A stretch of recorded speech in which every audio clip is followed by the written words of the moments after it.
All right, as we are back here taking a beautiful look at Kings Row, which shall be map number 2. This was Thomas's esports pick as they look to bounce their way back into this series after losing to Oasis here in map number 1. That's gonna be interesting one because a lot of what we're gonna see is very likely gonna be matching what we saw them do on Oasis University. Not necessarily gonna be exactly the same. A lot of teams do like to opt for the Zarya instead of the D.Va in this situation. But D.Va has been a very popular hero just to pair with things just because of her versatility. There's a lot more peel, a lot more mobility, a lot more just extra utility that the Zarya doesn't provide in these situations. But because Kings Row is such a map where all those situations are minimized a lot because of the map geometry, Zarya becomes more of an option for a lot of teams. In terms of DPS, I do expect the Mei to be played by at least one of the teams, if not both. And that's one of the benefits of having the D.Va, is being able to shut down a Mei a little bit easier, at least when it comes to the ultimate, which can be fight-winning in of itself. But so far, neither team really showing us the Mei, which surprises me. CCE Blue heading on the defense, pulling out some double buffs. So this is something we saw plenty of in their Week 8 matchup, and they performed it quite well. Now, difference here is we've got Mercy on the Hanzo, picking up the other Shimada brother than what we expected.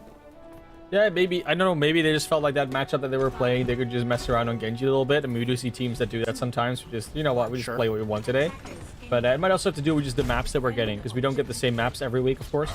And yeah, this is just the map that we haven't seen them on yet. We're going to be seeing whether what Thomas is going to be able to do on their attack, though. Going again with the double hit scan, Pranksters and Bookshelf on the Soldier and the Cassidy. Neither of which are very long range, so Thomas Esports want to at least get in a position where they can kind of be in that medium range spot for maximum effectiveness from the 2 hit scan DPS. We saw some early poachers trying to block the rotation. Looked like Thomas Esports kind of got stalled out up here, waiting for some cooldowns. It was the speed they were waiting on, and they're going to go just dive onto this high ground. By dive, I mean run emphatically straight towards it, try to find whatever picks they can. CCE Blue are able to read this and just rotate right back out. Now they're headed back to Statue, and a little bit of ring around the rosy. Now you can put yourself in that defensive perspective, though, if you're Thomas Esports. You can just drop down on the point and use the archway to your advantage rather than the other way around. That's a very nice perspective, because anyone that dies can just put the pincer on CC Blue. Well, and drop an amp matrix before everybody gets close, as the poor Butler, we got the raw end of that deal. Now CCE Blue trying to decide how they want to approach this. They're not close to Nano, so they're going to use Dragons in from behind and try to separate the team, and here come the tanks onto the point. Mercy able to pick up one from that back line, but Haas goes down. Was a big engagement tool. Rick Pig, the sole person to try to stall out this point. Oh, Wolf Raider just dropped into some nasty damage. Oh, and that is going to put the nail in the coffin, assuming these DPS don't bring it back. Mercy picks up another one. Are you kidding me? And the res is there. Herbie finally goes down, but not before Rig Pig is back on their feet and continuing the stall. 98% picked up.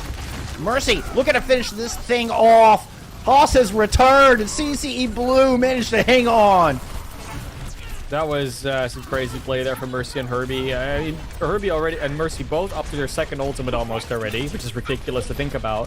And a lot of that, especially from Herbie, have been these gigantic dynamites. You saw Thomas Esports jump into like the upper corridor where Herbie's standing right now, and they just got 6-man dynamite on them. That's why Jay Gibby got the Amp Matrix so fast, which is also I spoiled making Jay Gibby will have another ultimate soon. But that was ridiculous to see.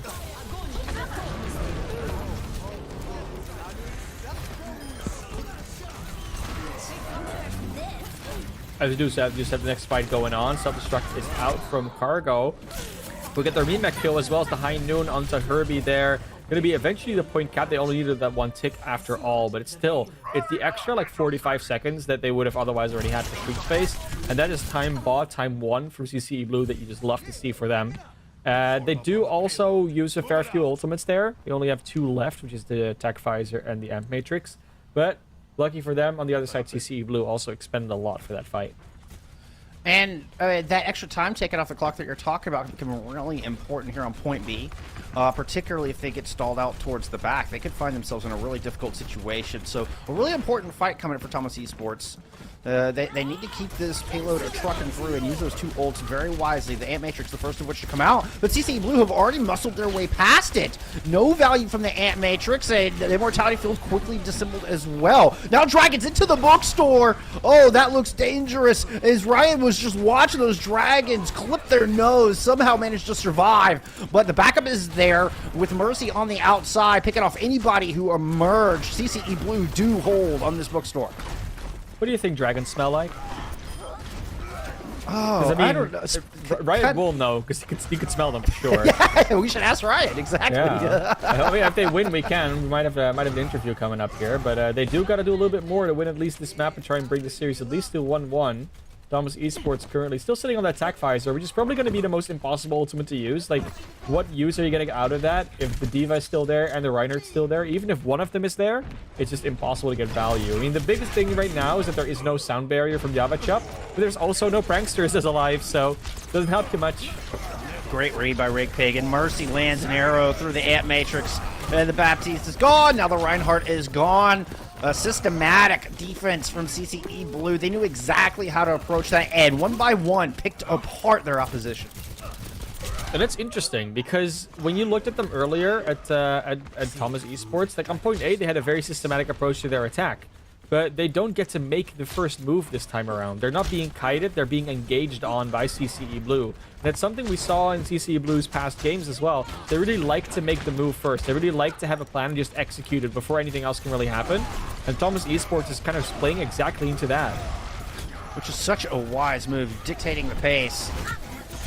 Boss holding the corner right now, knows Riot has this shatter and doesn't want to overextend in this particular moment. Look at the Dragons coming out. Another proactive response to split Thomas Esports in half.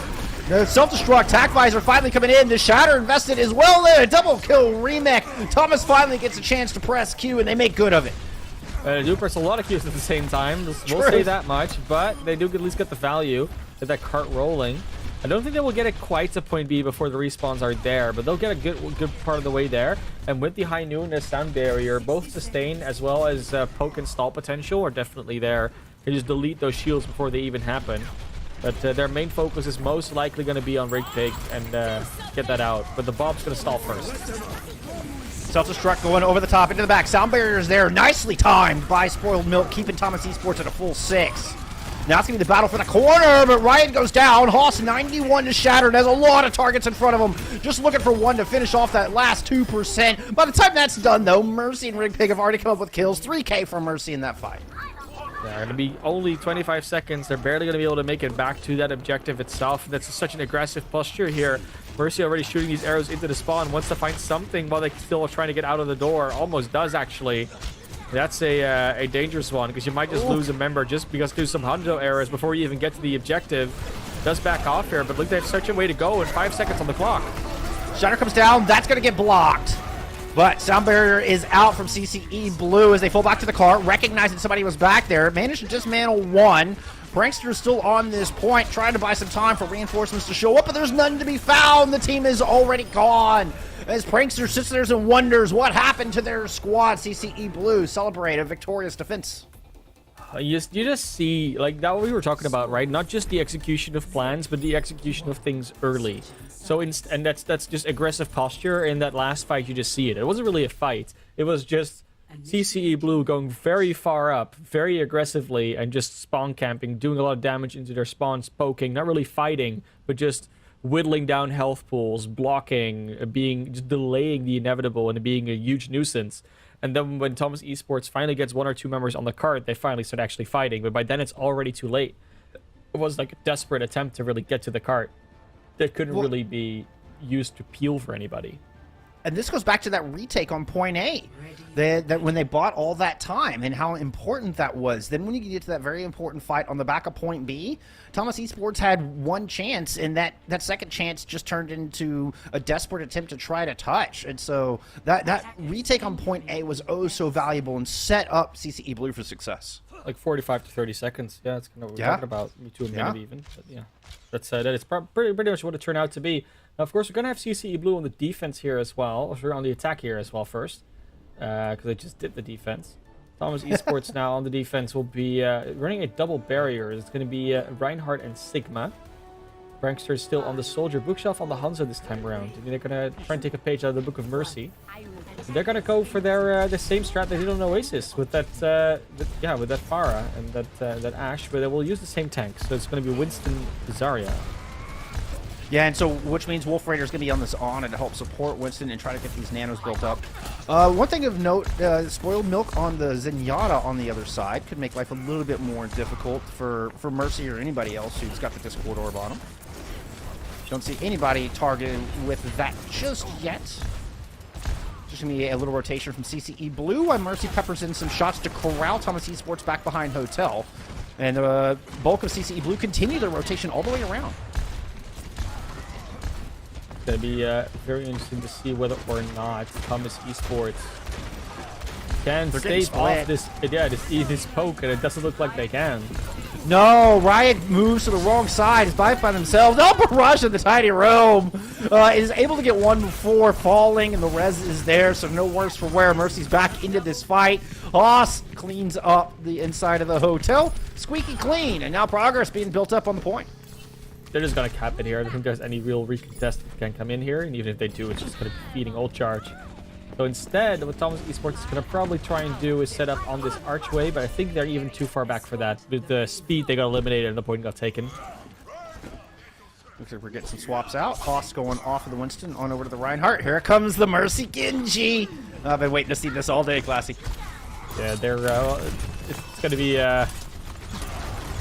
a fun one to watch, that's for sure. I mean, there's a little bit more space to work with here as well without it being obnoxiously open fielded, so a lot more wall climbing and double jumping will be relevant. But for now, they have to try and get through the archway, which Genji's not necessarily the best hero for, I will admit. Then she switched a bit too soon, but with the nano coming in, no blade. You gotta know there's no blade yet, right? No, but it doesn't matter. They go through Spoiled Milk and JKB. Both supports fall at the hand at Mercy Cyber Ninja and built up halfway to that blade. So a good nano, nevertheless.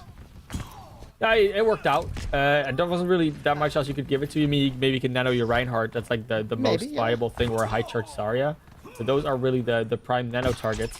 If you don't consider Boostio a nano target, of course, because you know that is still one of the most valuable nano targets ever in terms of mental destruction of your opponent. But yeah, card's pretty much there, and that grab will probably stop anyone from touching. That's just the game. Yep, big grab, well timed, and doesn't matter. You don't need to survive it. You just need to hold them off the cart. Just you know, they won the fight with the fight before it. That's how they won the map already. The 2 real fight wins that they needed, Cargo Token's gonna get. This is a double remake kill, but it's, that's why they get this. Hey, I'm glad, because I want to see this. Because it's on on the both takes. On the both takes. And the fun thing is, right, is that Rhea tried to help out with the Reinhardt with the Shatter, but the Shatter was really, it didn't hit anybody, and it really wasn't necessary to complete that play. Right. But yeah, very fun map to watch. Not a very close map, but definitely a very fun map. And that makes me definitely, again, more worried here for Thomas Esports. It might just be a close top 3, potentially close top 2, with everyone else kind of being a league apart or further away. Not done yet, of course. There is still at least one map to play, maybe even more. But it's not looking good here for Thomas. No, unfortunately, it is not. Match point here for CCE. We're going to take a short intermission. When we come back, we are headed to Escort and see if they can close out the series. Y'all stick around. More NECC.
fight, never quit, do it right, play the game, win it life, have no shame, there's no time, feel the pain, live the grind, I could change, in my mind, pick a lane, commit and climb, the only way to win it life, I never miss, that's fact, taking big swings, bitch, hand me the bat, put me in the ring, you'll go out in a bag, cause I sing what I mean, and I bring it to the mad light, ain't got time to kill, I got time to feel, I took the red pill, I know life's short, so I wanna live real, but how's it supposed to feel?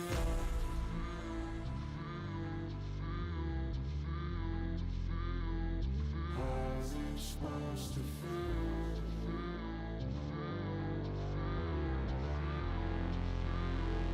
How's it supposed to feel?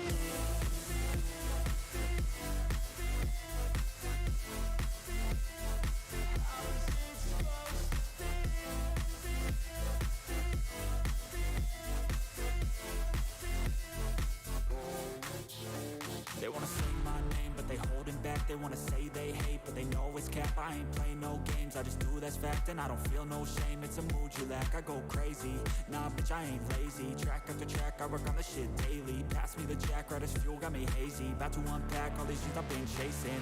I've got visions in my head, like memories after death. To be a legend instead of something you can forget. I'm living up every breath, I'd rather lead than be led.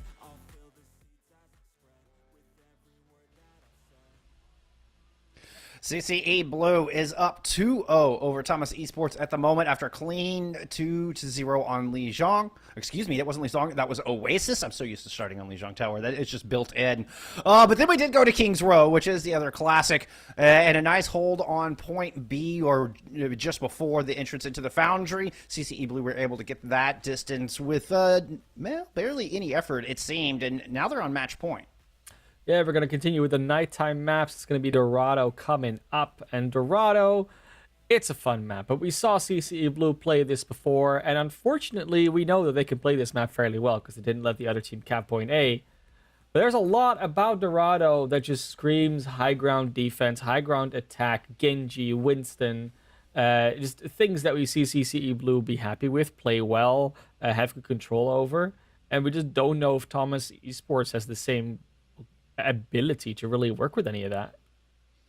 Well, we were talking about adaptations on map 1 because we saw Thomas Esport try to adapt when we went to Gardens to bring in the Sigma Roadhog composition, and they had some success with it, but just not enough time to really get back into that map. Now, Escort will provide them that additional time. The question is, do they still have that ability to adapt? Are they still willing to make those changes and not get too stubborn in their composition picks? Because CCE Blue are bringing exactly what they showed on tape.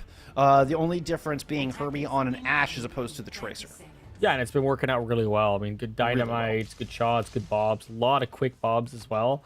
So I'm definitely all about it. But hey, question for you. Do you know actually what this first street is called where they're about to come out, on attack?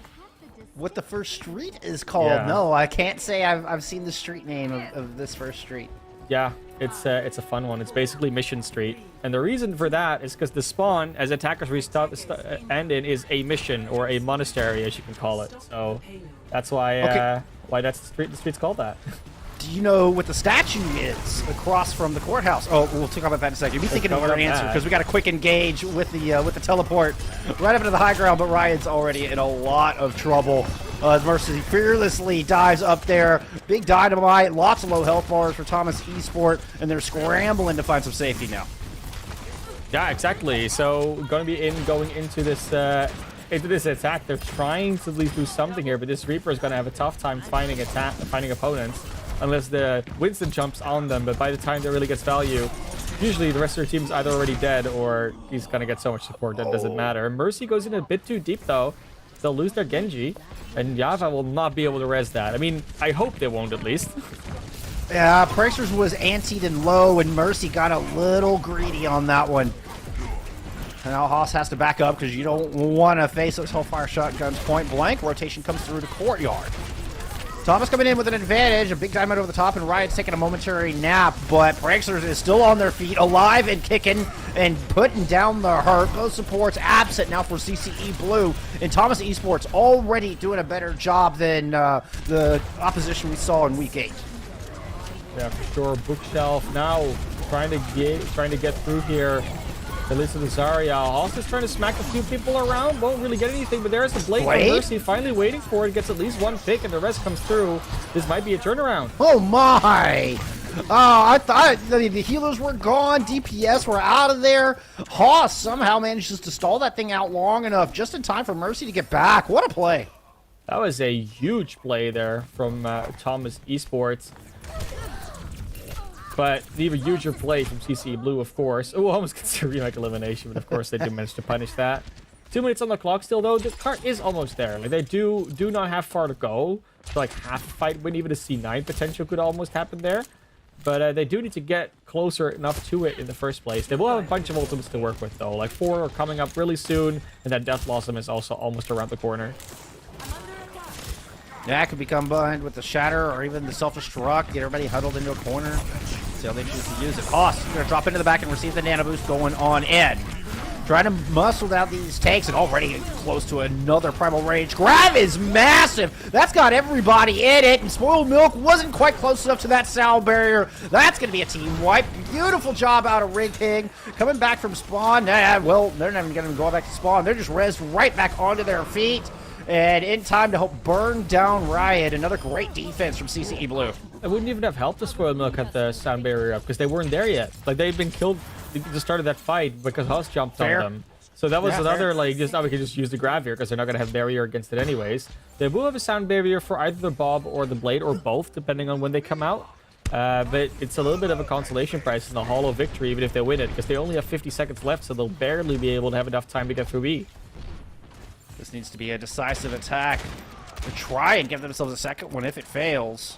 Still have that Bevy Wolves to work with, only using 1. Thomas Esports will have 4 online, including both support ults. But Bookshelf goes down early. Herbie able to find that one and continues to pressure down while Haas jumps in from the high ground. Just putting in more hurt, making this slower and slower on the approach. Finally, the Coalescence comes out, and Thomas chooses to get aggressive, trying to speed in. They throw it on the Shadow, which is going to pick up 2, including Wolf Raider. So bulk of the healing now gone. Valkyrie used in absence of that. The sound barrier thrown in as well. Thomas Esports are making good of it, though. They had to get value off of that, and Bookshelf delivers, finding 2 priority picks to help Thomas Esports move on. Seeing whether or not they're going to be able to get through B, but for now, at least they achieved the goal of capping the first point, which took them a while, and also required a lot of effort, a lot of success from them, which they eventually were able to pull through on. But now Herbie's going to have their high ground, which is way more prevalent than it was on A, as well as Haas and Rigpig, of course. Like, everyone will be able to fall from there, even Mercy. It's going to be a tricky one to get through, especially with their composition that is fairly unable to really contest high grounds en masse. But Bookshelf going on to Symmetra might change that. And that's exactly what I was thinking too. Like, prior to the Symmetra swap, Cargo is the only one who can even think about challenging up there. And then you're running into a 1v5. Maybe 1v4 at this point, as both tanks are on the low ground. Another huge grab. Absolutely monstrous with the anti-nade over the top of it. Beautifully done. Mercy free to just dash their heart out through that one. That's a nice play there. Just gets them in the grab. You don't expect them to do it there. And I think that's what often just gets CC Blue these attacks or these successes, where they fight in places and at timings that are very surprising to the other team. It's either too early or too late or just outside of a fight, and all of a sudden they create a fight out of nowhere. Nice Primal to block the teleporter play, but the self-destruct is still going to find something in Yavachuk. Oh, that was so close. Yavachuk was almost undercover, but that self-destruct went up at the perfect moment. But here comes the Nano Blade, a rare Nano Blade. They don't do this often, but when they do, it's typically highly successful. One already under the knife. Now looking for another, but Mercy has to settle for just 1. Nice sleep, and Pranksters gets Coach Gunned all the way off while asleep. Bookshelf making a swap, but they're slowly making through here, Classy. Was good boop play by Spoiled Milk to block that Nano Blade. Like, a lot of that second dash just got stuck on the wall, and I couldn't really do much more after that. Gonna go back in the back line, but will immediately just be deterred by the soldier. And Thomas Esports are focusing all their attention forward. Nice Bionade, might slow him down. Bookshelf gets taken out. So that backline threat no longer there, at least the protection, rather, no longer there. Frenchers have thrown down a Death Blossom at some point, but I didn't see anything as a result of it. But CCE Blue are coming in with some ult and another grab. This one hits the front, finds both tanks. Not quite as massive as the previous two, but still effective nevertheless. Riot goes down with Shatter in their pocket.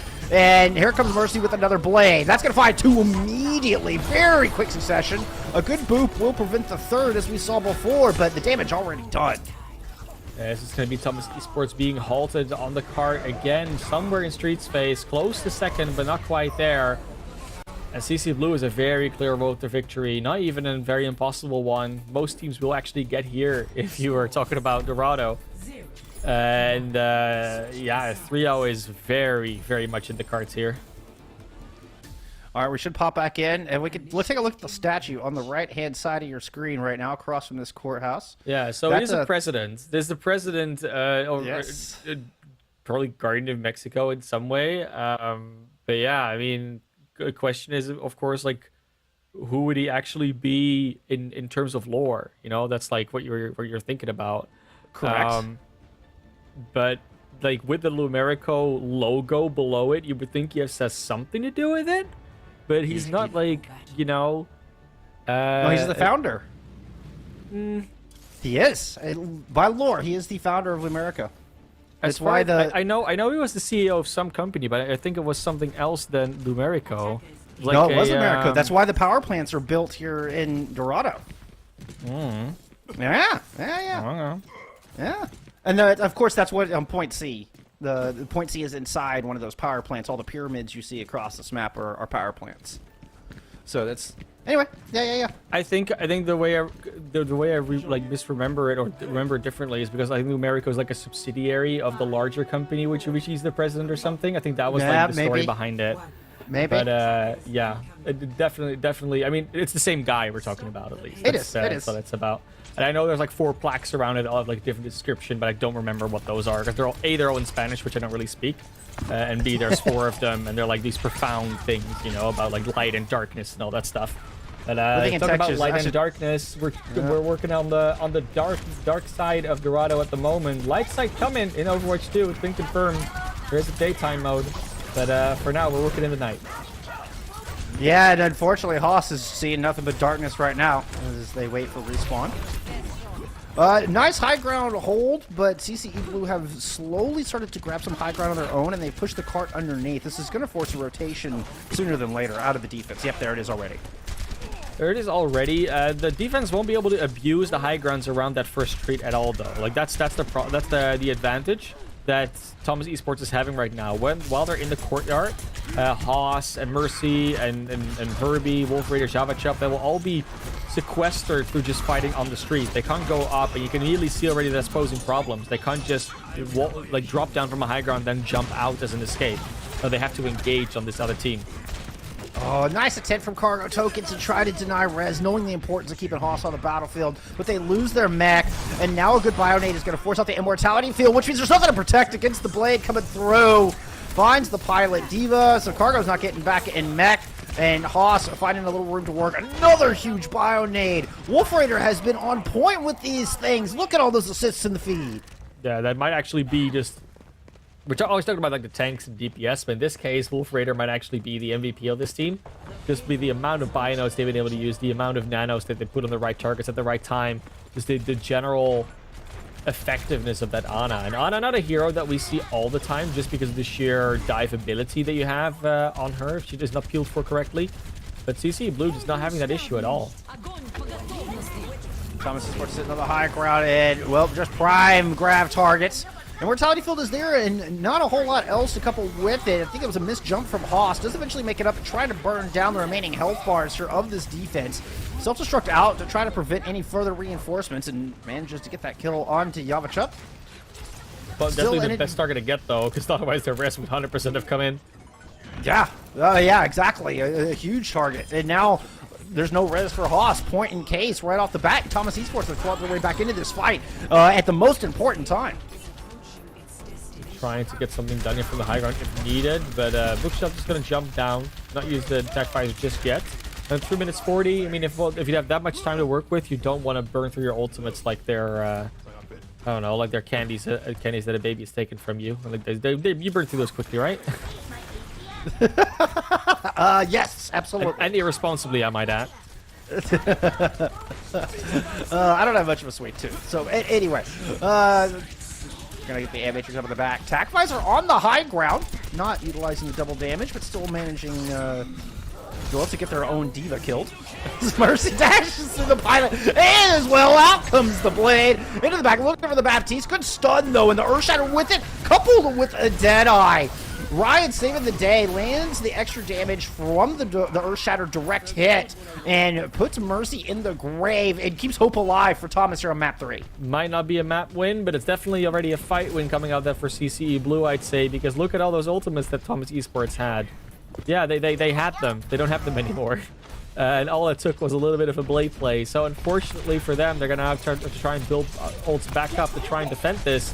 While CCE Blue is close to at least the Nano Boost, the Valkyrie, and the Graviton Surge. So trouble is brewing.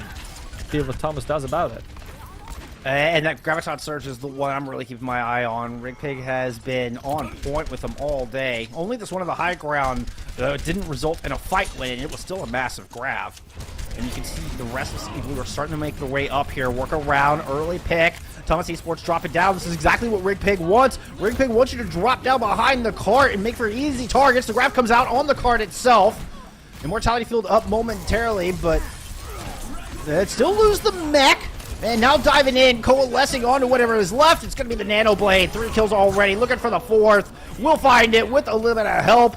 And that is it. Done and dusted. CCE Blue will take the semifinals match 3-0. They are going to move on to the grand finals in the Challengers Yellow Division. I'm going to repeat the result from last week. 3-0.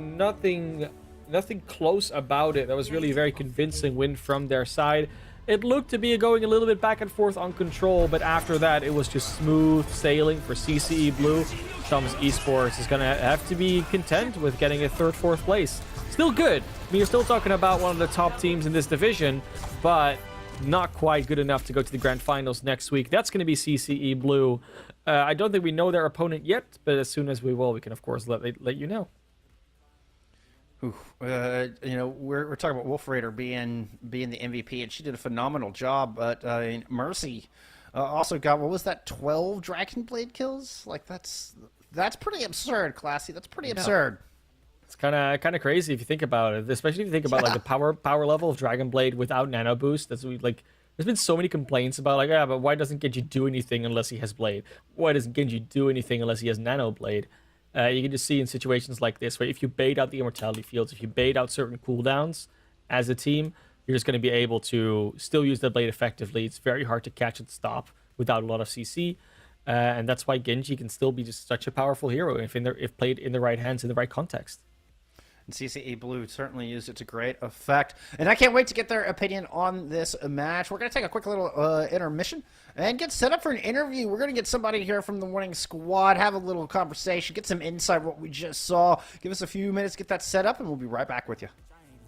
Track after track, I work on the shit daily. Pass me the jack, right as fuel, got me hazy. About to unpack all these things I've been chasing.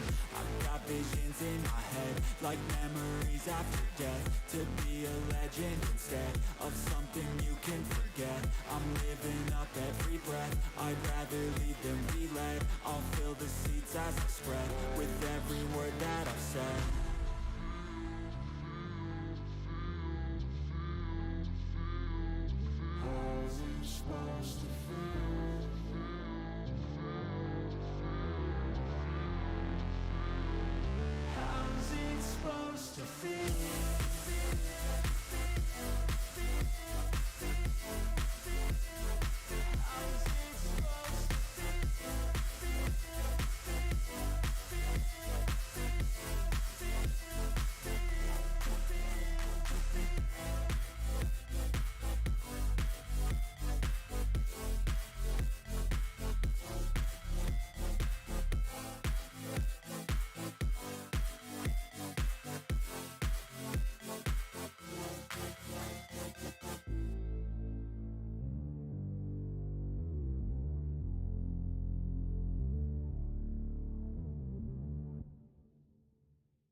Never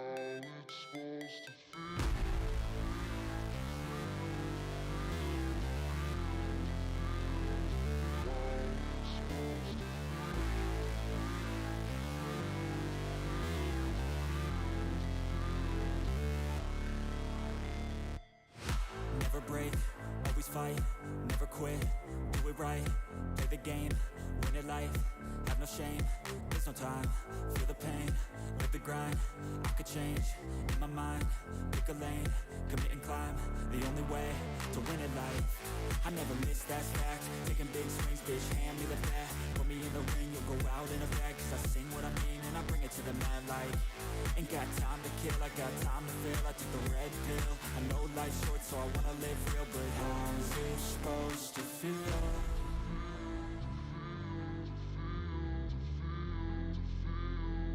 How's it supposed to feel?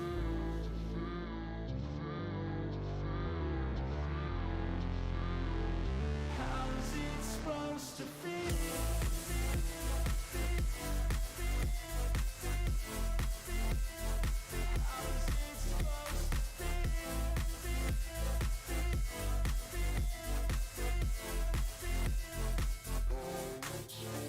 They wanna sing my name, but they holding back. They wanna say they hate, but they know it's cap. I ain't play no games, I just do that's fact. And I don't feel no shame, it's a mood you lack. I go crazy, nah bitch I ain't lazy. Track after track, I work on the shit daily. Pass me the jack, right as fuel, got me hazy. About to unpack all these things I've been chasing.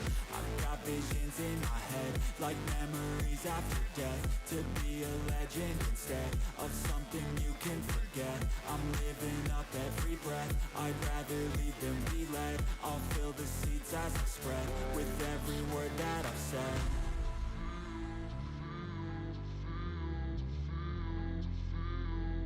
How's it supposed to feel?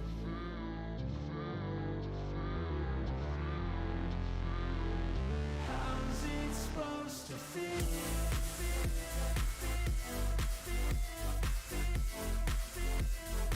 How's it supposed to feel?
always fight, never quit, do it right, play the game, win it life, have no shame, there's no time, feel the pain, live the grind, I could change, in my mind, pick a lane, commit and climb, the only way to win it life, I never miss, that's fact, taking big swings, bitch, hand me the bat, put me in the ring, you'll go out in a bag, cause I sing what I mean and I bring it to the mad light, ain't got time to kill, I got time to feel, I took the red pill, I know life's short so I wanna live real, but how's it supposed to feel?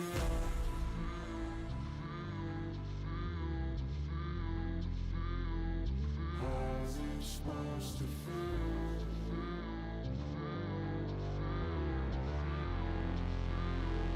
How's it supposed to feel?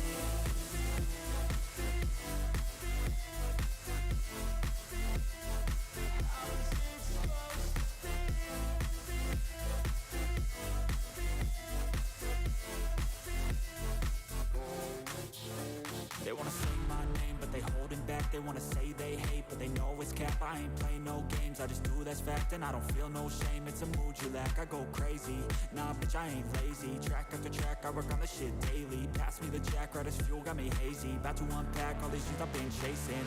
I've got visions in my head, like memories after death. To be a legend instead of something you can forget. I'm living up every breath, I'd rather lead than be led. I'll fill the seats as I spread with every word that I've said.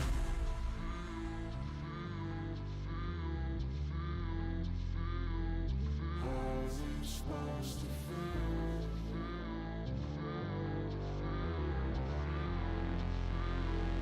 How's it supposed to feel?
And we are finally back here with Bobo XSL from CCE Blue DPS extraordinaire. Thank you for joining us for the call. Hi, thank you so much. What a great game, honestly. It really was. It really was. I mean, y'all absolutely stomped out there. It was a very one-sided performance. With your squad moving on to the grand finals, how's it feel? Freshman year, you're coming in and you make it into the grand finals here in your division. Oh yeah, no, it feels amazing. We're fresh, we're ready. We've seen so much improvement over the season, the course of the season, and we're so extremely ready. We practiced so much, and we're ready to take on the challenge. Yeah. Let's talk about that improvement a little bit. What area do you think the team has improved the most over the course of the season? Yeah, so I think that our biggest improvement was both communications and positioning. I think that was our biggest problem, especially positioning and where we would accidentally get picked off early in the season. However, we've worked on that really well, and I think that we've gotten a lot better over the season in that case. Well, the results certainly speak for themselves. Yeah. Certainly do. Yeah, is that like a word you can use to describe your team? Oof. I guess, yeah, put simply, really determined. I think that the work Okay. that we put in outside of practice even is really extra, and it shows. I Sure like that a does. lot. Yeah, it shows a lot of personality. It's determined. Determined to take that grand finals. I take it. What kind of preparations are y'all doing for next week's grand final matchup?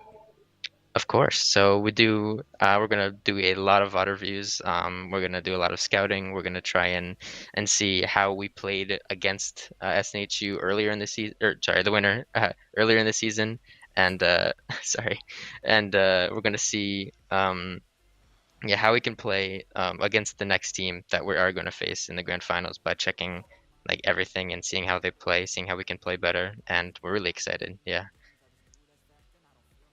Awesome. Good to hear. Really excited to see it. Yeah. Yeah, definitely. If obviously you were subbed out after the control maps, is that like something you do all the time? Are you like a specific specialist for control? How does that work in your team? Yeah, we have so I get swapped out with Herbie on specific maps a lot. And I got a little unlucky this one where I got double subbed out, but that's all right. That's Yeah, fair. we it's very like map specific, and we play very like different characters. So yeah, Gives you a lot of versatility for different maps, so you can run different compositions. definitely. Yeah. Right on. Right on. Well, we really appreciate you taking the time to join us for this interview. Any shout outs or thank yous you want to give before we let you go? Sure. Yeah. I guess I want to say thank you to I guess I want to say yeah, thank you to our rig pig. He's our tank, and he's the work that he puts outside of the practices and scrims is just phenomenal. He makes late at night VOD reviews for us specifically on different like comps and everything, and it's truly inspirational. Yeah. That's huge. That's huge. You got to Awesome. have that leader. I love it. Yeah. Well, we appreciate it once again. Congrats on the dub, and looking forward to seeing you in the grand finals. Thank you so much. Yeah. Thank you. Thank you so much. Yeah. Well, that's it for this game and this series to talk about. But the stream isn't over just yet, Little Skunk. There's gonna be more coming. Yeah, we've got a really big matchup coming at you next. We're going to be passing the baton over to Juggle God and Sir Waltham as they bring you Augustana versus St. Ambrose University, a rematch from Week 7's Battle of the River. This is a rivalry not to be missed. You're going to want to see it. Don't go anywhere. We'll be back with that match for you in just a few.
fight, never quit, do it right, play the game, win it life, have no shame, there's no time, feel the pain, live the grind, I could change, in my mind, pick a lane, commit and climb, the only way to win it life.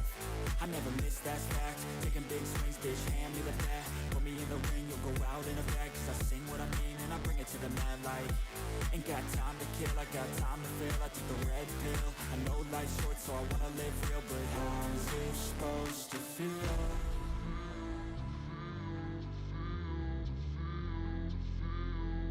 How's it supposed to feel?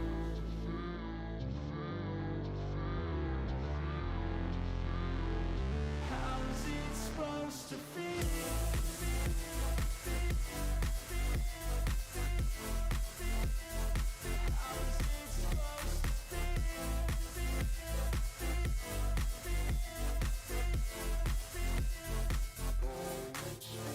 They wanna sing my name, but they holding back. They wanna say they hate, but they know it's cap. I ain't play no games, I just do that's fact. And I don't feel no shame, it's a mood you lack. I go crazy, nah bitch I ain't lazy. Track after track, I work on this shit daily. Pass me the jack, right as fuel, got me hazy. About to unpack all these things I've been chasing.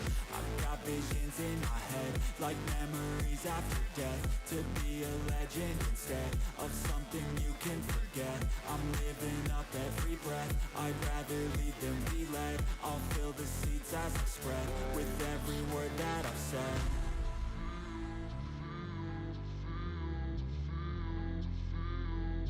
How's it supposed to feel?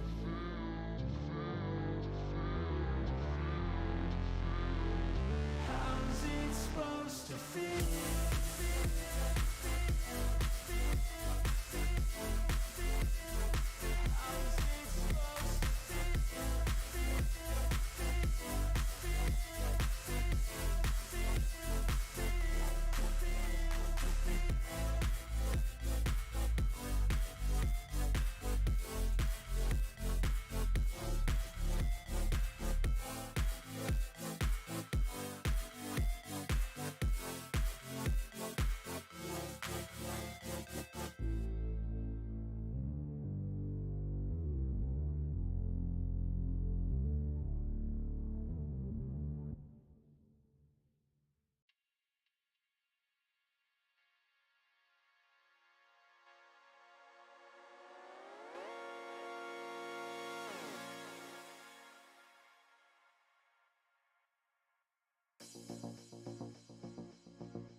quit, do it right, play the game, win it life, have no shame, there's no time, feel the pain, live the grind, I could change, in my mind, pick a lane, commit and climb, the only way to win at life.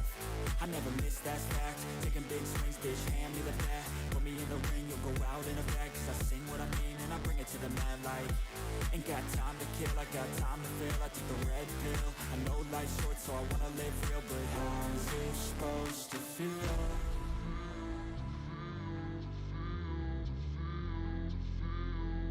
How's it supposed to feel?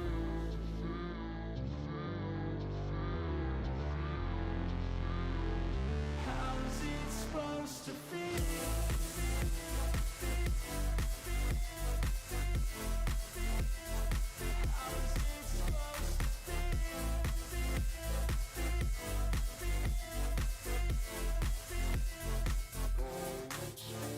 They wanna say my name, but they holding back. They wanna say they hate, but they know it's cap. I ain't play no games, I just do that's fact. And I don't feel no shame, it's a mood you lack. I go crazy, nah bitch I ain't lazy. Track after track, I work on this shit daily. Pass me the jack, right as fuel, got me hazy. About to unpack all these things I've been chasing.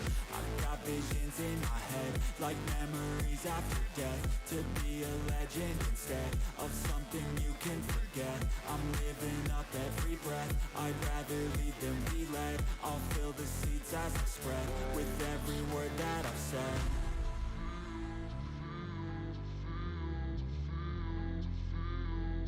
How's it supposed to feel?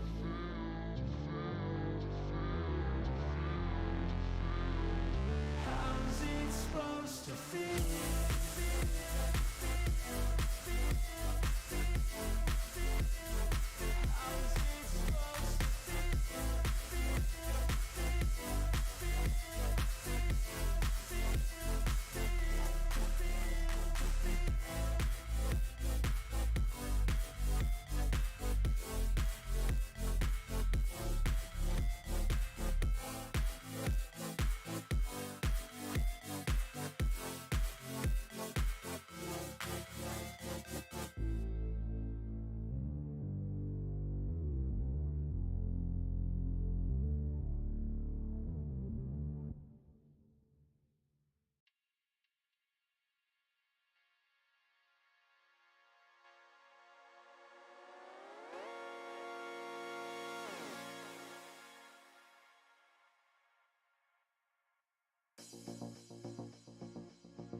it right, play the game, win it life, have no shame, there's no time, feel the pain, live the grind, I could change, in my mind, pick a lane, commit and climb, the only way to win it life, I never miss, that's fact, taking big swings, bitch, hand me the bat, put me in the ring, you'll go out in a bag, cause I sing what I mean and I bring it to the mad light, ain't got time to kill, I got time to feel, I took the red pill, I know life's short so I wanna live real, but how's it supposed to feel?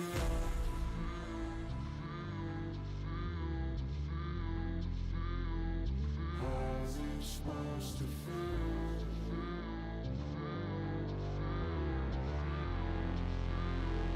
How's it supposed to feel?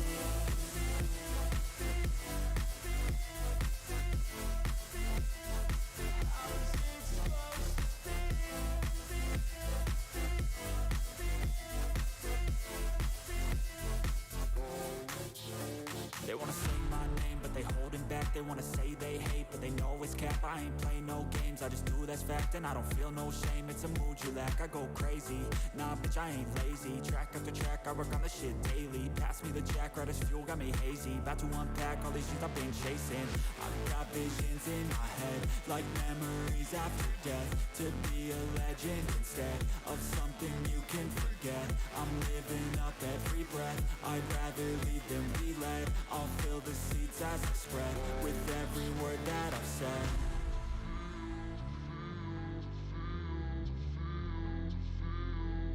How's it supposed to feel?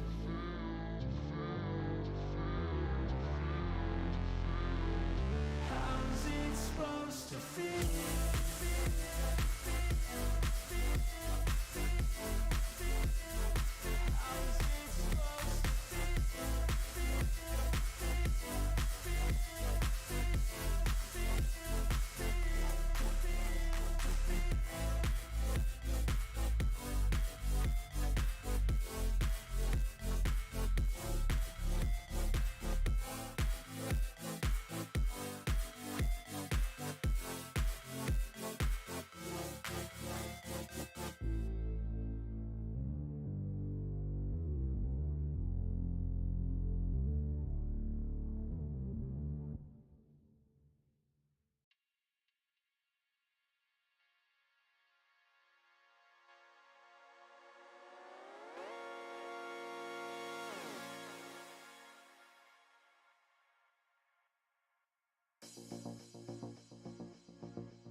Never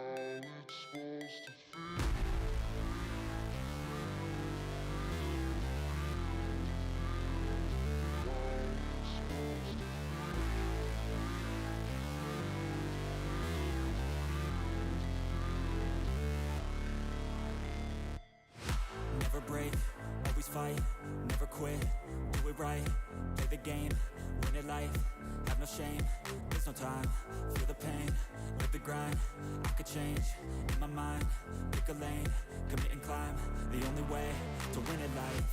I never miss, that's fact, taking big swings, bitch, hand me the bat, put me in the ring, you'll go out in a bag, cause I sing what I mean and I bring it to the mad light. Ain't got time to kill, I got time to feel, I took the red pill, I know life's short so I wanna live real, but how's it supposed to feel?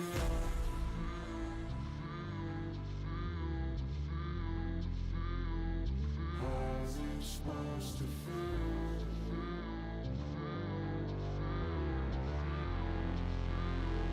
How's it supposed to feel?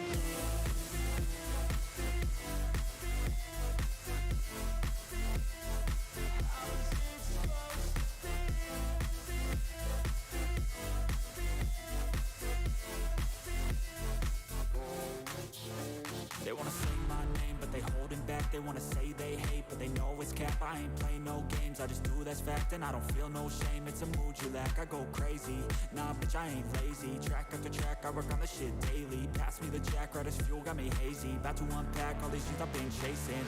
I've got visions in my head, like memories after death. To be a legend instead of something you can forget. I'm living up every breath, I'd rather lead than be led. I'll fill the seats as I spread with every word that I've said.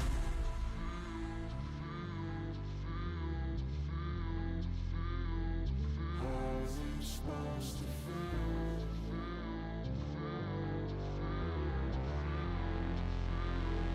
How's it supposed to feel?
Never break, always fight, never quit, do it right, play the game, win it life, have no shame, there's no time, feel the pain, live the grind, I could change, in my mind, pick a lane, commit and climb, the only way to win it life.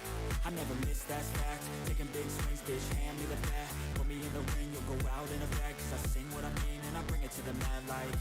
Ain't got time to kill, I got time to feel, I took the red pill, I know life's short so I wanna live real, but how's it supposed to feel?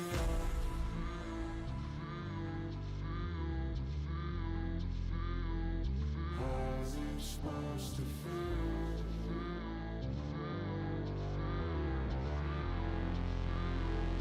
How's it supposed to feel?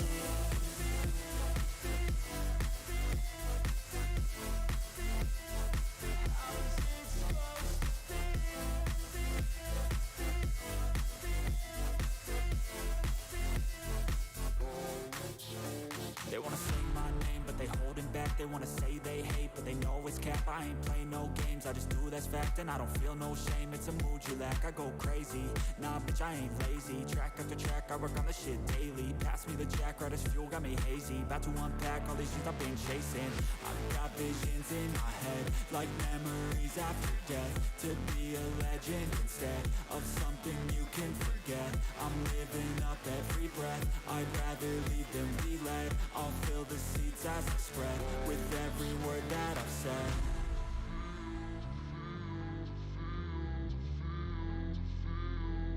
How's it supposed to feel?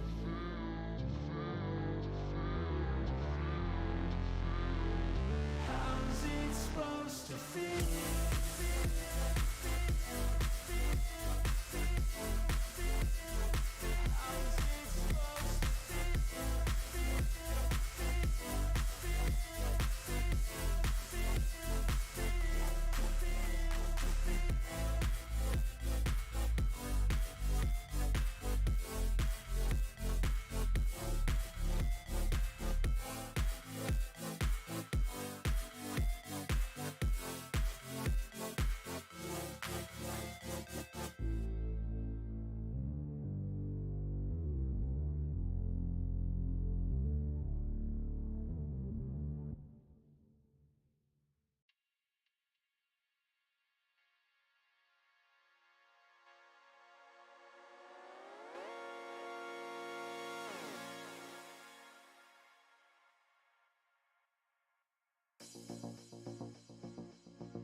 fight, never quit, do it right, play the game, win it life, have no shame, there's no time, feel the pain, live the grind, I could change, in my mind, pick a lane, commit and climb, the only way to win it life.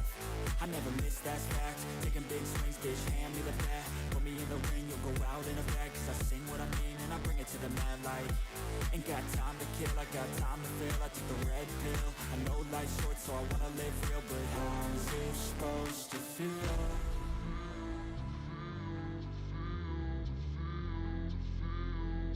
How's it supposed to feel?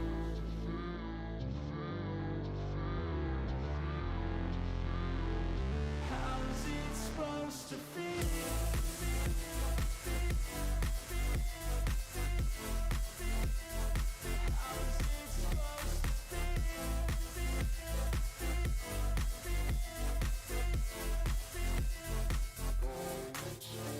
They wanna sing my name, but they holding back. They wanna say they hate, but they know it's cap. I ain't play no games, I just do that's fact. And I don't feel no shame, it's a mood you lack. I go crazy, nah bitch I ain't lazy. Track after track, I work on the shit daily. Pass me the jack, right as fuel, got me hazy. About to unpack all these things I've been chasing.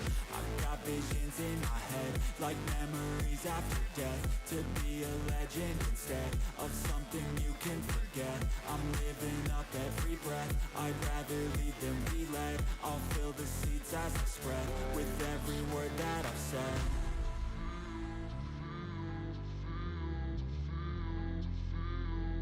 How's it supposed to feel?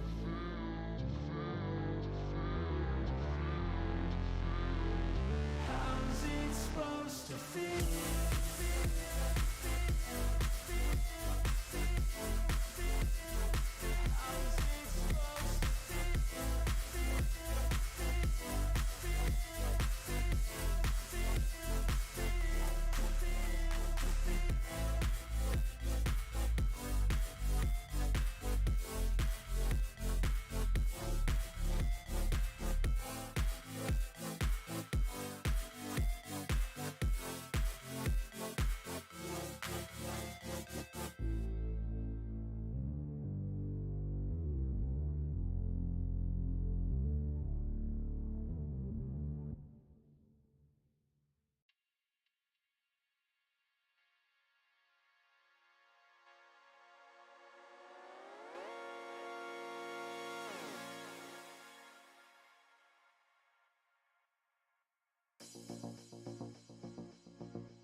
fight, never quit, do it right, play the game, win it life, have no shame, there's no time, feel the pain, live the grind, I could change, in my mind, pick a lane, commit and climb, the only way to win it life, I never miss, that's fact, taking big swings, bitch, hand me the bat, put me in the ring, you'll go out in a bag, cause I sing what I mean and I bring it to the mad light, ain't got time to kill, I got time to feel, I took the red pill, I know life's short so I wanna live real, but how's it supposed to feel?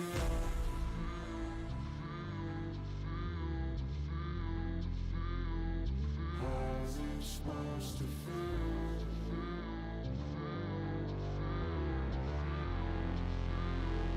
How's it supposed to feel?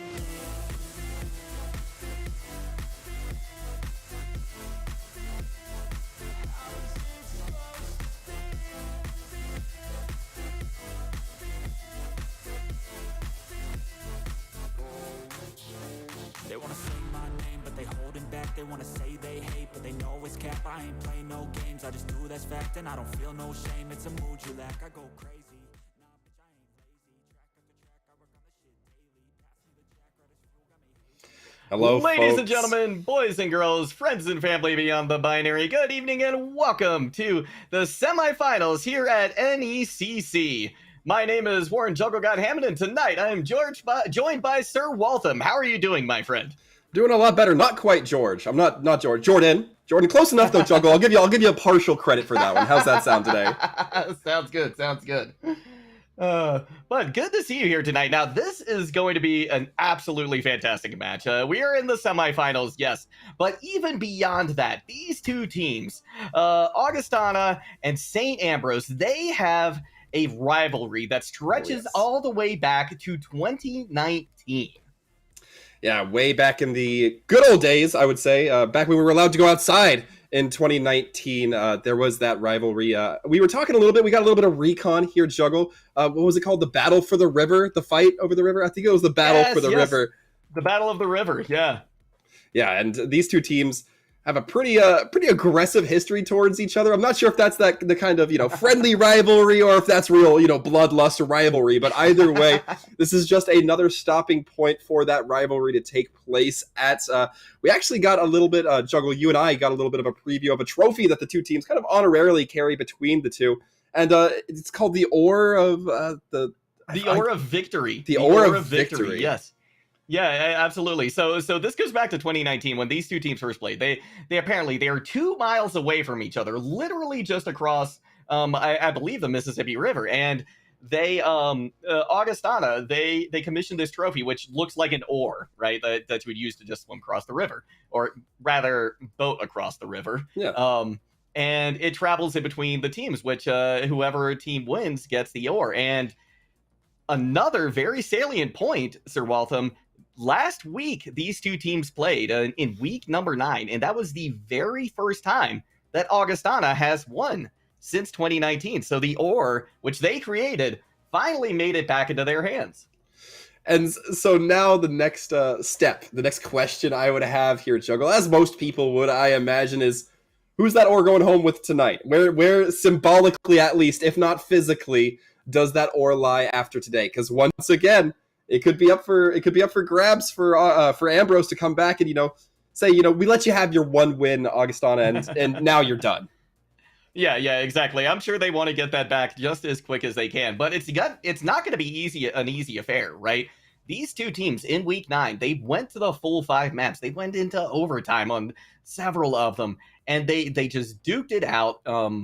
And in the end, Augustana came out on top. Now, these two teams, they favor different playing styles as well. Augustana has a very, very good brawl, right? Something that can just, drive over teams. Whereas Ambrose, they've been playing around with the 6-man a lot recently. But more so, I think we're going to be seeing a lot of bunker compositions, some of these double shields, some of these poke compositions. So my question is, tonight, can Augustana close the gap, right, that we're likely going to see between these two teams on that brawl? Or is the poke composition going to be able to just pick them apart on their way to the point? Certainly remain to be seen, but given Augustana's history, I think that I have to give a little bit of credit to them. We've done a little bit of our research. I should give proper credit to Juggle. You've done the majority of the research here, but we know that Augustana, particularly within this last year, within this last semester, have gotten a group of teammates that really seems to click. They've actually got 4 members who are all seniors. They've been playing for what feels like a really long time within Overwatch standards, as a matter of fact. 4 years, I believe. That's pretty close to, more than half the game's life cycle, but they've been here. They have that kind of communication, that synergy, and I wouldn't be surprised if that's what we saw take them over the edge in their previous fight against Ambrose, and what potentially might help them take it over once again here tonight. It absolutely could, but you know what? Well, something they're definitely going to have to watch out for is some of these pop-off players from St. Ambrose. And speaking of these players, let's go ahead and take a look at some of these rosters now, right?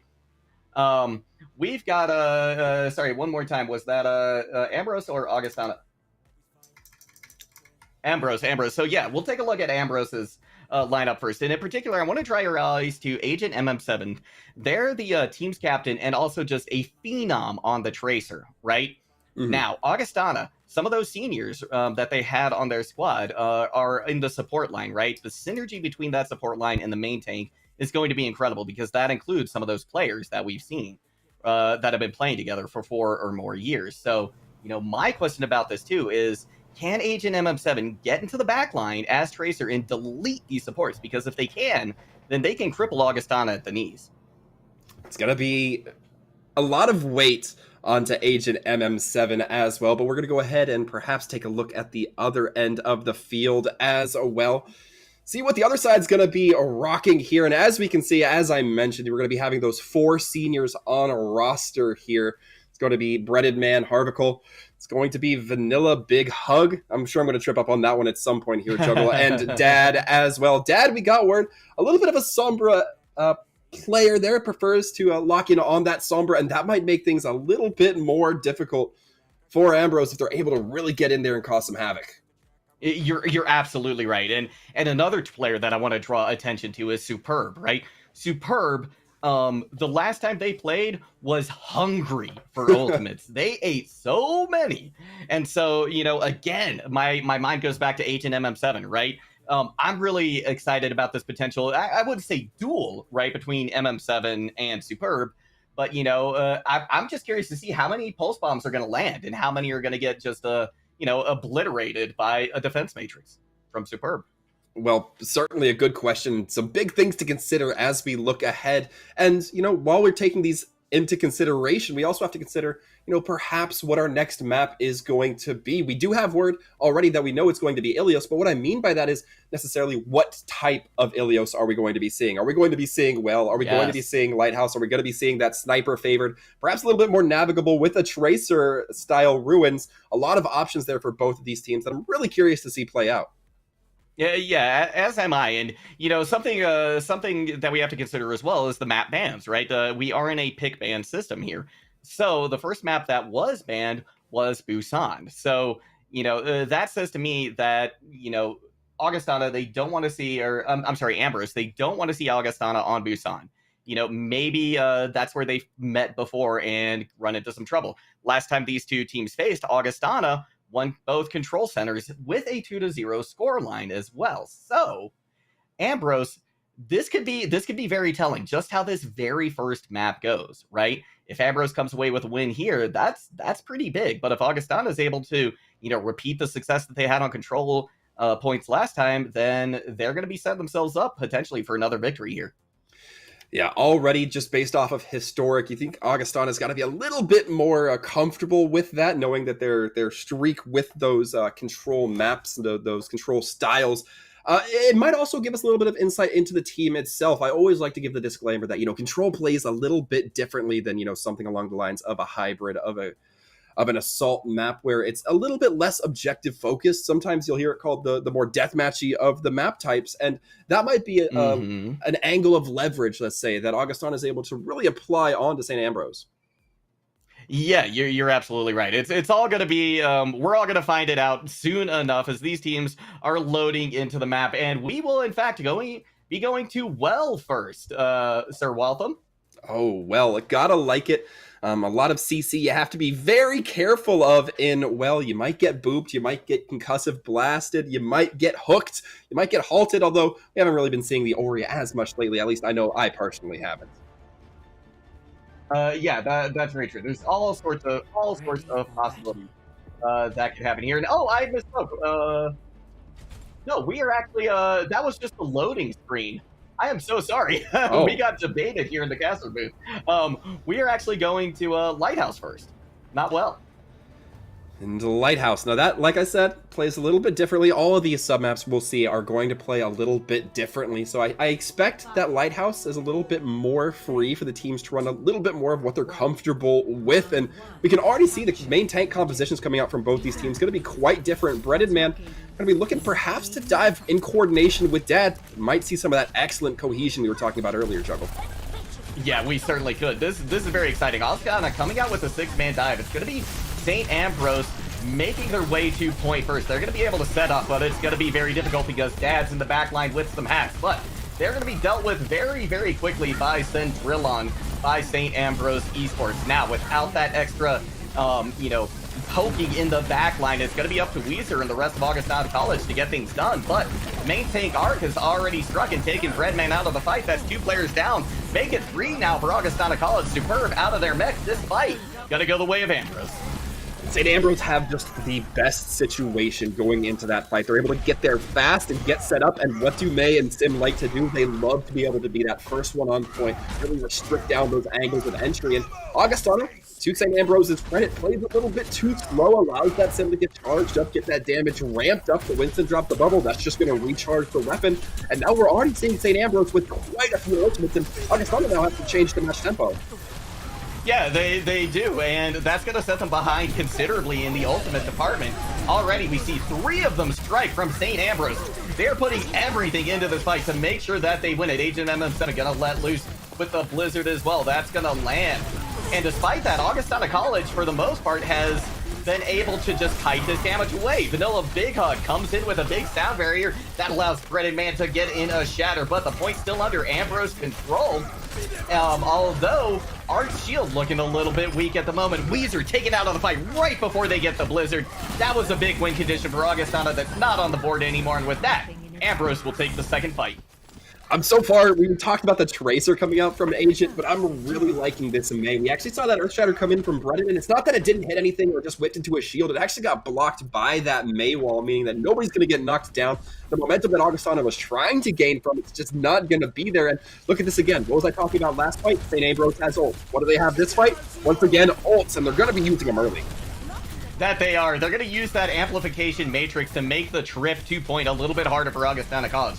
But they're able to traverse the intervening distance with large success until the shatter lands.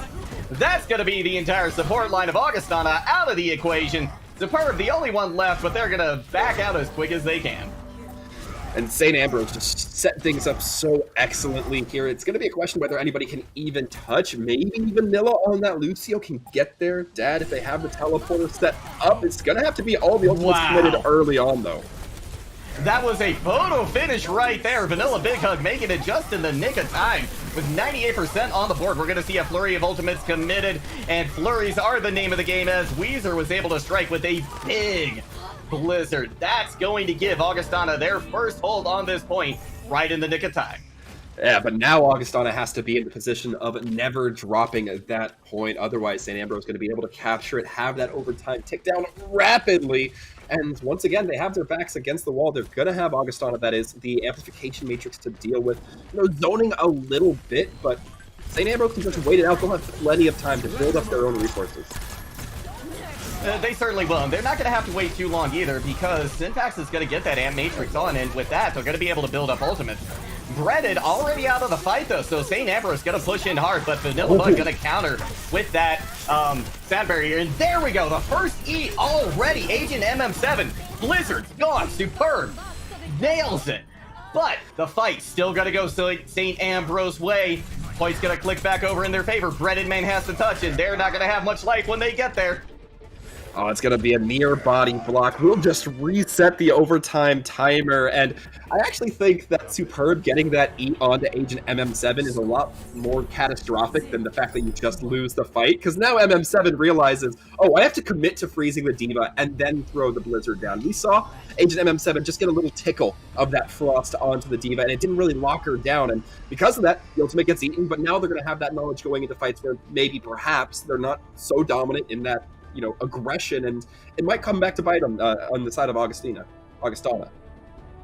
It certainly could. We'll just have to wait and find out. Now, as we move to Ruins, it's going to be a little bit of a different look coming out from both sides. Rather, Augustana going back to the 6-man dive that they tried before, but St. Ambrose matching in turn this time around. A little bit of difference, though, in the DPS line. Oh, never mind. That's, of course, just to get out of spawn. Gonna see both teams now meeting over near the Mega Health Pack on Coast. Agent MM7 in the back of their own team right now. Arc getting hacked. They go down to about half health. That's gonna allow Augustana to push up and gain a more advantageous position on this map. Now Weezer gonna start chunking in damage as well. Arc falls. And with that, St. Ambrose is gonna have to back out quick because their initiation tool, that tip of the spear, is gone. And it's so interesting to see how these Sombras are playing things just a little bit differently based off that ult charge. Dad, a little bit more damage focused, whereas Agent MM7 setting up for the hacks. Because of that, we're seeing Dad almost 25%, more than 25% charged up towards that EMP. They're going to have it about halfway through this next fight, and that's something that St. Ambrose are going to have to be real cautious of moving forward. Right now, though, they're just taking their time, getting a good setup. Maybe might lean in with that coalescence if they feel it necessary. I imagine we're going to see something along those lines, especially with the EMP coming very, very quickly after. Here comes Dad in, but they get hacked. They're not going to be able to let loose with the EMP. They're going to have to back off, and now Syntax has time to build up their coalescence and strike back. It's going to be Breaded Man now trying to get as much damage as they can onto Azure Rose, but they're going to be able to pop their sound barrier as well. Agent MM7 is out of the fight. They have their EMP along as well. Dad's already been used, but they weren't able to get too much value from it this time around. Breaded Man could be using that Primal Rage now to try and give themselves some more staying power on point. Brilliant. Let's loose with a self-destruct. It finds the target. Weezer is gone. And again, they had the Death Blossom, the only ult still standing for Augustana. This is St. Ambrose's time to move in and start to take this point because now they've got the tools to do it. Really do. And Agent MM7 holding tight onto that EMP. Didn't feel it necessary to commit that so early on. And right now, the remaining members of Augustana are just going to try to die on point, get as much progress. 67 is where the buck is going to stop, though. And St. Ambrose, on the other hand, being a little bit, or as I was saying, being very conservative with those ultimates. Agent still going to have it. Heinz still going to have it. Sin as well, still going to have that coalescence. Augustana are close to having a lot of their ultimates up. But if you get EMP'd, you're not going to be able to use them before, the ball actually drops. And we're going to see if Augustana can perhaps get some leverage with Dad on this Sombra, but it looks like Agent MM7 has other plans. It's going to be a 5-man EMP on both sides. The only people who weren't caught in the EMPs were the Sombras. Now, picks coming in, hand over fist in favor of St. Ambrose, but Heinz is out of the fight. So they're going to have to wait for him once they nail down the last few members of Augustana College in the kill feed to get back.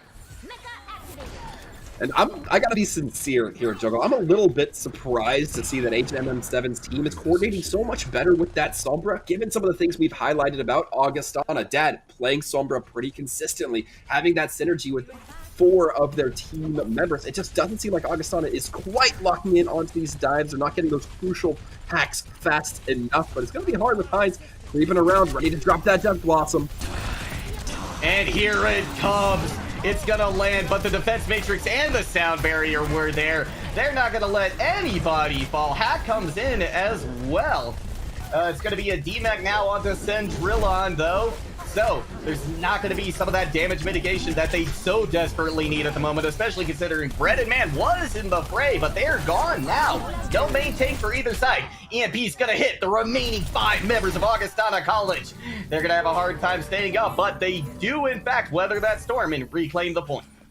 I think that Agent MM7 may have gotten a bit ahead of themselves. That, or they lost focus of who was still on the point, because I believe when they hit that EMP, it's just them and Azure Rose still trying to make it happen, and no matter how hard Lucio's trying to frag, you and him will not be able to take down 5 members. But with the EMP, St. Ambrose doesn't seem long. Wow, that fight was over before it started, Sir Waltham. I mean, that was an EMB Death Blossom to oblivion, and with that, Augustana College is primed to take this map. Can anyone from Ambrose even touch? Looks like it will be the Lucio at that very last moment. Azure Rose once again going to try to be the savior of this team, see what they can do. But overall, immediately just aggression being met for St. Ambrose. That sound barrier might have come out a moment too late. It may have, because Arc is already out of the fight. Superb gonna let loose with a superb self-destruct. Hines is gone. Particle finding Azure Rose as well. The members of St. Ambrose falling apart, and this series, this sub-map gonna go to 3. And this, you think that's not bad for Augustana, but this is actually a downgrade from what we saw from them last week, because Augustana, if I'm not mistaken, Juggle, took control maps 2-0. We were talking about that a little bit earlier, so already St. Ambrose looking a little bit better, and Augustana might have to keep eyes real sharp here on this on this well map. Yeah, they're certainly going to have to, and this is, I think, a spot where we could potentially see one of these poke compositions come out if the 6-man dive isn't working for St. Ambrose. However, it's clear they've been practicing and working on it, and it's been going very well. It wasn't quite able to measure up to Augustanas in that last sub-map, but it wasn't far off either. I think I certainly tend to agree. And Arc coming out onto the Orisa. I was talking a little bit about not seeing it as much, but St. Ambrose looking to prove me wrong, and I'm looking to be pretty content by being proven wrong if they can perform here. Agent MM7 on this Hanzo. Gonna be looking for those big picks and to wear down that Winston shield if they can find it, but Lucio doesn't hurt either. No, Vanilla Big Hug just throws themselves into the fray and catches a face full of tree trunk coming out from Agent MM7. Gonna be a quick D-mech onto Superb as well, and as soon as Vanilla Big Hug went down, that was just the the beginning of the end for Augustana's chances at coming away with this fight one. It's going to be very tough to kind of aggress on a team like this, especially losing that Lucio, that speed that you really need to try to pierce that barrier, not with bullets, but with your body, so you can just shoot right through it. Now we're going to be seeing some compositional switch-ups coming in from Augustana, but once again, puts them behind on that ultimate game. St. Ambrose already have most of their teammates above half. And now we get to see, can Augustana close the gap? They're going through this internal area, but Particle already picked out. That's exactly what this squad, that's exactly what St. Ambrose wants to do. Arc able to take that out of the fight as well. And the poke and pick composition is doing just exactly what it's designed for. And I like the attempt that Augustana gave there. They had Weezer on that May so that as soon as the rotations came through from St. Ambrose, they could try to choke off 1 or 2 members, but St. Ambrose just really too alert for it. They break down the middle sections of that wall, meaning that their team is effectively all one once again, and Augustana can't really capitalize on it. Once again, losing early members for Augustana really proving to be a detriment. Yeah, they're that's been the name of the game, right, for both of these first 2 fights. We're going to see a Supercharger committed now, and speaking of a lot of damage and potentially early picks, that is one way to get them, but it's going to be Augustana College taking a nice rotation around, and St. Ambrose going to have to leave their Supercharger high and dry. Going to be taken out pretty quickly, but you know what? They strike back with an amplification matrix, and once again, we're seeing this do-si-do, this dance around this gaping maw in the middle of Ilios well, as St. Ambrose just tries to stay away from this brawl composition, but this time they haven't been able to get the picks that they need, and now the brawl's on top of them. Dan already in with a pick on the Azure Rose. They just about had that sound barrier ready to go, but quick strike back coming in from some of the DPS of St. Ambrose, but they've got no supports. But it doesn't matter because Hines lands a big Death Blossom, and while Augustana got a little bit of progress on the point, they don't get the fight win. And St. Ambrose, I love talking about their ultimate usage there. They drop the turbocharger, they wait for that fight to disengage, then they drop the amplification matrix, make rotations the entire time. So ridiculous. We're going to be seeing Augustana continue to try to contest here, try to get some presence and progress. St. Ambrose might have been looking a little too far ahead, but this self-destruct has to be large. It does. It's going to catch one. That's going to do something, but it might not be enough. Central on, though, down very, very low health, but Augustana, they're down a few members already. Vanilla Big Hug gonna try and keep their team up with the sound barrier, they're going to be able to weather some of this damage, but now that it's expired, Vanilla Big Hug goes down. Wasn't long enough for Augustana to get the reinforcements, though. We see these fights continuing to go out. This Lucio looking to absolutely pop off. Hines not even bothering with her stick, but still gonna get the kill, following it up with a nice kill onto Superb with that Tracer, and it's not gonna go Augustana's way, and that might be a very early backbreaker for them, Juggle. It could. I mean, you know, we talked about how much could potentially come down to this very first map, right? This shows that Ambrose has been able to bounce back from those defeats on control point maps and take Augustana College down 1-0 now in this series. So this is a really big boon for them, right? I think this may, you know, this may be a little bit of a preview of what's to come. You know, the map choice gonna go to Augustana's hands, but it was in their hands to begin with. Yeah, that's the way we were kind of anticipating it happening here. And now, if you're Augustana, the consideration is, well, you know, the one map we won the entire time we went 3-2, excuse me, over our opponents this week, we didn't necessarily turn up on. What's the mindset for, you know, the compositions you anticipate to run? Because we saw that Sombra that we were talking about, Augustana looking or feeling very comfortable on, not necessarily come to fruition like we were expecting. I think that, as a matter of fact, St. Ambrose gave them quite a run for their money for a team that I don't think we've highlighted nearly as much on that Sombra. No, you're right. They did phenomenally well. I mean, we were absolutely expecting a Dad to come out and be that, you know, huge, overwhelming presence on the Sombra, but really, St. Ambrose showed that they can play that game as well, and they played it so well. In fact, they come away with the fight win. Now, you know, thinking about these compositions and these teams and what their strengths are, as we're going to move into one of these payload maps here, I'm anticipating something like a King's Row, but you know what? That was the very first one banned, literally just now, by St. Ambrose. So I think that Ambrose was thinking along the same lines. They want to make sure that they get Augustana in a position where they have fewer options in terms of brawl-favored maps.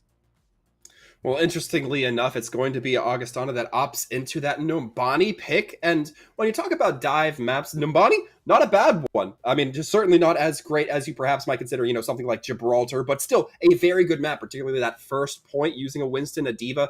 A lot of times you'll see Genjis or Ashes playing up on that high ground. Some very good strategies for teams that really like to be a little bit more fast-paced and take the tempo at their own, particularly on attack.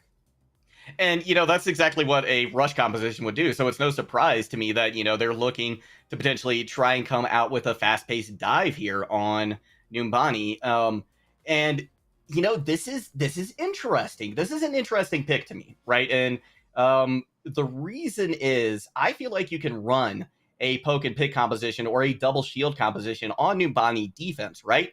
So in some ways, to me, this map pick plays a little bit into St. Ambrose's hands. Now, you know, maybe Augustana, they feel like they've got the better dive and they're going to be able to come away with win regardless. So that to me, I think is what they're likely hanging their hopes on here. Oh, no, I certainly have to agree with you, Juggle. I'm going to be a little bit vulnerable with you and admit to you the number of times I've cried because there's a Torbjorn who's put his turret in the bush on first point in the body. It's ridiculous. So I definitely... I shouldn't laugh because you just said you wanted to be vulnerable with me. I'm so sorry, my friend. It's okay. Yeah. I laugh through the pain as well. But no, it's how you cope, right? it's a good map for composition. It can be a good map for compositions that one want to run a little bit more protectively on that high ground. We see in Orisa and Sigma a lot of times bolster something like the Ana up at the top. She'll hide near that hallway on the, as we can see it here a little bit. If you head left through that overpass, she'll be protected by a Sigma shield in case, meaning that somebody has to basically wrap all the way around her or push through that shield, which is not really a great option for time. So a lot of options can be played here, although I do think it favors that dive a little bit more, which it seems like Augustana, pleasantly to me, are going to be opting into. Yeah, I like this. Dive, one of my favorite compositions to play, one of my favorite ones to cast. I am here for it. So they're going to be coming out with this Pharah as well in the dive, and I like that I like that too. It maybe isn't you know, the most traditional pick, but it's not unusual by any stretch of the imagination, right? They're going to be able to deal in a lot of damage from a distance. They're going to be relying on Weezer to finish off those picks, finish off those kills after that you know, that burst damage comes in. we're going to see the rotation go through the low ground. St. Ambrose wants to try and once again get this brawl onto point while taking minimal damage. Now, Dad going to be able to let loose with some of these rockets as Arc is trying to push their team onto point. But the Tesla Cannon of Breaded Man keeping him at bay at least for the moment. Breaded Man having to back out as they take some more damage, but there's rockets coming in to try and keep St. Ambrose at bay as well. Agent MM7 now going to be looking for that duel with Weezer. Which one's going to come out on top? That's going to determine potentially a lot of how this goes. Now, Agent MM7 putting a lot of damage onto Harvicle. They're going to have to use their biotic grenade to heal themselves back up, keep themselves in the fight. Point starting to take over in favor of St. Ambrose. It's going to have to be Augustana dropping to start the contested. They do give up one tick already. Dad finds the pick onto Agent MM7. Let's loose now with the barrage. It's going to go into the Shield of Arc, but the Immortality Field was there. Rez comes in as well, though, onto Dad after they were taken out of the fight. And Augustana continuing to push. They've got Heinz down. Arc is asleep at the wheel. And with that, they will take this defense. That was looking really good for St. Ambrose to at least get that first tick. I do love seeing the control from Augustana, though. They know that Tracer is pressuring Harvicle, but they still keep the Mercy. They still keep the Pharah up there. They let Breaded Man touch toes on the point for a moment. And now St. Ambrose has to have spent all that time just to come up with new heroes. They're going to be switching Agent onto that Cassidy, meaning that now all the work that was done on Tracer not going to be as effective in carrying over that ultimate, although Ambrose still has quite a few ultimates in their pocket, but that's not to say it's unmatched by Augustana as well. Weezer, that's a pulse that could be impactful in this small room. Oh, it certainly could. But we're going to see them hold on to it at least for the moment as Vanilla Big Hug is popping their Valkyrie. It's going to be another barrage coming out from Dad. This time they're going to be stunned out of it before too much damage is done. Azure Rose in with the sound barrier. Weezer strikes, though, as it's expiring, taking them out of the fight. Dad going to cripple St. Ambrose at the knees now, taking out both the supports. And it's going to be Augustana College coming away with another defensive win. I love the way you're describing that, taking them out at the knees, because I was going to say that taking down Azure Rose was absolutely hamstringing St. Ambrose. They're not able to get away. They're not able to navigate in any particular speedy fashion compared to what Augustana's running, which, let's be frank, are very mobile characters. You have a Cassidy who can roll. Sure, you have a Reaper who can teleport, but you're going to get blasted by a rocket launcher during that. And look at this. Dad already having another rocket barrage on the line. St. Ambrose playing very close, very disciplined, but it's playing into the Pharah. Oh, wow. Shatter going to land, but immediately after that, Breaded Man out of the fight. But Dad, with their third Death Blossom, lands 2 kills onto the supports again. It's going to be a strike as well, coming out, though, from Heinz to keep them alive and in this fight. And in fact, they are starting to swing it in St. Ambrose's favor, even without their supports. Sir Waltham? Yeah, a lot of commitment from Dad to drop that rocket barrage so close. It does get the value in getting 2 kills, but it leaves you incredibly vulnerable to Heinz when you're at that ground level, and that's exactly what we saw. Heinz cleaning up, absolutely turning the fight as it needed to. Now Augustana are going to have some tank ultimates. They can buy a bit of time, really slow down this second phase. Because if you're able to slow down the second phase enough, we can really start making some real pain onto the third for the attackers. You really can. And here comes some pain potentially right now. Superb lets loose with a self-destruct. Not going to find any targets, but it's going to chunk down the shield of Arcs. Dad comes in, though, with a couple of big picks, and Augustana College, it looks like they're just picking up where they left off. And they certainly are. Nobody told them that they lost first points. They're still going to be there trying to hold it. But no, this card did not make a lot of progress for St. Ambrose, and that is great for Augustana. They're looking to make up that lost progress they had on control. And 2 minutes left for St. Ambrose. It's going to take them probably a minute to realistically get this card to the final cap for free, let alone the fights that they're going to be taking. So overall, just really got to get those fights early in and get those kills. But Augustana's fine to play for time. And they're doing a beautiful time of it. 4th barrage, 5th barrage, I have lost track at this point. But Dad is putting on a clinic right now on Pharah. And this is surprising as well because Agent MM7, they swapped over to the Cassidy in part, I think, to, be able to duel the Tracer, but in a bigger way to try and get Dad out of the sky, and that's just not happening.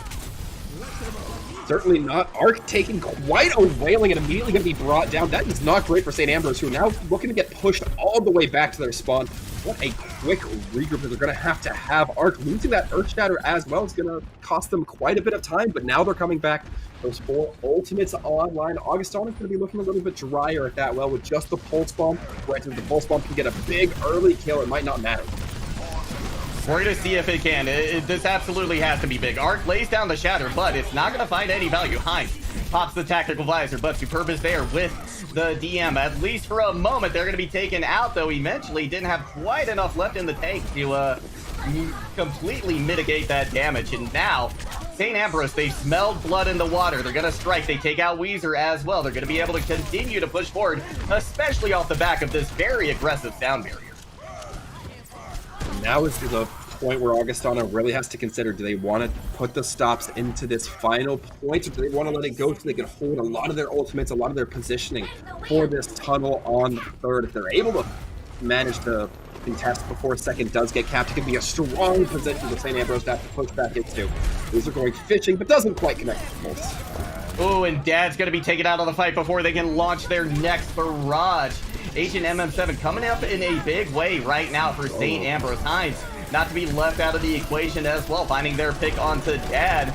And this cart was stalled. Overtime has been triggered, but this fight will go to the hands of St. Ambrose. St. Ambrose staying alive by a wing and a prayer here. Augustana actually invests way more ultimates than St. Ambrose does, or at least St. Ambrose builds up the ultimates that they invested. I believe we saw Heinz use that attack visor real early on, I guess when that cart was making its first turn, and now already have another one as well, an Amplification Matrix. We know how well those compare together, especially when you have a long lane like this. Absolutely, and here it comes, right? They've loosed both of them at the same time. Immortality Field has to be used by Harvicle. It is gone, as is Synfax, but the damage that St. Ambrose was able to do is still there. Arc lets loose with a Shatter. Gonna not find too terribly much, but the rest of the team does, and Augustana will crumble.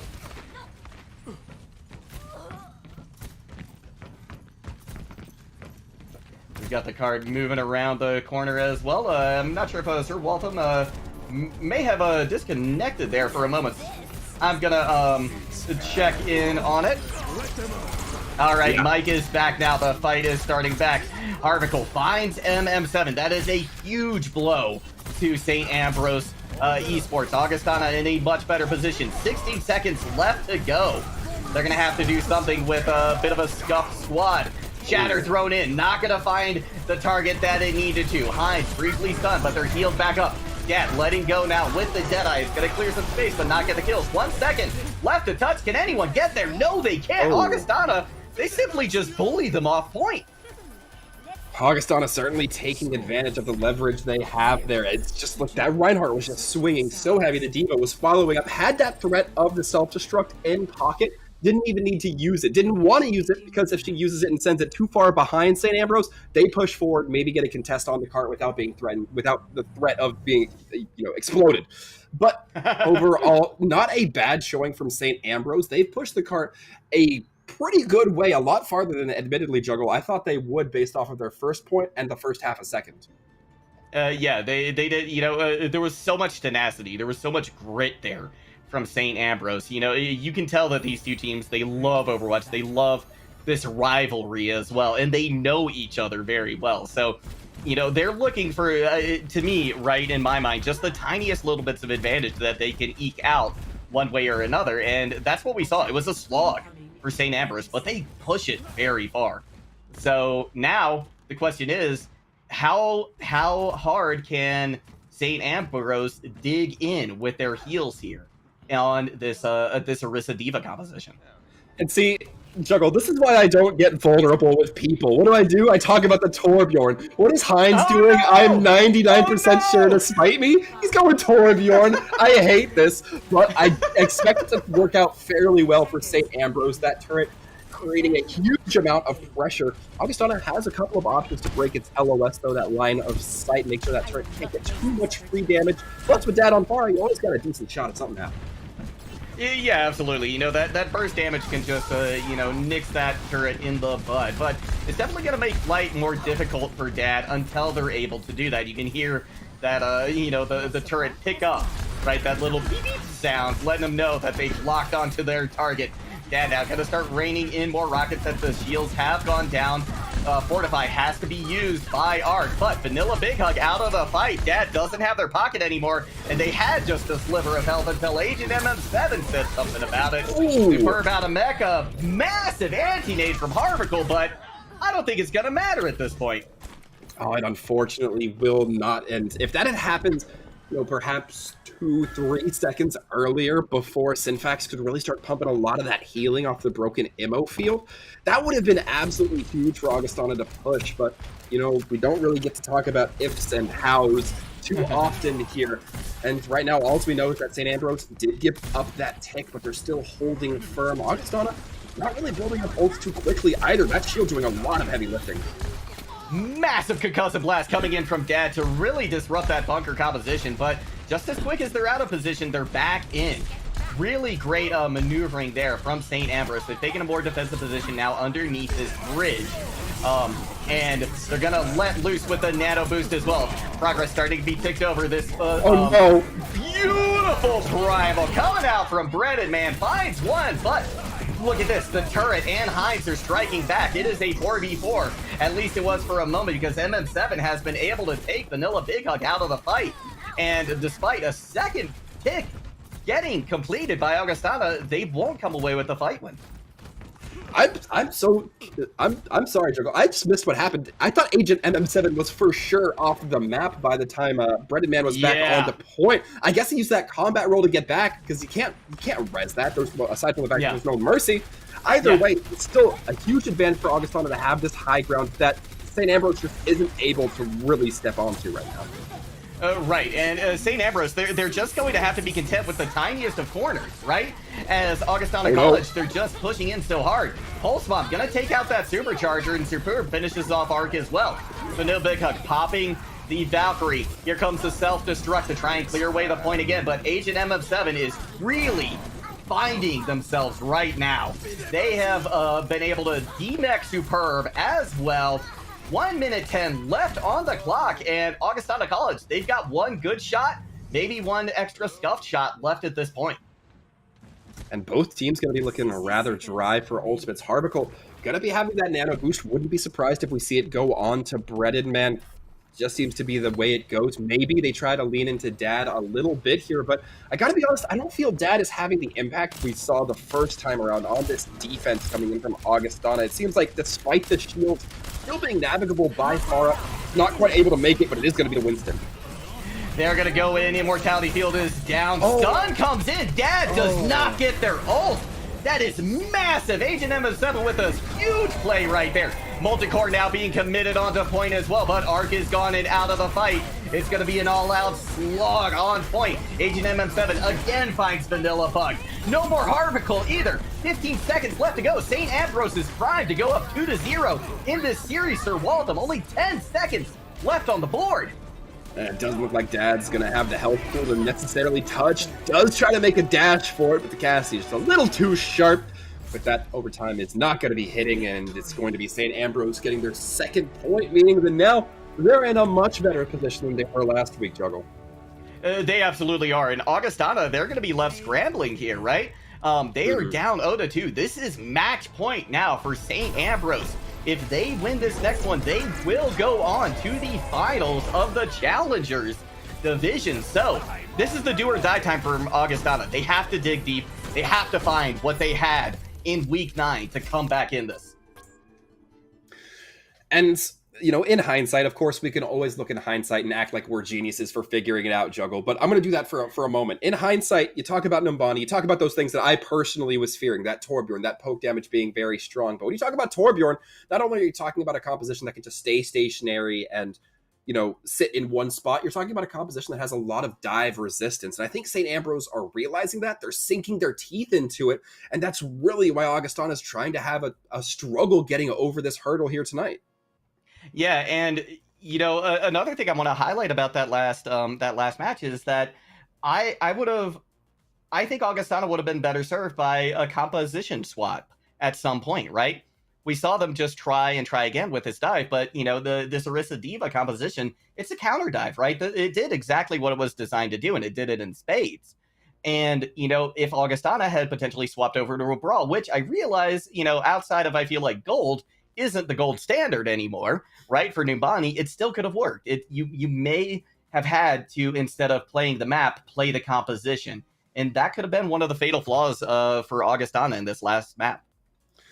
Well, ironically enough, we are getting word about what some of the map choices are going to be. Ambrose choosing to ban Dorado. So that means that even if they wanted to, Augustana not going to be able to play dive, at least on that particular map, another map where that high ground can be very dominant on those first points.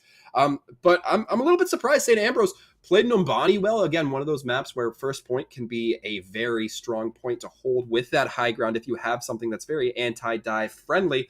But we're going to be seeing if Augustana is going to be coming up with a pick that perhaps shakes things up a bit. We're going to have to wait for that pick to come in, though, because we're going to take a short break. So we're going to get to ponder it. I'm going to shed a tear for Dorado because that's my favorite escort map. So sorry to see it go, but we'll come back from this break very, very quickly with the next map choice. Don't go anywhere.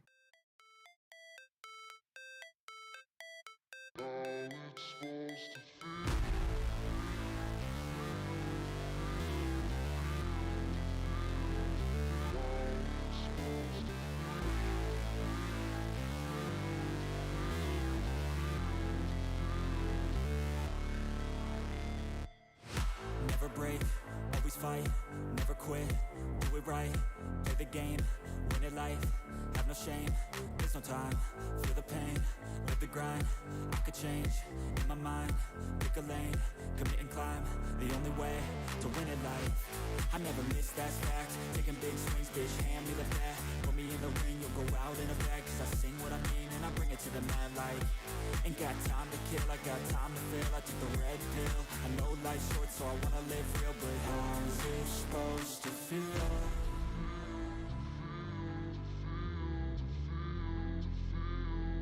How's it supposed to feel?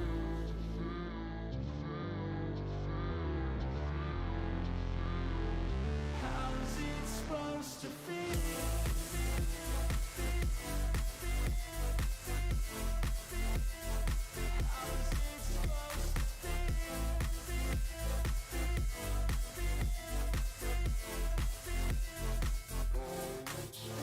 They wanna say my name, but they holding back. They wanna say they hate, but they know it's cap. I ain't play no games, I just do that's fact. And I don't feel no shame, it's a mood you lack. I go crazy, nah bitch I ain't lazy. Track after track, I work on the shit daily. Pass me the jack, right as fuel, got me hazy. About to unpack all these things I've been chasing.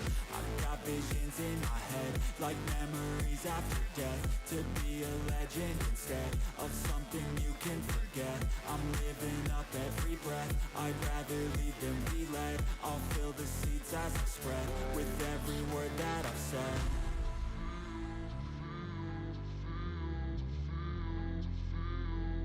How's it supposed to feel?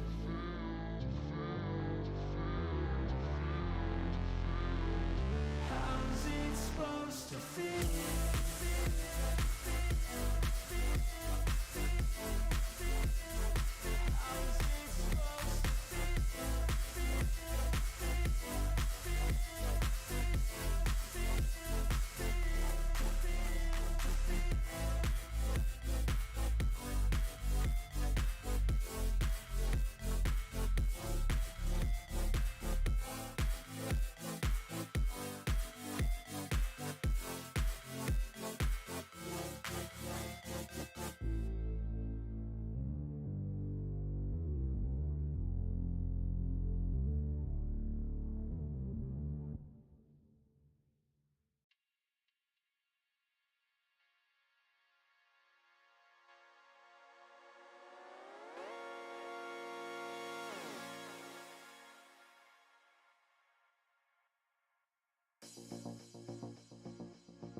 fight, never quit, do it right, play the game, win it life, have no shame, there's no time, feel the pain, live the grind, I could change, in my mind, pick a lane, commit and climb, the only way to win it life, I never miss, that's fact, taking big swings, bitch, hand me the bat, put me in the ring, you'll go out in a bag, cause I sing what I mean and I bring it to the mad light, ain't got time to kill, I got time to feel, I took the red pill, I know life's short so I wanna live real, but how is it supposed to feel?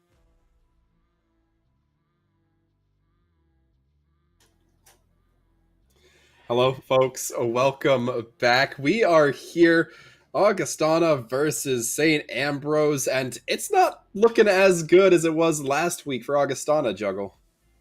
No, it's not that, or victory may have only briefly gone back to its place of origin, as St. Ambrose up 2-0 right now, and if Numbani's anything to judge by, they are showing no signs of slowing down.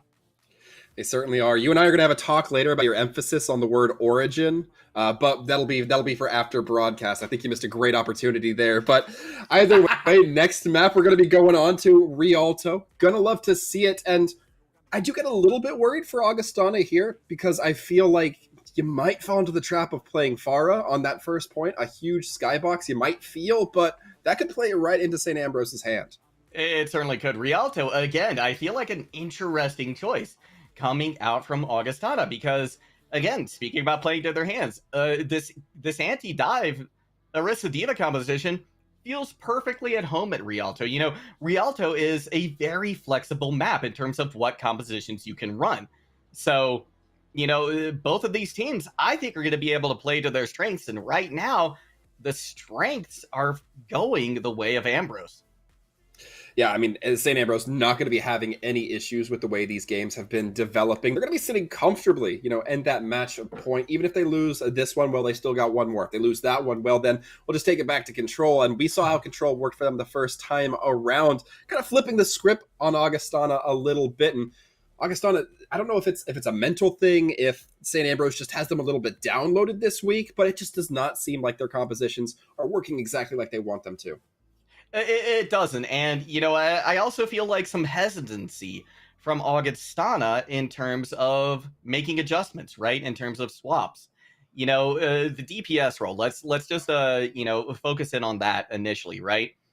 The DPS role, one of the most varied, right? And typically one of the most fluid roles as well.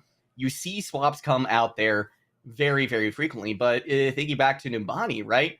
We saw Dad just hard lock that Farah, even when it wasn't getting the value, like you mentioned, that on attack, that it was getting on defense. So I want to see more adaptability come out from Augustana in this match. I want to see them, you know, counter comp this St. Ambrose team, because St. Ambrose is making the adjustments, right? We saw Agent MM7 swap off of that Tracer, which they're so known for and so strong on. But they made the swap because that's what was needed for the team onto the Cassidy. Well, to be fair, they didn't look necessarily too bad on the Cassidy or on the Hanzo, as we've seen them before. Didn't. They looked pretty great there, yeah. And right now, Augustana is going to be holding in with something that we haven't seen, at least Dad, on so far. It's going to be that Cassidy, no Farah, no Sombra. So perhaps looking for a little bit more of a direct fight, at least with Weezer being on this May. I would certainly anticipate so. Are they anticipating a wraparound from behind? I'm cautiously enthusiastic about this, Juggle. Oh, I love this. You know, you usually only see this happen on Havana, but the Rialto spawn hold can be just as strong. We're going to see St. Ambrose trying to take a couple of different angles here because they've got Heinz in the sky on that Echo, but they got pressured out immediately by Superb. Great play right there. That's going to be St. Ambrose sent back to spawn, which granted is not very far. Yeah, basically turn a corner and you're already there, but HMM7 going to be doing a lot of damage. We can already see that they're applying quite a bit of pressure, and one reason we don't see the strategy as much on Rialto is because it's so easy to get split up with so much high ground, so many different directions from the low ground. Super going to be losing their mech is not a great start. No, it's not, but you know, this spawn hold has already done what it needed to do, right?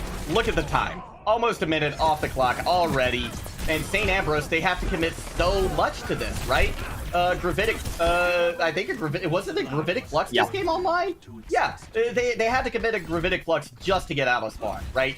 Now, granted, they got the fight win, that's awesome, but again, look at the time, under 3 minutes already, and the cart's just now getting underway. And the fortunate thing for the defensive team is that they are, of course, going to have enough time to regroup.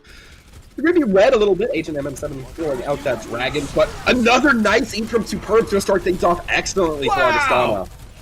Superb, just an incredible diva player. That was absolutely tremendous. I mean, that's, again, one win condition off the table now for St. Ambrose. They're going to have to back up now and use this amplification matrix instead, but it's doing what it needs to do, as Breaded Man went down to a sliver of health, had to back out, and because of that, it was just a free shooting gallery for the members of Ambrose. Interesting decision here for the side of Augustana. They try to push ahead of that amplification matrix, which puts them right into the waiting arms of this bunker composition, or this more stationary composition style from St. Ambrose, allowing them to just get mowed down. And it looks like they might have a go for another hold, but they're going to have to push up pretty quickly. Yeah, and this is the beauty of the spawn hold, right? They were able to come in with that rush so quickly that they got a fight. They got their second fight typically where you get their first. Dad gonna be able to land one with the Deadeye, and crucially onto Ark, who had that supercharger ripped and ready to go. Hides with a 2K pulse bomb. Yeah, this is St. Ambrose fight all the way. Augustana are going to be committing that Blizzard, but the Transcendence coming through excellently from Azure Rose. Supports, again, not getting talked about as much as you might like, folks, but Azure Rose certainly helping their team out. Their Weezer, I cringe to imagine the amount of damage they could have done if that was left unchecked. And now we're seeing St. Ambrose keep up a good tempo. It's just going to be that Tracer, but still pressuring Augustana back quite a bit. And again, you don't want to give up too much space on these maps, no matter the situation. Right, and especially not here. This is such a crucial defensive pivot point, right? Because if you can get control of this high ground, you are in such a much better shape than if you have to back up to these stairs, which is where Augustana is now, right? Ark, you gotta be able to pop this supercharger very soon, but maybe not soon enough, as this rush composition rushed on the point and just swung everybody back into oblivion. And finally, for the first time in what feels like since their first fight, Augustana able to put the brakes onto this cart. And not only that, you did see a couple of ultimates come out. Cendrillon, excuse me, going to be using that Gravitic Flux quite early on as well. Agent MM7 using those dragons, a little bit of pressure backwards, but an aggressive Earth Shatter, and that's the only death for Breadman. Yeah, that was unfortunate right there. They once again tried to push through that amplification matrix, right? And there was still too much damage coming in. St. Ambrose, they're on a roll right now through Rialto. I mean, they finish. Here's some of the beauty of what Augustana did, right? They lost all 3 fights on first point, but St. Ambrose only finished with 1.5 minutes on the clock. That's serving them really well here. Cendrillon gonna be using that Gravitic Flux once again. Hines looking for an opportunity to stick the Pulse Bomb. It lands. Breaded Man out of the fight once again.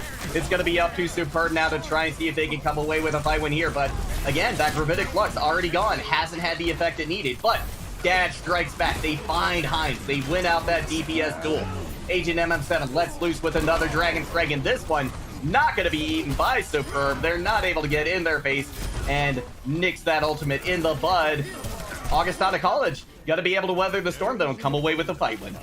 Once again, I personally was not giving Augustana enough credit. I did not think they'd have the tenacity to be able to hold with such a with so many early losses that they suffered. They were still able to kind of hold themselves together, get themselves back into that fight and come back. And again, once you're able to start getting that trickle of members in, losing 1 or 2 suddenly becomes a lot uglier for St. Ambrose. We're going to be seeing a couple more ultimates online for Augustana, mostly that Blizzard and Amplification Matrix. A lot of ultimates got used last fight, but it's looking that way for both sides. It certainly is. And you know what? Let's talk about the supports. We've got a golden opportunity to do that because that's who has the ultimates here. It's going to be Sinback striking first, but Dad finds a way to get a pick despite it. Harvicle strikes back now with the Amplification Matrix, and look at how they're positioned just to try and mitigate each other. Breaded Man comes in with a pick. Augustana College, they're cruising to a nice hold here. This is 1-fight territory now for St. Ambrose.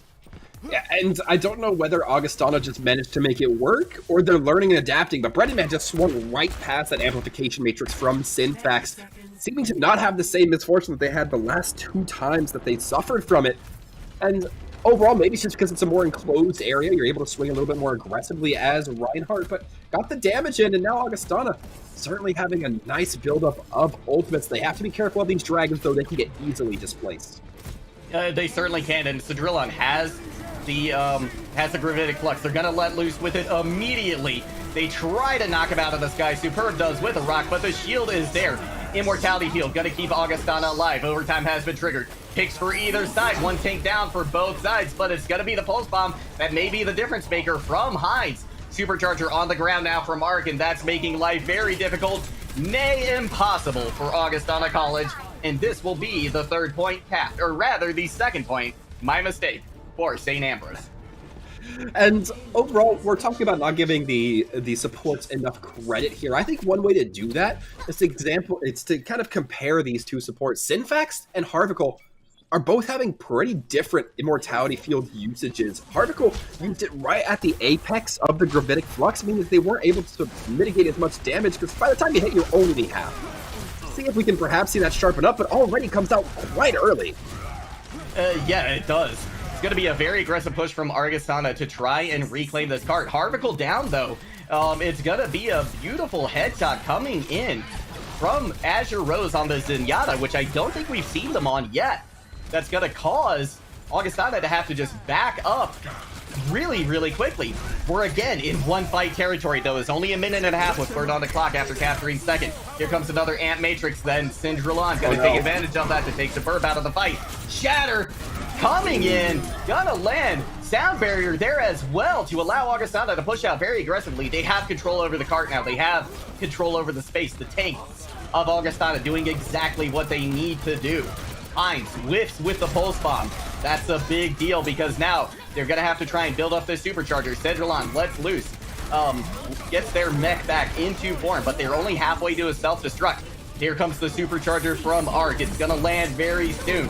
So much damage coming in now. They're gonna use that fortify to make sure they don't get frozen by Weezer and the Blizzard, but can everybody else weather this storm? It's yet to be decided. 1 strike on either side. It's a tank down and a support down. Jedi from Dad gonna do some damage, but the gravitic flux is gonna be the difference maker. Only a few players hanging on for dear life from St. Ambrose, and I don't know how long they're gonna last, Sir Waltham. You know, I was talking about that respawn being a lot more impactful for the defenders. That applies doubly here. We gotta see these defenders make this fight as slow as possible before eventually cleaning up the point, because St. Ambrose is just not going to be able to keep in with the constant trickle. Exactly what we're seeing, even a moment off point will cost you that 3rd point cap. And you know what? Let's address the elephant in the room, which is the fact that, like, this is a really hard point to cap, right? Yeah. Let's get that out of the way right now, because St. Ambrose not getting a cap, you know, it doesn't mean it's game over for them at all, right? This is one of the most notoriously difficult maps to full capture in Overwatch. So, Augustana College, they've got no small task in front of them right now, but I gotta say, they were looking pretty good there. I mean, despite, like we said, you know, like I mentioned earlier, losing the first 3 fights on first point, that drained the time bank so much that Ambrose only had a minute and a half to try and cap 3rd. Yeah, I mean, it's a case of, you know, perhaps failing a couple of battles to set yourself up for the late game. And because, as you said, those fights, they did result in losses for Augustana, but just the fact that they existed, the fact that those fights took time is going to make it so much harder for that 3rd point. You're absolutely right on that. And now it doesn't look like St. Ambrose is necessarily going to respect that same philosophy. They're getting this composition set up right onto the high ground where you might expect them to, you know, play a little bit of that long-range Hanzo that can be so effective and deadly. Yeah, that's 100% what we're going to see. We're going to see Heinz also coming into the back line, trying to mitigate things. And you know what? We've sung H&M and 7's praises today, right? But Heinz, they were the Overwatch MVP of the fall semester. They are no slouch at all, and they've really been showing up in a big way, too. We're going to see them now trying to see if they can sneak into this back line. They've got their sights set on Vanilla. Big Hug looking to give them a little bit of love themselves. They're going to go in for a little bit of damage, have to recall out. And in the meantime, Dad follows too. Nice headshot coming out from Agent MM7. And right now, Augustana just looking a little bit too rank and file, and that's going to allow those big headshots to come through from Agent MM7. As I say that, immediately Breaded Man taking a dink and then a fall. And right now, St. Ambrose, I don't believe, have lost anybody. I can forgive, perhaps, Vanilla for not being aware enough to get that Zen, but the response was there. You knew Agent MM7 was aiming down lane, but still, Dad takes a headshot on Ash. It just seems like the attention might be starting to fragment a little bit too much from Augustana. That could be true, but one thing I will say is they have made adjustments, Sir Waltham. I am so happy to see this. And it's already paying dividends. Look at that.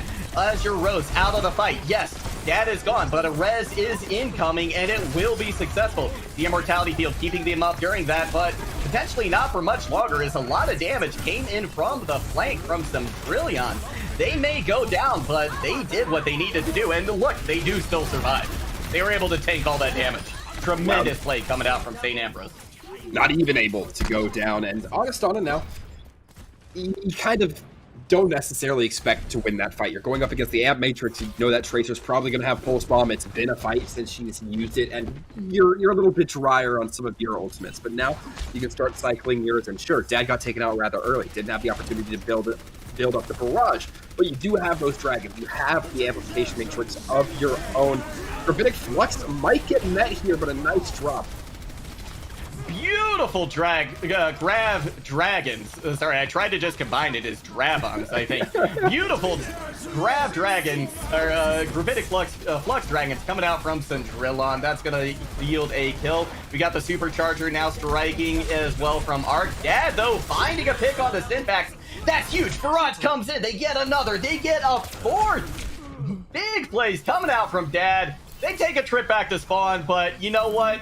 They did what they needed to do, and the cart will progress.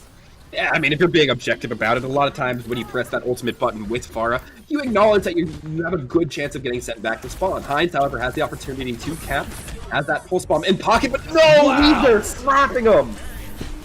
Weezer with a heads-up play on the, that Shimada brother. Dad gonna come in and try to do a little bit more work, and look at this, Augustana College, they're finding their footing, they are finding the success that they needed, and now it's going to be up to St. Ambrose, I think, to try and counter somehow. They need to make the adjustment now. I really have to give credit. We did see the adjustment. It was back onto something we've seen before, but I don't think St. Ambrose was necessarily having their eyes to the sky as much as they should. Knowing that you can see when your opponents switch compositions. Dad almost going to be having another Rocket Barrage, something I have to eternally give credit for, builds up that ultimate so fast. That they do. And you know what's also critical about this Barrage and Dad on the Pharah is really Synfax is the only person who can put consistent pressure on them, and look, they're out of the fight. Beautiful targeting coming out from Augustana College. The res comes in as well. They're back in the battle, and again, St. Ambrose, who do they have to really counter Dad right now? It's just Synfax, and they've just respawned. They should be getting back into the fight. Cart has made a whole lot of progress already. Centrillon looking for that Gravitic Flux. They find it. They go around the corner, and a barrage lands, though, taking out the entire backline of St. Ambrose. Article down as well. It's just up to Vanilla Bug to keep Augustana College alive, but they're doing a great job of that. Everybody on Ambrose just with a sliver of health at the moment, and Augustana comes up with the win again. So far, but still, the tanks contesting from St. Ambrose, plus the Dragons. That's going to split the cart just a little bit more, and again, these respawns might come in just a bit quicker for St. Ambrose. Augustana has to keep applying pressure if possible. And pressure they do. Once again, Synfax out of the fight. Now, we see the adjustments starting to come in from St. Ambrose. Hines onto the Ash. It's going to make things a lot more difficult for Dad, and in fact, they're already gone and out of the fight. They've been dealt with. The adjustment has been made. Minute and a half left to go for Augustana College to try and capture this point, but they're meeting some stiff resistance now from St. Ambrose, courtesy this time of an amplification mate. St. Ambrose having the grit to withstand that. A lot of teams might see that they're down 4 members and hold out, but It's going to be Arc. It's going to be Cendrillon, and you know that those characters can stay alive for quite a long time, especially Cendrillon if they're able to get that shield regen going. That's an extra 100 HP that you're able to regain every time. That's enough time for your supports to get back. That's enough time for Heinz and the agent to get set up into the back lines. Not going to be setting up in the back lines, though. It's going to be a rooftop battle here. That it is. The hallways are going to be strewn potentially with Omnic bits and pieces as Arc wants to try and maintain control of this high ground. Dad going to be removed, but res very, very quickly. Here comes another Gravitic Flux from Cendrillon. Is it going to find what it needs this time? It doesn't look like it. Azure Rose forced to use the Transcendence to keep their team up and alive. And it's a good thing they did because they've been able to strike back. Augustana College falling apart at the seams. This could be it. This could be it right here. This is now last fight territory. Augustana College, they're going to get it, but it's going to be scuffed. We're going to be seeing those immediate, quicker switches come out from this team. They're going to try to dive immediately towards Cart. No time to dilly-dally on that high ground. They're going to be dropping most of their ultimates, however, for that Tracer, that Wrecking Ball, the Diva. Not going to be having anything, and in the meantime, Ambrose doesn't even have to touch point. It's just bomb. Oh no, this is terrible for Augustana College. They're falling apart at the seams. It's just Superb left on the point. Under the overwhelming damage of Ambrose, they're gonna let loose with a supercharger as a celebratory measure. Congratulations, St. Ambrose Esports will be heading to the grand finals in the Challengers division. Yeah, a great performance from St. Ambrose. They had a couple of fight slip-ups, but overall nothing they couldn't overcome in the end. Of course, not too much blame for not completing Rialto. Of course, we were talking about it. It's one of those harder maps to get done, but you get this map in your pocket, you get the point on the board. No matter how you get it, you're going to be happy with it. Well, the Battle of the River is once again over, Sir Waltham. The Ore going back across that body of water to St. Ambrose. Congratulations to them. This has got to be such a great victory for them, right? I mean, it's doubly special. They go up against their rivals who they love playing against, and it's just been such a wonderful rivalry to watch progress over the years, and looking forward to more of it. But at the end of the day, today it's St. Ambrose standing tall, and they're going to be the first team decided to go on to those grand finals. Yeah, of course, we are not quite done. We will be seeing the other team that gets decided to going towards those finals. But before that, folks, I do hear word that we might be having a little bit of an interview, so make sure you stick around. We'll be right back with it in a moment.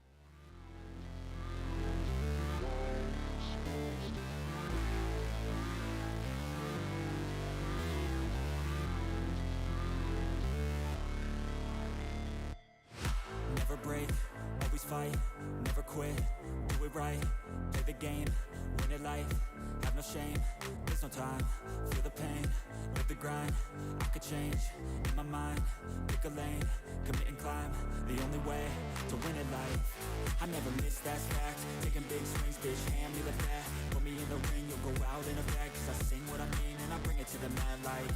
Ain't got time to kill, I got time to feel. I took the red pill, I know life's short so I wanna live real. But how's it supposed to feel?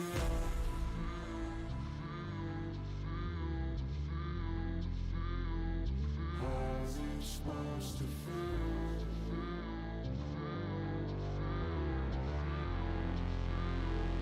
How's it supposed to feel?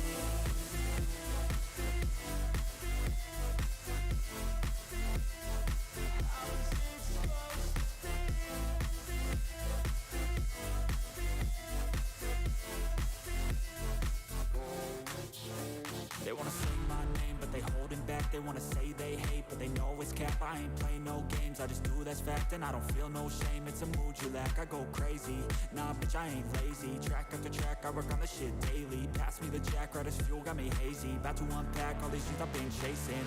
I've got visions in my head, like memories after death. To be a legend instead of something you can forget. I'm living up every breath, I'd rather lead than be led. I'll fill the seats as I spread with every word that I've said.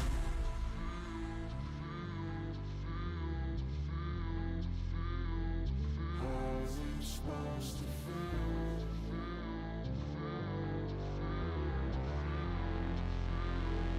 How's it supposed to feel?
3-0 the scoreline for St. Ambrose this time around, taking Augustana out of the equation, sending them back home up a creek without a paddle. We've got Azure Rose here in the booth. Congratulations on a fantastic win first off today. Thank you, thank you. Now, I want to know, the week 9, that was an exciting week for both of these teams as well. You were able to go up against your rivals across the river. And they actually took you to the ropes that time. They took you down 3-2. So, my first question to lead off here, Azure Rose, is what did you as a team do to rebound from that loss and to come away with not just a victory today, but a dominant 3-0 showing? Yeah, one of the main things we focused on was our mental. Because it was a LAN for the Augustana match in week 9, our mental was kind of shook because it was a very big event, so we felt a lot of pressure.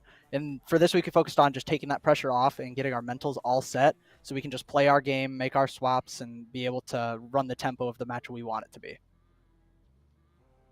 Fantastic. And now I want to take a moment and kind of inquire about other kind of preparations you typically take for these teams. Aside when you're having your rivals match, I'll say, do you find yourself, or do you find your team as one that really does a lot of research on what the opposing team might run, compositions, play styles, or do you guys keep it more internal, more what are we going to do this week? So we kind of look at both. We look at what we want to do each week on the map pool or what maps we're going to play. And then we also take a look at the enemy team and kind of what tanks, what supports, what DPS they prefer to run on certain maps or just overall, and kind of devise a strategy around what we think they're going to play. Okay, certainly a fair option. And I'm glad to hear you say that because I did have a follow-up kind of in connection with that as you're... given that the next match we're going to be seeing is Kansas versus Southern Illinois, do you either as a player or as a team have a preference to who you might like to see up in those finals with you? Ooh, honestly, we don't. We're feeling pretty good about our odds against either team that we face up against. We'll prepare like we usually do. We'll get ready, and we'll definitely be ready to hopefully take the win next week. Fantastic. Well, best of luck to you next week. I can't wait to see it. I'm going to be tuned in, eagerly awaiting that match. But before we close out, before we send you back to your team to celebrate, would you like to give any shout outs to anyone? Teammates, friends, family, whoever? Yeah, I just want to give a huge shout out to my whole team this semester. Having me back in since I wasn't on the starting roster for last semester and being able to gel really well with them, me able to get back in my role as shot caller, just in gelling with them, it's been great, and they've been amazing to work with, and I couldn't ask for a better team. Well, fantastic. You've got a phenomenal team there at St. Ambrose, so great job. Kudos to you. Good luck next week in the grand finals. Thank you. You bet. Well, Sir Waltham, Yes. That's going to do it for this match, but we're not done for the evening. We're going to be taking a break while we get the next one up and ready for you. Yeah, it's going to be a fantastic match. As I mentioned in our interview, Kansas versus Southern Illinois. Make sure you catch who's going to finals for this division, folks. It's going to be on the other end of this break.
fight, never quit, do it right, play the game, win it life, have no shame, there's no time, feel the pain, live the grind, I could change, in my mind, pick a lane, commit and climb, the only way to win it life, I never miss, that's fact, taking big swings, bitch, hand me the bat, put me in the ring, you'll go out in a bag, cause I sing what I mean and I bring it to the mad light, ain't got time to kill, I got time to feel, I took the red pill, I know life's short so I wanna live real, but how's it supposed to feel?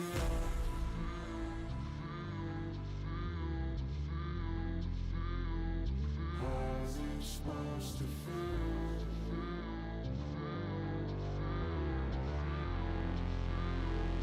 How's it supposed to feel?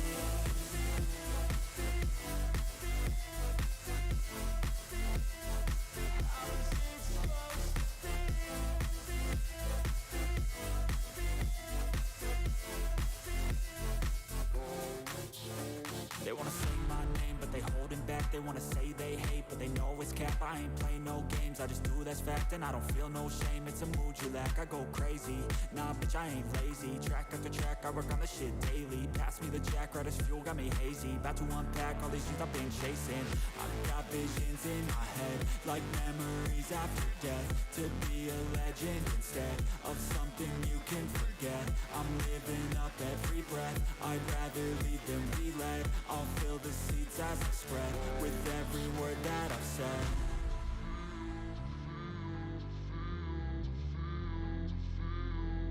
How's it supposed to feel?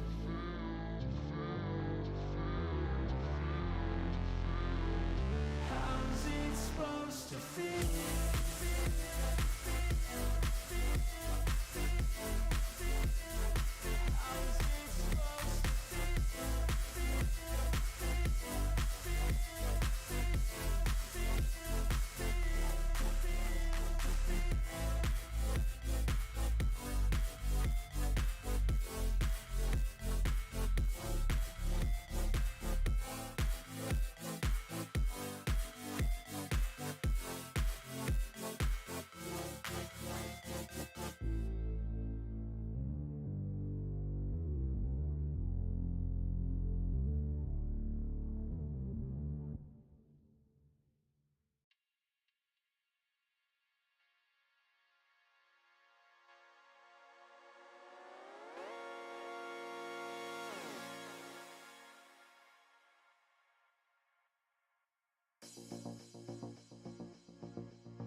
fight, never quit, do it right, play the game, win it life, have no shame, there's no time, feel the pain, live the grind, I could change, in my mind, pick a lane, commit and climb, the only way to win it life. I never miss, that's fact, taking big swings, bitch, hand me the bat, put me in the ring, you'll go out in a bag, cause I sing what I mean and I bring it to the mad light. Ain't got time to kill, I got time to feel, I took the red pill, I know life's short so I wanna live real, but how's it supposed to feel?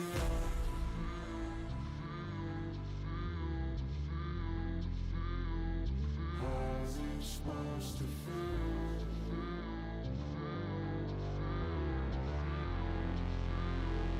How's it supposed to feel?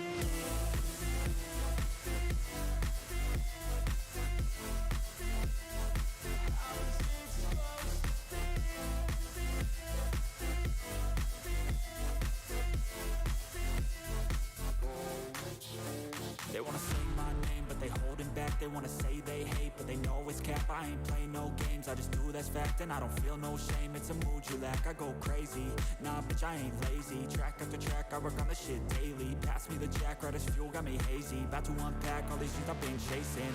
I've got visions in my head, like memories after death. To be a legend instead of something you can forget. I'm living up every breath, I'd rather lead than be led. I'll fill the seats as I spread with every word that I've said.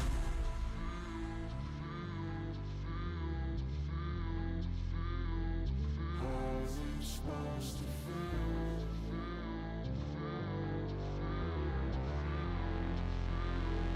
How's it supposed to feel?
Never break, always fight, never quit, do it right, play the game, win it life, have no shame, there's no time, feel the pain, live the grind, I could change, in my mind, pick a lane, commit and climb, the only way to win it life.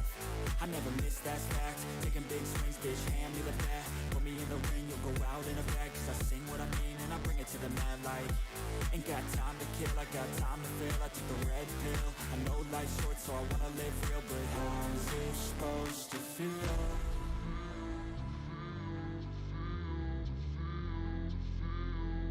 How's it supposed to feel?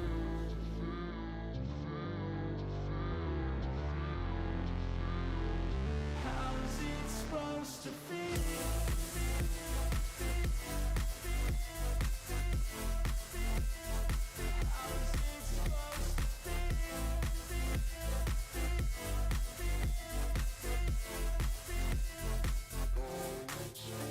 They wanna say my name, but they holding back. They wanna say they hate, but they know it's cap. I ain't play no games, I just do that's fact. And I don't feel no shame, it's a mood you lack. I go crazy, nah bitch I ain't lazy. Track after track, I work on this shit daily. Pass me the jack, right as fuel, got me hazy. About to unpack all these things I've been chasing.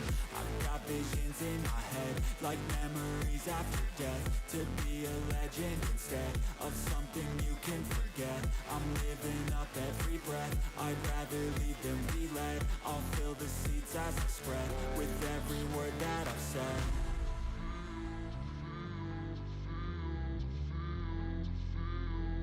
How's it supposed to feel?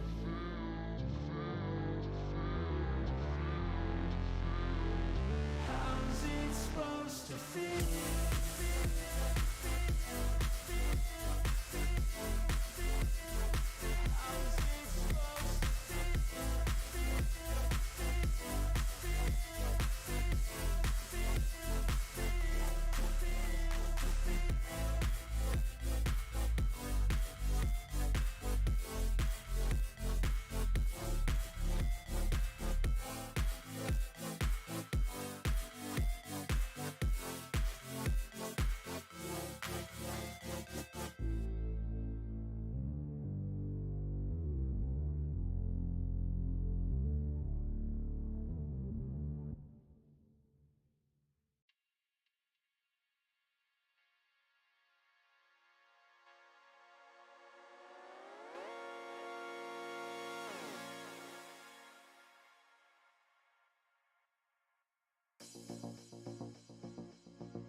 never quit, do it right, play the game, win it life, have no shame, there's no time, feel the pain, live the grind, I could change, in my mind, pick a lane, commit and climb, the only way to win it life. I never miss, that's fact, taking big swings, bitch, hand me the bat, put me in the ring, you'll go out in a bag, cause I sing what I mean and I bring it to the mad light. Ain't got time to kill, I got time to feel, I took the red pill, I know life's short so I wanna live real, but how's it supposed to feel?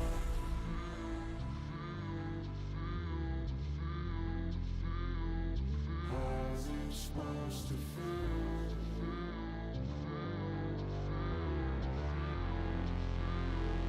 How's it supposed to feel?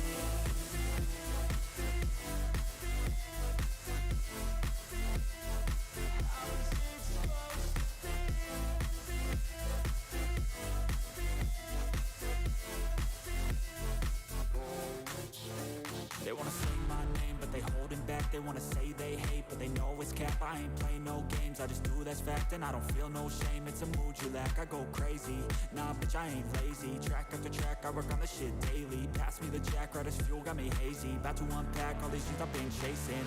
I've got visions in my head, like memories after death. To be a legend instead of something you can forget.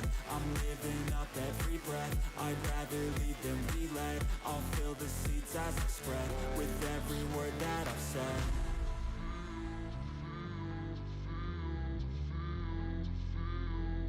How's it supposed to feel?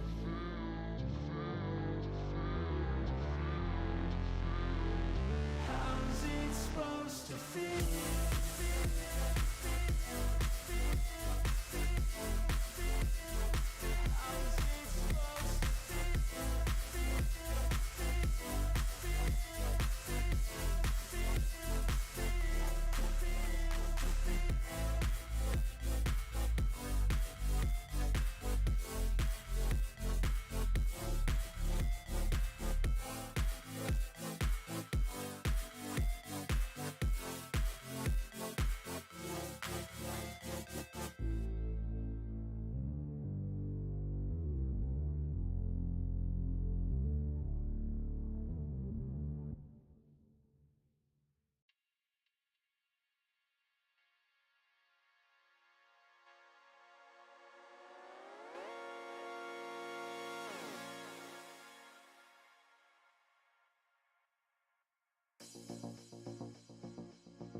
Never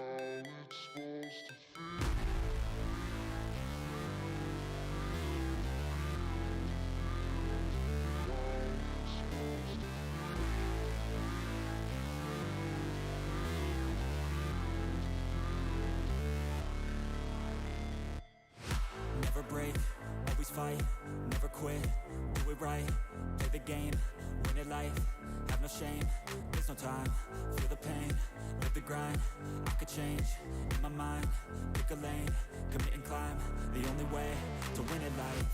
I never miss, that's fact, taking big swings, bitch, hand me the bat, put me in the ring, you'll go out in a bag, cause I sing what I mean and I bring it to the mad light. Ain't got time to kill, I got time to feel, I took the red pill, I know life's short so I wanna live real, but how's it supposed to feel?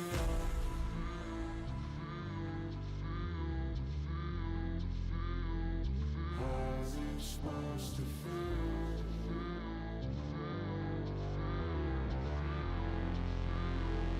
How's it supposed to feel?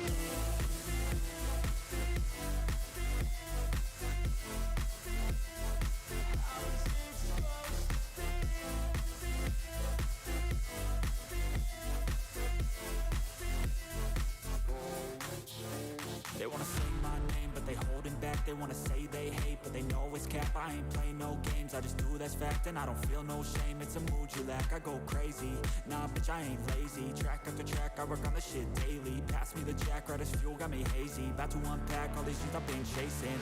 I've got visions in my head, like memories after death. To be a legend instead of something you can forget. I'm living up every breath, I'd rather lead than be led. I'll fill the seats as I spread with every word that I've said.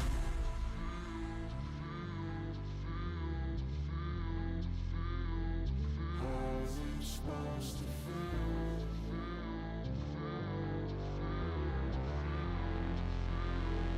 How's it supposed to feel?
fight, never quit, do it right, play the game, win it life, have no shame, there's no time, feel the pain, live the grind, I could change, in my mind, pick a lane, commit and climb, the only way to win it life, I never miss, that's fact, taking big swings, bitch, hand me the bat, put me in the ring, you'll go out in a bag, cause I sing what I mean and I bring it to the mad light, ain't got time to kill, I got time to feel, I took the red pill, I know life's short so I wanna live real, but how's it supposed to feel?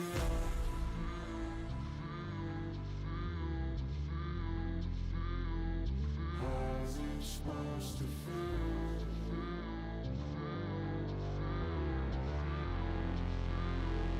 How's it supposed to feel?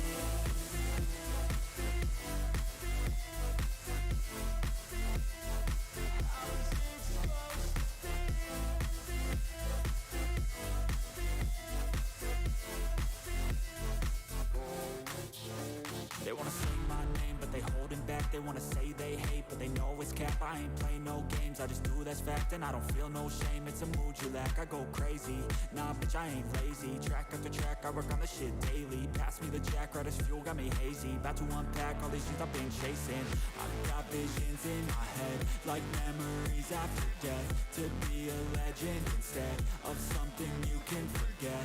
I'm living up every breath, I'd rather lead than be led. I'll fill the seats as I spread with every word that I've said.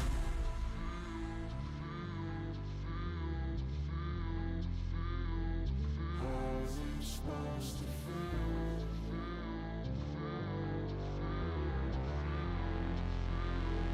How's it supposed to feel?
Never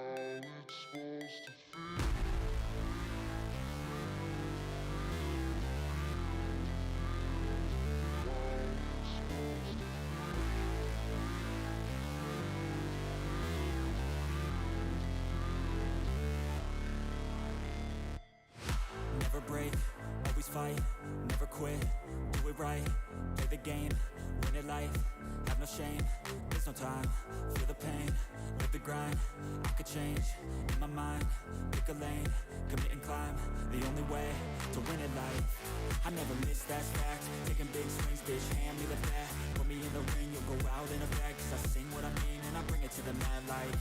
Ain't got time to kill, I got time to feel. I took the red pill. I know life's short, so I wanna live real. But how's it supposed to feel?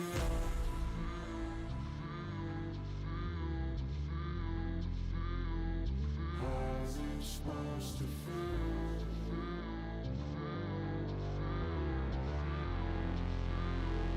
How's it supposed to feel?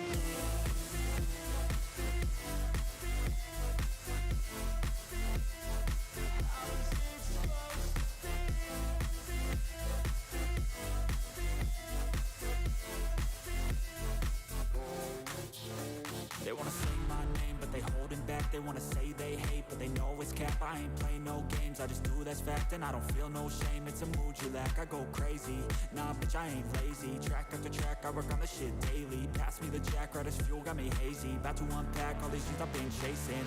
I've got visions in my head, like memories after death. To be a legend instead of something you can forget. I'm living up every breath. I'd rather lead than be led. I'll fill the seats I've been spread with. Ladies and gentlemen, boys and girls, friends and family beyond the binary, good evening and welcome back to more semifinals action here at NECC. This time we are in the Champions Division. We're going to be watching Kansas go up against Southern Illinois University. Once again, if you're just joining us, my name Warren Juggle God Hammond, and I am joined on the mic again by Sir Waltham. How are you feeling after that first match? Ready for this one?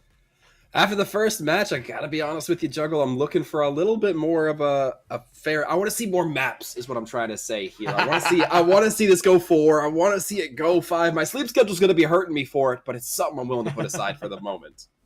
Absolutely. I'm here for it as well. We've got the number 2 and 3 seeded teams in this Champions Division going up against each other. Kansas only dropping one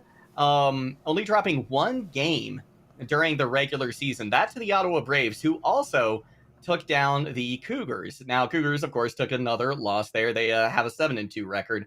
And, you know, we see the Ottawa Braves, of course, in the other semifinals match as well, as to be expected.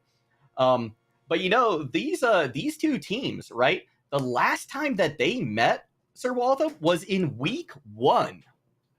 Yeah, and that is quite a ways back. I mean, we talk about, you know, sometimes we'll look at those compositions and see, you know, what the history between these teams have been. Maybe it can give us kind of a precursor into what we can expect here today. But honestly, the first match and what is at least going to be one of these teams' last matches is not necessarily, you know, a small berth to have to consider here, Juggle, especially since we were talking a little bit during the break about, you know, what do these teams like to do? What's their play style? Kind of how have they adapted throughout the series? And, you know, we've been seeing some changes come out. We absolutely have. Now, Kansas, they're sticking to their guns. They are a very strong dive and brawl team, and that's what I expect we're going to see a lot out from them today. But speaking about Southern Illinois, right? They have traditionally been more of a double shield team, but recently they've been able to add more dive and some double hit scan compositions into the mix. And, you know, while Kansas, when they first met, took the win 3-1, I have to wonder if, you know, this new look that we may potentially see from the Cougars can throw off Kansas. Can the Cougars, you know, use these new compositions that they've been playing to throw in a wrench in the works? A wrench in the work would certainly work out in favor of the Tigers here, but you know, along the lines of, you know, they used to run that double shield, they used to run that very kind of defensive comp, and it seems like they're still not quite over that. They have a lot of that kind of reservation. They seem like they want to play a little bit more conservatively, and you were talking to Kansas a little bit earlier in the day, and it seems like they kind of go that exact opposite route. They get real aggressive. They want to take a fast tempoed fight that they can control, and I think that works out initially well for Kansas. But if Southern Illinois can catch, maybe a bad engagement, they can turn it around just by that concept of being more cohesive as a unit. You're absolutely right, and they're very cohesive as a unit. These SIUE is a team that thrives, I think, on by-the-book engagements, by-the-book plays, good setups, good initiations. They like clean, decisive fights, and if they can get those, then that's going to lead to success. Now, if they don't get them, what I'm anticipating is they're going to try and kite back as quick as they can, regroup, and then go back in for a more cleaner engage. They don't want to try these scrappy fights, especially with a team like Kansas.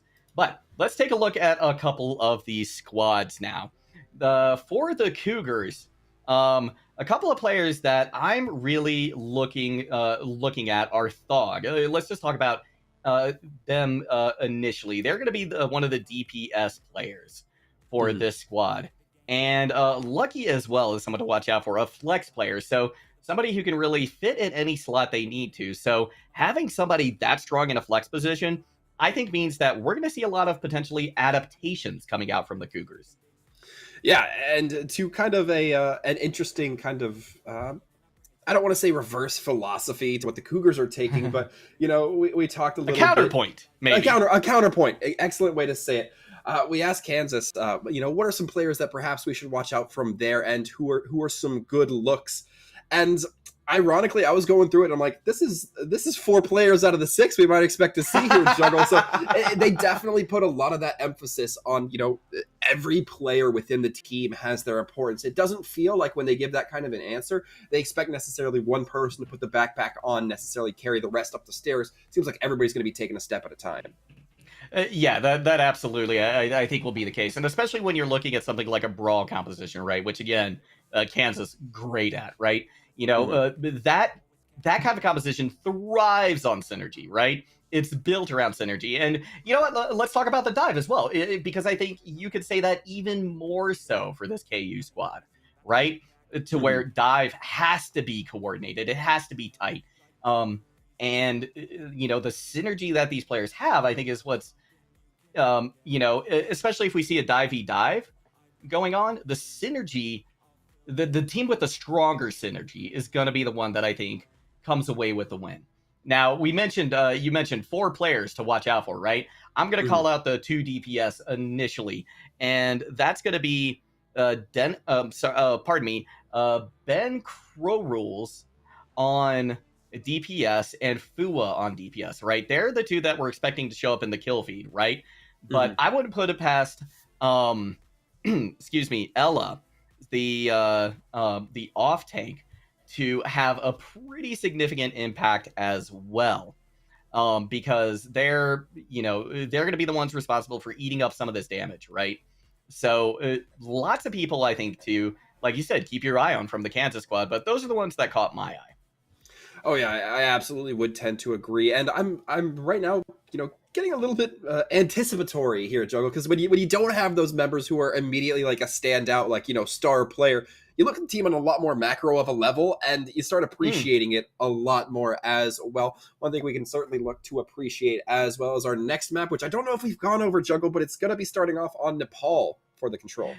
Yeah, and I want to talk about the ban too, because briefly before we get into Nepal, because I think this was a brilliant move from SIUE, right?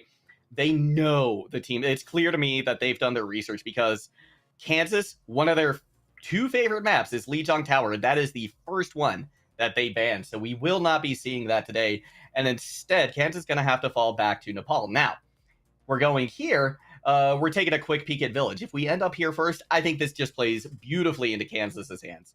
This is a sub map where you want to just brawl all day long. Oh yeah, I have to love it. And after last matchup between Augustana and St. Ambrose, we saw a lot of that May play come through, or we saw a fair bit of May play come through, and I would love to see it on that Village. Not as necessarily applicable on Sanctum or Shrine, but I think there's still some good opportunities for it. Control points are, I often talk about, one of the best maps to kind of see a lot of the 3 core play styles that Overwatch has to offer, whether you're looking for dive, whether you're looking for rush or something a little bit more bunkery. A lot of maps have 2 distinct play styles and then one that can kind of be, flexed a little bit. I think that's exactly what we're seeing here.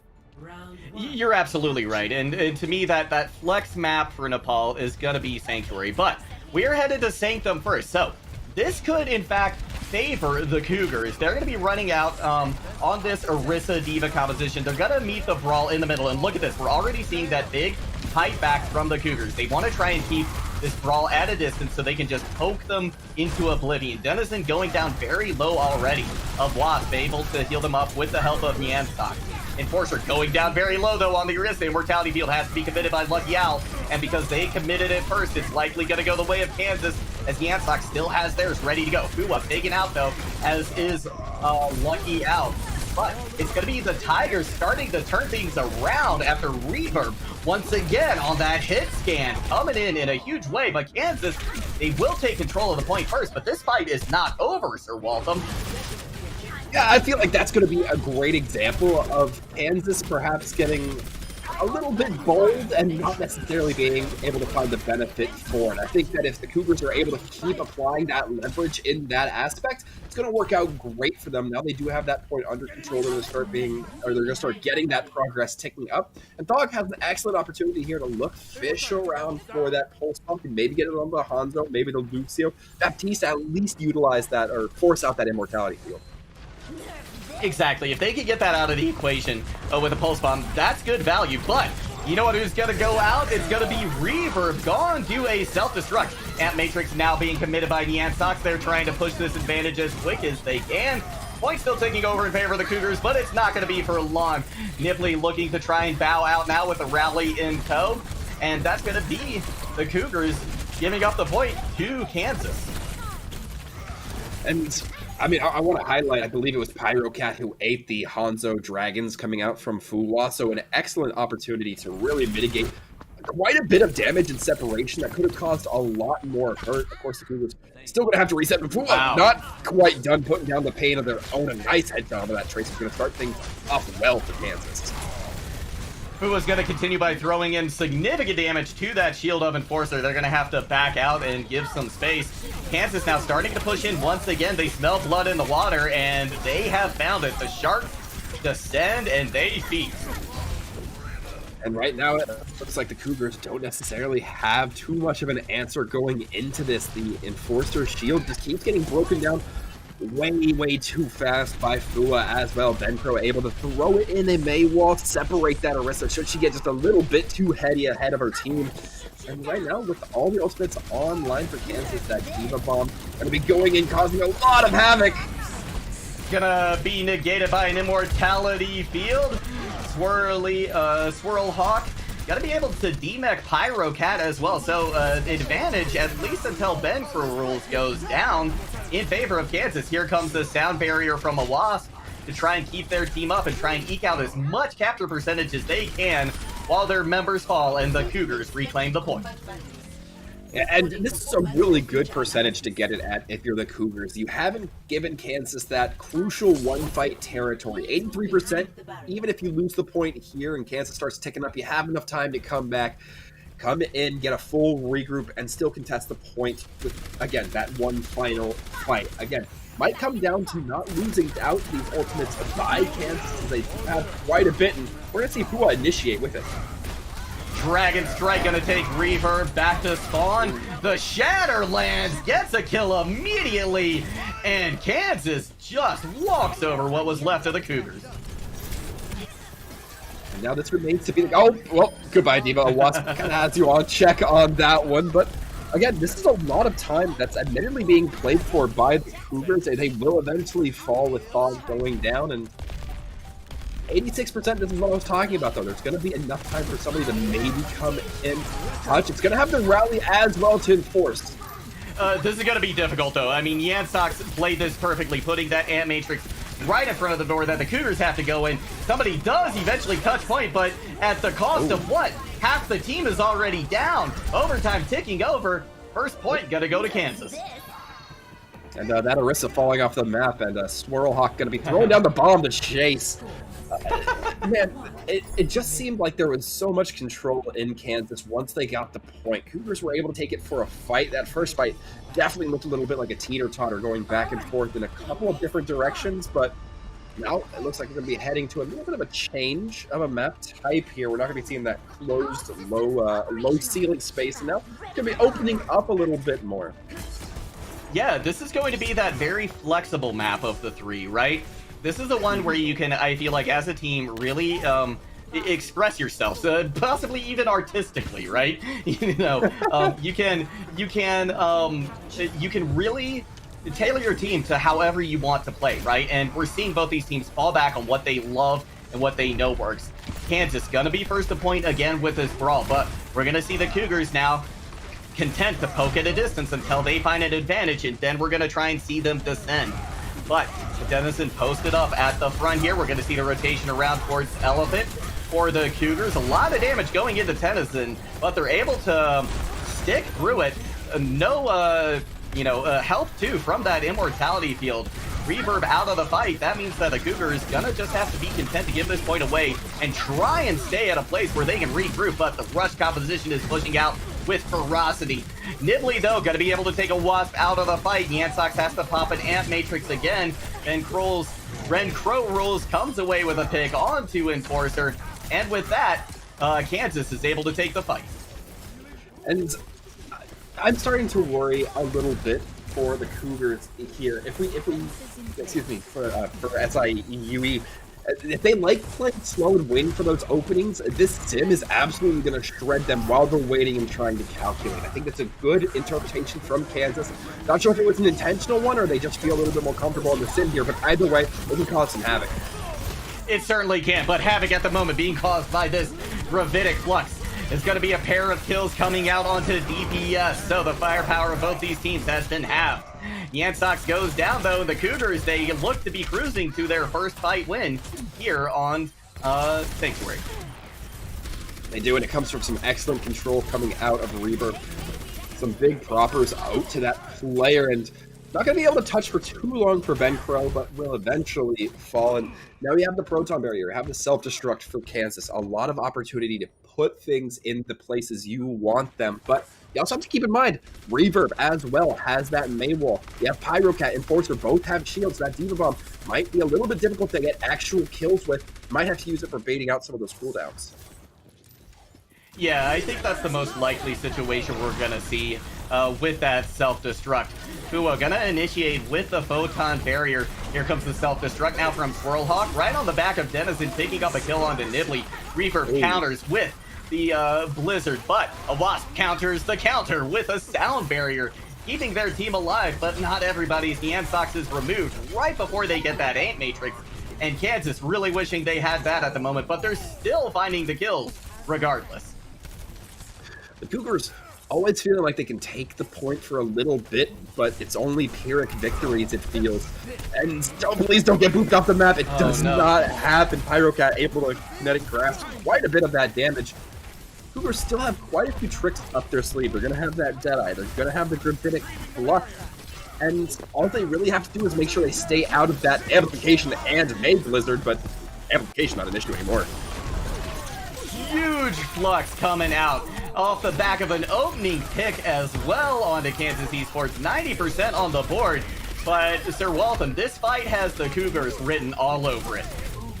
It really does, and I'm going to give full credit to the fact that that's because NECC goes down way early in that fight. You don't have that Baptiste to set up that line of sight. Against a team like the Cougars, you're really going to want to wait out that, you're really going to force your opponent to wait out that amplification matrix. So NECC going down, again, I talked about it, you don't have that ability to kind of divide the field or at least funnel them in the way you want. Cougars, however, are going to be matching as their amplification matrix with another. We'll see if they both activate at the same time.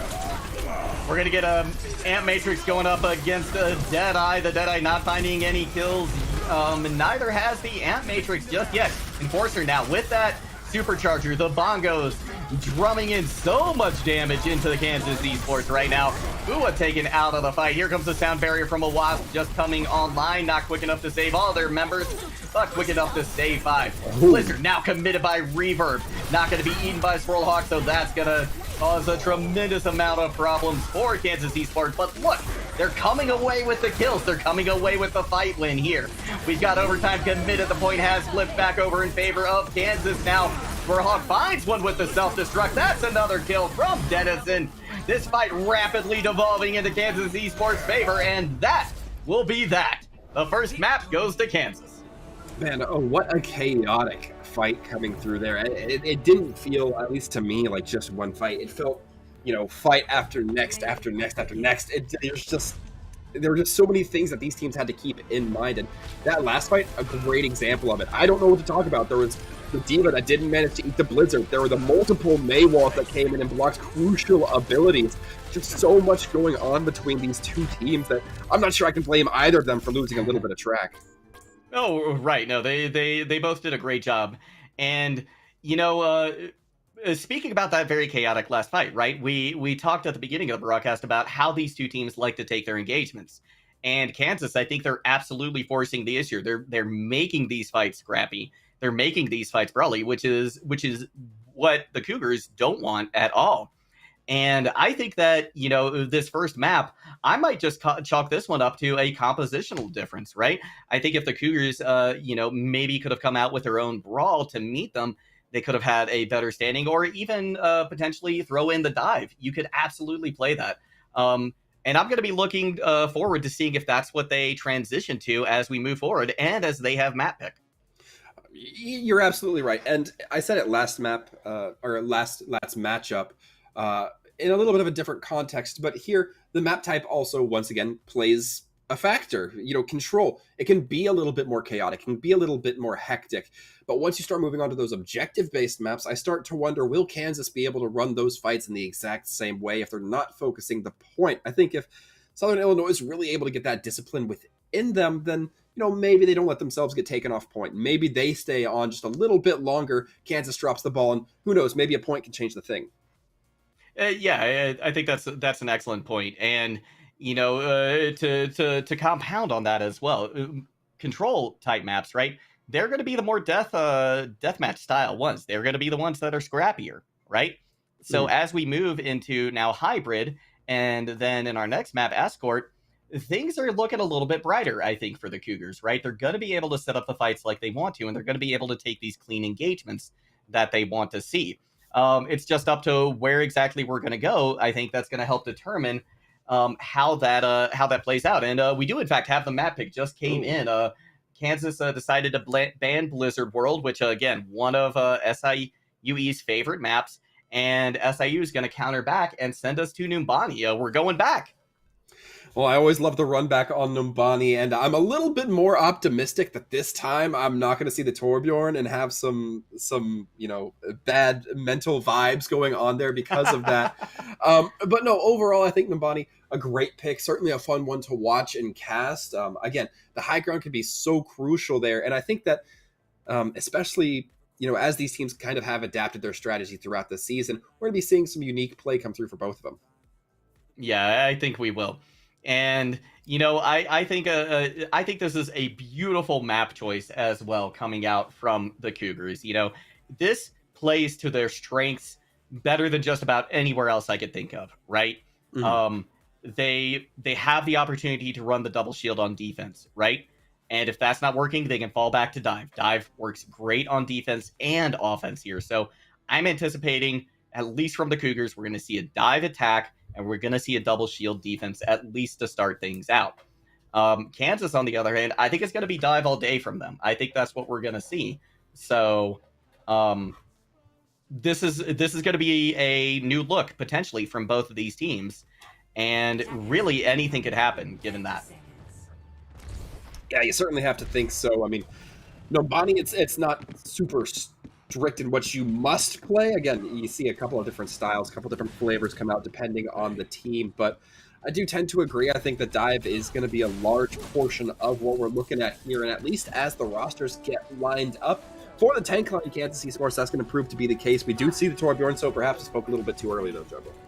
Yeah, sorry about that, my friend. We are gonna see him back. I'll try not to call it out too much, you know, so that you don't have to run away or anything. But it's gonna be the Cougars running it straight down main. They're gonna go for a very quick engagement, looking to put a lot of pressure onto Swirlhawk, but they've eaten up most of it and are able to kind of contain themselves. But the Cougars now have this high ground position from which they can start to dive. Ben Crow rules. Unfortunately, not going to be able to hammer that turret back into shape as it's taken out. Big anti-nade hits Thog. Dennison able to finish him off. Can't reflect those Tesla beams, that's for sure. Enforcer gets caught out as well. And that's going to be a quick fight win for Kansas, but a lot of ult percentage built up for the Cougars. In particular, I'm looking at Lucky Owl. Yeah, and now when I'm looking at Lucky Owl, I see Thog. I know, okay, the Nano Blade's got to be kind of, you know, stewing within the brain. But if you're Lucky Owl, do you just commit that Nano and wait for Thog to get the next Blade? Do you have faith that Thog can generate that by now? Or just go ahead and give Enforcer the extra little push that they might need here? That's going to be a rough push, though. Yeah, Denizen coming away with 2 very quick picks. The entire tank line down and out of the fight for the Cougars. And, you know, to reflect a little bit on your point, I think you absolutely give it to Winston in this case, right? With the rate that Lucky Owl is building up that nano, give it to Winston, get his primal out, allow Thog to build their blade, and then when Lucky's got their nano back, give it to them. But you know what? Thog has actually caught up quite a bit in that ult percentage. Yeah, it's a great opportunity. Again, he's just kind of playing the main lane and not really getting contested all that much. It feels like Kansas knows if they go for it, they're just going to overcommit, and now here comes the Blade. Yeah, absolutely massive. Got to be able to catch several. In the meantime, Reverb lets loose with a Dragon Strike, but it is eaten up by Swirlhawk. Is it going to matter, though, because several kills in favor of the Cougars. Denizen now able to come back, though, now that Thog has been dealt with, and they pop the Primal Rage. Anti-nade's going to hit him, but it's not going to matter. Kansas came back and took this fight. Wow, and I'm going to speak personally here. If I was Thog, I would be a little bit upset about that. You create such space. You get a kill onto Lucky Owl. You get a kill, I believe it was onto Reverb, and then your Winston and Soldier, or the opposing Winston and Soldier, are both chasing you, and you have 5 members who still can't quite manage to deliver that point. A rough spot, but we're going to see Thog go ahead and try to switch onto the Echo. Maybe a little bit more of an aerial approach might help this team. It certainly could, but that aerial approach is going to have to watch out for the turret. But of course, that's the first target. It's out of the equation. It's out of the fight. So is Denizen. Ben Crow rules. Commits the Molten Core onto point to try and keep the Cougars from beginning to capture it, beginning to get that first pick. We're going to see a Wasp commit the rally as well as they get dove on hard, but the Remax, that's going to go through all that rally armor and health. Enforcer down to just 50 HP. They're not going to be long for this world. And now there's less than a minute to go for the Cougars to try and make some kind of progress on this first point. And you have to if you're the Cougars. You can't just, you know, give up 0%. Otherwise, you're coming out at this best in a draw. It's not what you're going to want. But Kansas soon to have that Diva Bomb going to be splitting the field, causing the Cougars to be forced to play a little less disciplined as the teammates are going to surely fragment apart from each other. At least a well-placed Diva Bomb will ensure that. And without too many ultimates of their own to answer, there's not much that the Cougars can do realistically if that Diva Bomb gets heavy. Exactly, and it's going to be thrown out, and it catches too! The Echo Mercy combo out of the fight, out of the equation, and that's going to be everybody else following very, very quickly. Sleep comes out on the Swirlhawk, but it's not going to matter for going to counter back with that Tac Visor, and that is a full hold on first point Numbani. And that was on Cougar. This is Cougar's map choice. Yeah, this is not a great moment for the Cougars. They genuinely look like they didn't quite know how to handle that. It looks like they had set plays that took a few too many fights to build, and then by the time the set plays didn't work, you had 1 or 2 pushes left. Unfortunately, that's just the way it goes when you're trying to farm blades, when you're trying to get those nano blades specifically. I like that Thog was able to deliver with the blade. I'm not necessarily so sure the Cougars were ready for it themselves. Yeah, you know, Kansas as well, they did just a phenomenal job of regrouping, right? And absorbing that damage, hiding back, waiting for reinforcements to come in, and just their ult timing was tremendous as well. using Denizen's Primal to keep them alive during that Blade fight. Just a great play coming out, I think, from that Kansas squad, and that's put them in a phenomenal position to go up 2-0 here. They just have to get one tick, just 33% of that first point. Yeah, as I alluded to earlier, there is no way we're going to end with a 1-1 tie at the end of this. It's either going to be 1-0 or 2-0, and that's something that Kansas is going to be probably feeling pretty comfortable with. It's going to be the Cougars now looking to lock in the Torbjorn all on their own. A very similar comp to what we saw from their opponents running this time around, but Kansas not going to be coming out with the Genji. Instead, it's going to be the Hanzo early on. Yeah, that's interesting. I wonder if they're anticipating the double shield composition, right? That's what Fua says to me on the Hanzo, right? They're looking to chunk through that Orisa shield, get through that fortified armor, but that's not what they're going to be met with. Reverb, though, goes down very quickly to a Storm Arrow. That's a big opening for Kansas Esports. If they can turn that into a snowball, if they can start to, if they can get a second pick on the board, this could be over very, very quickly. Denizen goes down low, but they're able to drop down to point with the help of Biotic Grenade, staying alive. Ben Crow rules, finds Enforcer. That's another big pick for Kansas Esports, but they strike back. Thog able to find one, who is no longer part of this. The point fight happening furiously on point, but it's all in Kansas's favor, and that is over in a flash. We are at 2-0 and match point here, Sir Waltham. All right, Denizen, listen to me real quick. I'm not gonna take up too much of your time. If you have not thanked a Wasp for keeping you up with that Brig rally, as well as your Ana for giving you the name so you can take that Winston fight, you absolutely should, my friend. That was a crucial moment, not just for you, not just for your supports, but for the team to ensure that this fight goes their way. I mean, real credit to starting things off excellently goes to Fuwa for getting that immediate kill onto the soldier. When you know your opponent's down 1 DPS, you're going to be more inclined to go aggressive. Yeah.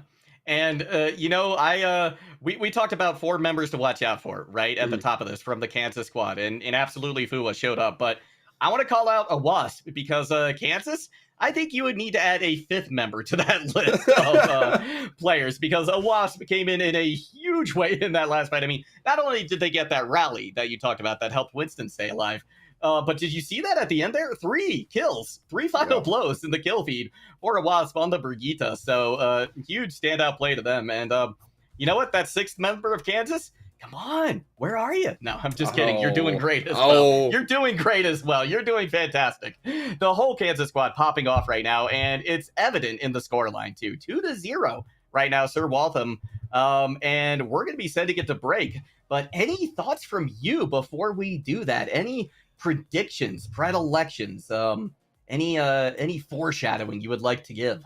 At this point, I think what I want to see from Southern Illinois is for them to just tear the brakes off. I think that the aggression from Kansas, and Kansas knowing how to drive that aggression, is looking a little bit too overwhelming for them. If Southern Illinois can just hit them back just as strong, just as fast, I think maybe they stand a better chance. But we're only going to find that out on the other end of this break. So, folks, make sure you stick around.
always fight, never quit, do it right, play the game, win it life, have no shame, there's no time, feel the pain, live the grind, I could change, in my mind, pick a lane, commit and climb, the only way to win it life, I never miss, that's fact, taking big swings, bitch, hand me the bat, put me in the ring, you'll go out in a bag, cause I sing what I mean and I bring it to the mad light, ain't got time to kill, I got time to feel, I took the red pill, I know life's short so I wanna live real, but how's it supposed to feel?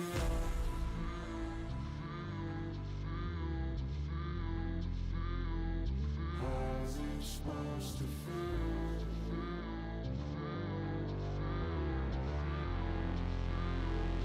How's it supposed to feel?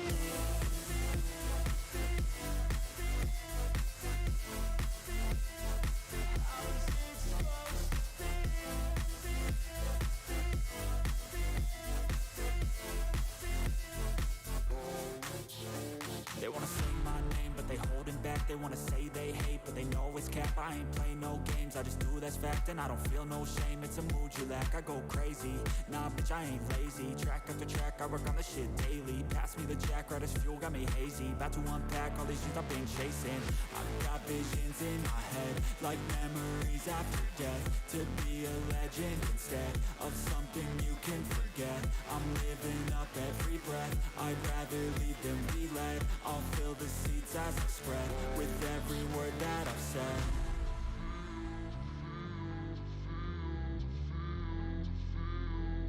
How's it supposed to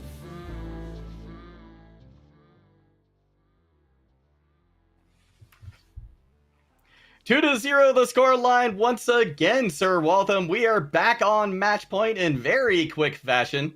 It's going to be Kansas taking a 2-0 lead over the Cougars from Southern Illinois. And Southern Illinois, they have decided to put what could be their final stand on Junkertown.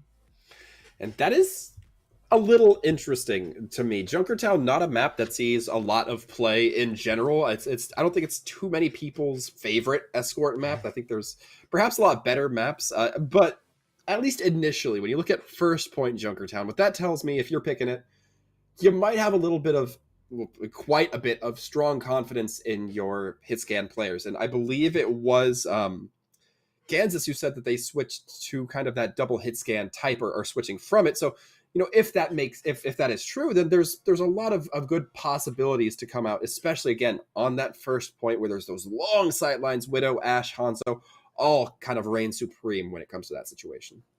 Yeah, now I will make a small correction right there. It is actually the Cougars who have been playing with this double hit scan composition. So I think this makes a lot of sense for them to go to Junkertown, right? Because then, you know, the long sight lines, the openness of it, right? You're going to allow, like you were mentioning, like a sniper is somebody to just pepper people from a distance. And I think we're going to see the double shield come back out, right? I think the Cougars are going back to their roots. They're going back to what they're most confident on. And Kansas, you know, I'm not a huge fan of Brawl on attack here. I'm going to be honest. It's, you know, Brawl, I think, excels when there's much tighter, narrow corridors, like you would see on King's Row, for instance, right? And there's nothing that strikes me of this map like anything that you would see on King's Row. So I think Kansas is going to be back on the dive here. So my question is, will this double shield, will this double hit scan be able to weather the storm of the dive? But no, look at this. Kansas going with a Brawl on defense and a spawn hold. Yeah, this is some old school Junkertown stuff. We used to see it on the left house. People would just play May, play Reinhardt, and hold that building as long as possible, buying time off the cart, even a Junkrat as well to funnel into the doors. Just because the contest range was a little bit too far, but right now Kansas doing an excellent job just holding these doorways, not letting anybody pass.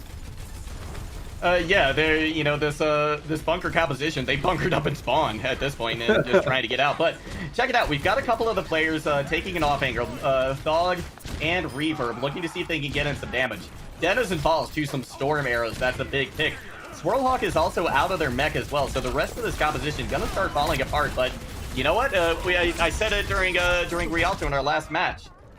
Same thing. The spawn hold did what it needed to do. 45 seconds burned off the clock before the card even gets moving.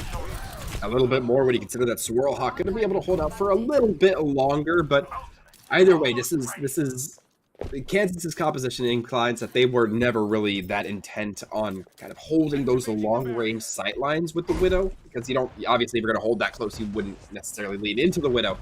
But right now, they're going to be trying to get a couple more chokes down with that Mei wall, see if they can find it, but you're going to have to navigate around Thaw, who now has a wide field to play with. Yeah, they certainly do. The widest field I think you can get in Overwatch, as a matter of fact. So they're sitting pretty right now, and Pyrocat lets loose with a Gravitic Flux, but they're going to be meleeed out of the sky by Swirlhawk. Kansas Esports able to weather that storm, but look at how fast these shields from a Wasp's sound barrier got deleted for the whole team under the oppressive pressure of the Cougars.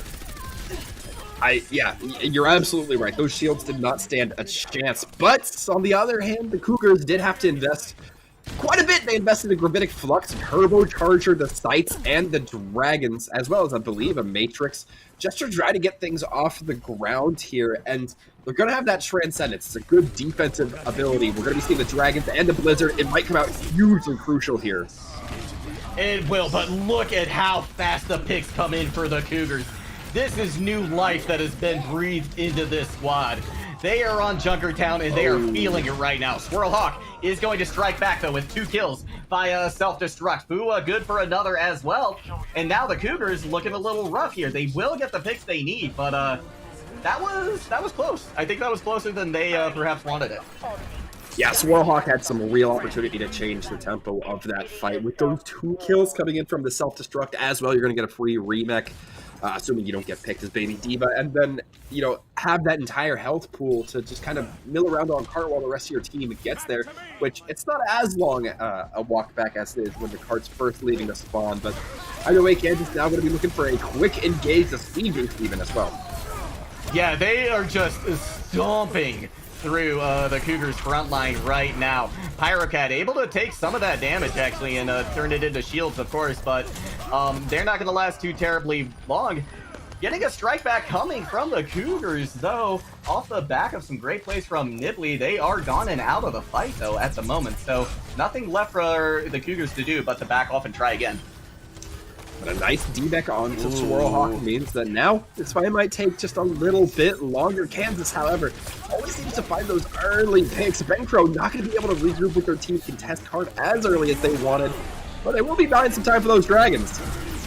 That they will. The Dragons, unfortunately, not going to hit their mark this time around. Pyrocat coming back with a 2K Gravitic Flux.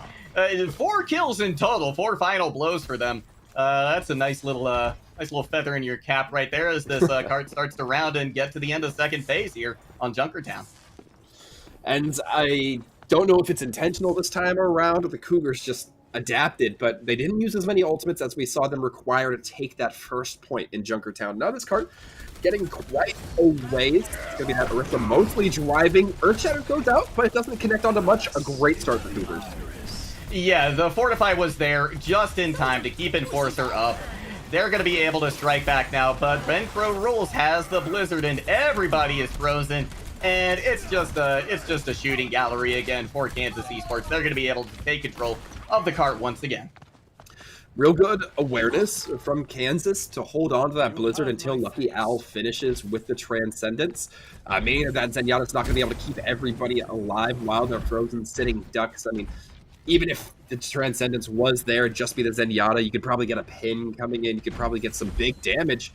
But either way, Kansas is still having some huge abilities online, committing just that Blizzard and Dragons. Once again, it's going to be the D.Va self-destruct, sound barrier as well. Definitely some abilities to look out for. And here comes that self-destruct launch right before that supercharger goes out. It's going to be taken down. A huge Dragon Strike comes out from Reverb. That's going to leave a gaping hole in the composition of Kansas Esports that the Cougars are just going to dive into and exploit. That's going to be this second phase captured now for the Cougars. The Cougars doing a much better job than they were in the previous match, in previous maps, I should say. Thog going to be taking a little bit of early damage, but still, just applying this pressure to the Hanzo means he can't get up and make that initial point towards the gate. Pyrocat as well, putting the tanks in an early bad position.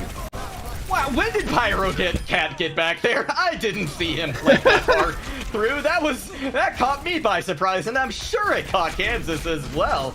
So great heads-up play coming out from them, but Kansas Esports, they're not going down without a fight, that is for sure. Lucky Owl has been mitigated, but that looks to be just about it. Enforcer does go down, so things could go the way of Kansas Esports. Now, Pyrocat trying to do everything they can to prevent it, and look at this! Whoa. Pyrocat is 85% to their next Gravitic Flux? What in the world? Yeah, Pyrocat being an absolute fiend on this Sigma, but you talk about a lot about these cart stalls. Kansas was able to get quite a bit of time at that first point. Not even at that first real point. We don't usually see engagements take too long there. But already a minute and a half, it's like they might as well have captured the second point in overtime, which it did take a little bit of time, but Cougars have a lot of ultimates. They have to try to make it work for them, though. They certainly do. They're going to throw out the Shatter and the Dragon Strike. Shatter will land. Dragon Strike from Thaw going to be not as effective as perhaps they had hoped. 1 minute left on the clock, and with Enforcer out of the fight, the Cougars are going to back up quick. They need to, but again, you have enough time to take a nice, calm engagement. Again, Cougars kind of preference here. You have a lot of ultimates online, so do your opponents, but you have significantly more, especially if Zog's able to start things off by getting a kill onto Neon Sox, forcing out that immortality as well, also equally valuable. Nice combos already being set up by the Cougars. There certainly are. Here comes the Gravitic Flux as well as the Transcendence, as well as that Ant Matrix, and it's doing what it needed to do. There's 2 kills now in favor of the Cougars, but they need to translate this into more. Swirlhawk goes down, and that's going to be the rest of them cart back under the Cougars' control, but they spent literally practically everything. It's just the supercharger from Enforcer. It's going to have to be huge. Infinitely amused at how much Pyrocat gave everybody the high ground on the side of Kansas, but wasn't able to work to their benefit, and now they're going to be able to apply a lot of pressure here. Sound barrier, amplification matrix, all going out, as well have a self-destruct on the house. Right? It's going to be 1 member down on each side. Fua goes down low. They're taken out of the fight. Now we've got a lot of damage coming in from the high ground from Lucky Owl on that Zenyatta, actually keeping the discords up on key members of the Kansas squad. We're going to see Denizen go down before they're able to get that Shatter online, and now Swirlhawk forced to go over to the Wrecking Ball. They're not going to be long for this world. Dragon Strike to try and stall things, but hey, that's a cap on Junkertown for the Cougars. That's big. This is the best we've seen them all night. I absolutely have to agree. It just seems like they kind of took the brakes off, like I was saying, and they kind of went for it a little bit more aggressively. Kansas didn't really know kind of how to match the tempo that they've been giving to the Cougars this whole time. I mean, sure, there were times where we saw Cougars perhaps, get a little bit too heavy on the accelerator, commit a few too many ultimates, but in the long game, didn't affect them. They come out 3rd point capped, although it is an overtime if you're on the plus side for Kansas. Yeah, that is definitely a silver lining, right? Junkertown, very difficult point to capture, so not unusual for it to be not unusual for it to be overtime if it is in fact captured. Kansas, they've got a long road ahead of them now through these winding thoroughfares of Junkertown and that huge field that starts things out. And the Cougars, I think this is like I said before, the best they've looked all so far tonight. And I think in one of the best positions that they've been in as well. This really plays to their strengths. Oh no, Juggle, right now, I hope you popped your drama meme, because we're about to get what looks like set up on a pirate ship. It's not, I haven't seen this on Junkertown in quite a long time, my friend, and I gotta wonder, is this something that Kansas actively practices, or is this just something they've had kind of in the compositional reserve? Yeah, I don't know. Typically when I see a Bastion come out, I call it the Desperation Bastion, but, Kansas is not at that point yet, right? They've still got plenty of things they can do, so it's just very curious to me that they're going for the Bastion right off the bat, and it is not working out for them.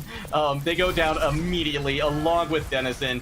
Wasp not able to get in for the res either, but likely they're not going to be looking for one considering spawn is so close.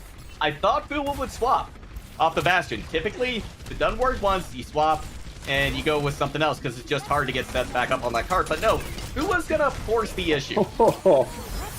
And crucially, that first kill, Denizen, means that there's no shield. A Wasp can't even go for the res. There's no body-to-body block as well. That means that the Bastion's going to be killed in permanent. And now Cougar's doing a good job at holding this point. Bencro not going to be able to reliably get a turret down either. And this is kind of the struggle that Pirate Ship has. You're talking about it. Once you kind of get dismantled, it's really hard to recompose yourself. It really is. The Immortality Field is absolutely going to help things, though, as will an Ant Matrix. That's terrifying, but Lucky Owl doesn't care. Lucky Owl takes out Fuma.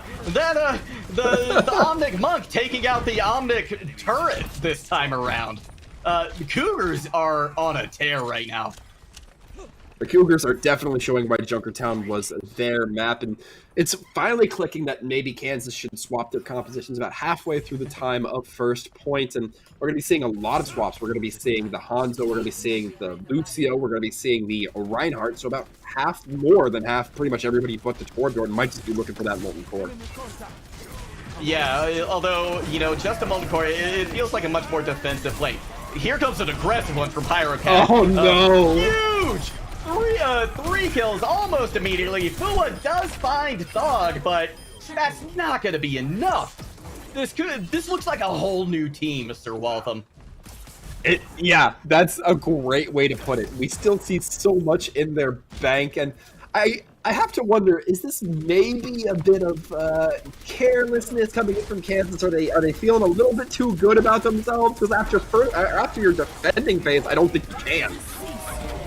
Right, this is just tremendous. Molten Core thrown out, that's going to take out the Superchargers, so no more extra damage coming in for that squad. And now the Cougars, look at how disrupted their composition is now.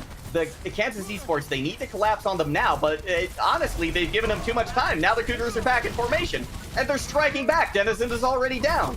The Kansas Esports, they had a moment to grasp and to take, and they let it slip away. And now the Cougars are just striking back like they've done time and time again here on defense. Yeah, you hinted at it, you said it, and it was the exact case there. Kansas letting the Cougars play in their style that really enables them. You don't want to let them get organized, because when they do, we're seeing the fruits of their labor right about now. I mean, even now, there's only 3 of them. 1 DPS, 1 tank, 1 support, but they all seem to just be playing in tandem with one another, knowing how long they can hold out until the reinforcements come in.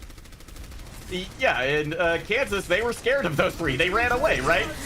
They allowed them to regroup. Here comes another Gravitic Flux, but this time there's a sound barrier in from a Wasp. Dragon Strike thrown in, maybe a little bit too late from Reverb.